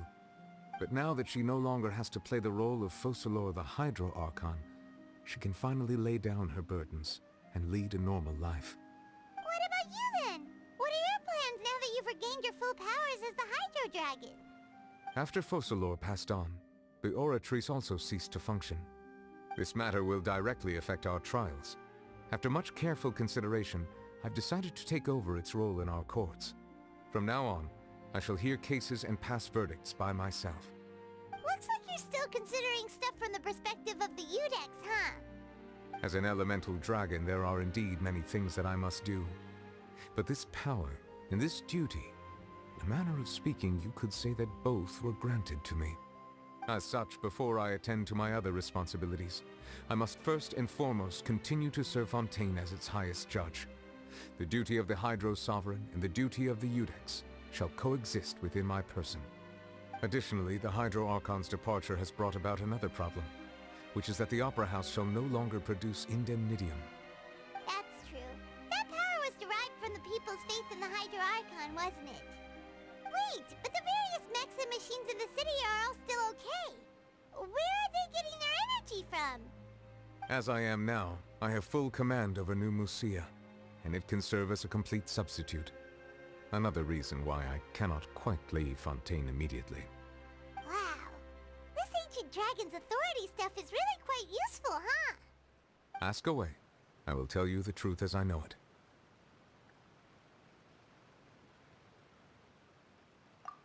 Oh, that's right! They say you've given it to the knave as a diplomatic gift or something! Leaving aside their intentionality, the two Fatui Harbingers have indeed done much for us during this crisis. Their sole remaining goal in Fontaine, at least at this point, would seem to be the Gnosis. The Oratrice has ceased to function. The Hydro Archon's divine throne is now no more, and I do not need the Gnosis's power. As such, it has lost all meaning for Fontaine. If the Fatui have impure designs, then we might as well accede to their request now, and avoid unnecessary conflict. What complicated considerations!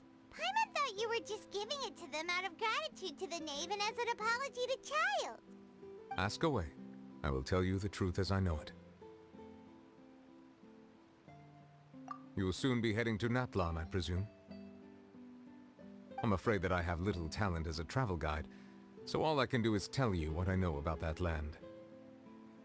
As far as I'm aware, Natlan can be said to be a nation of dragons. A nation of dragons? You mean like you? No, I suspect that I would not find myself welcome there. Unlike ancient dragons such as myself, the dragons of Natlan have undergone long years of development and evolution. Large numbers of them have entered a form of coexistence with humanity. Natlan is also the nation of war.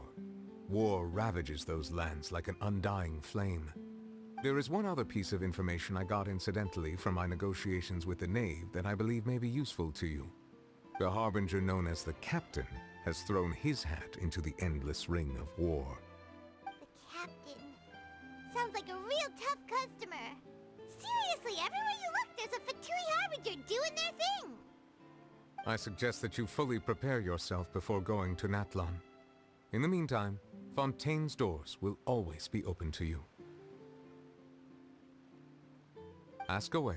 I will tell you the truth as I know it. Hang on a sec. Paimon's still got a question about the Gnosis. When we spoke to Linny earlier, he mentioned that your attitude towards giving away the Gnosis had clearly changed. We guessed that there might be some reason for it that only you were aware of. No wonder the House of the Hearth is the Fatui's intelligence division. They are certainly sharp. So regarding this specific issue, I was just getting ready to share something with you. What is it?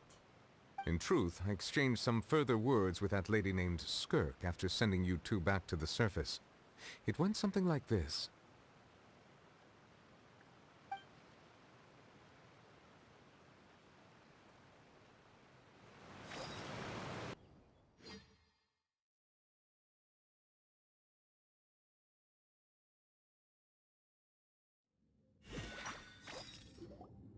Well, we're going to head topside to see what's going on. You hurry over soon as well, all right, Nervalet? What next?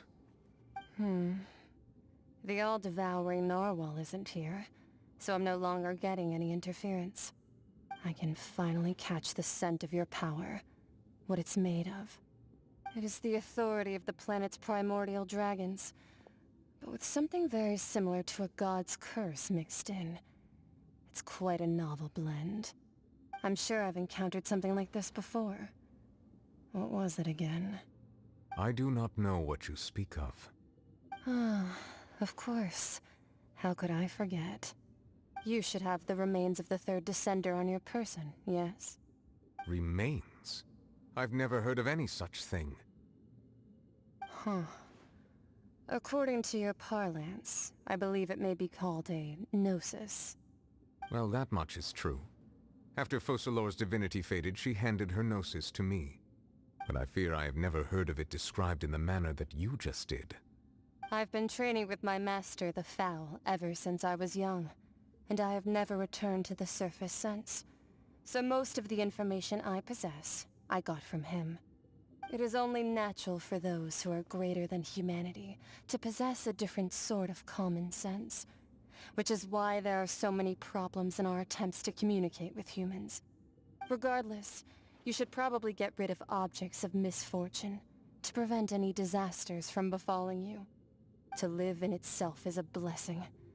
But once a person dies, the bonds he once had with this world shall all turn to curses. What do you mean by that? No need to fret. These are just my personal thoughts, and my reason for no longer wishing to return to the surface. This third Descender you refer to, who are they? And when did they die? Master never mentioned them to me. Perhaps it just wasn't that important for me to know. If you're interested, though, I could ask him. I'll be sure to pass the answer on to you next time. Next time? You believe we will meet again? I do. Wait. I have a disciple of my own, don't I? He can be the messenger then.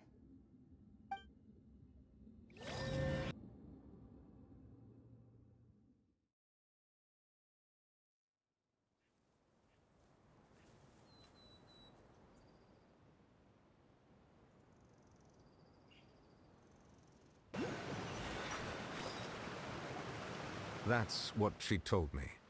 Whether it would prove useful or not, I wanted to pass that information on to you. The remains of the third Descender? So that's what the Gnosis actually are. Paimon just thought they looked like chess pieces. How could they be a person's remains? All the same, assuming that there was no misunderstanding or special metaphor at play, that is what she meant to say. And she said that it would bring misfortune and that you should check it, which is why you gave it to the Fatui. If she speaks the truth, then I would simply be putting Fontaine at unnecessary risk by keeping it here.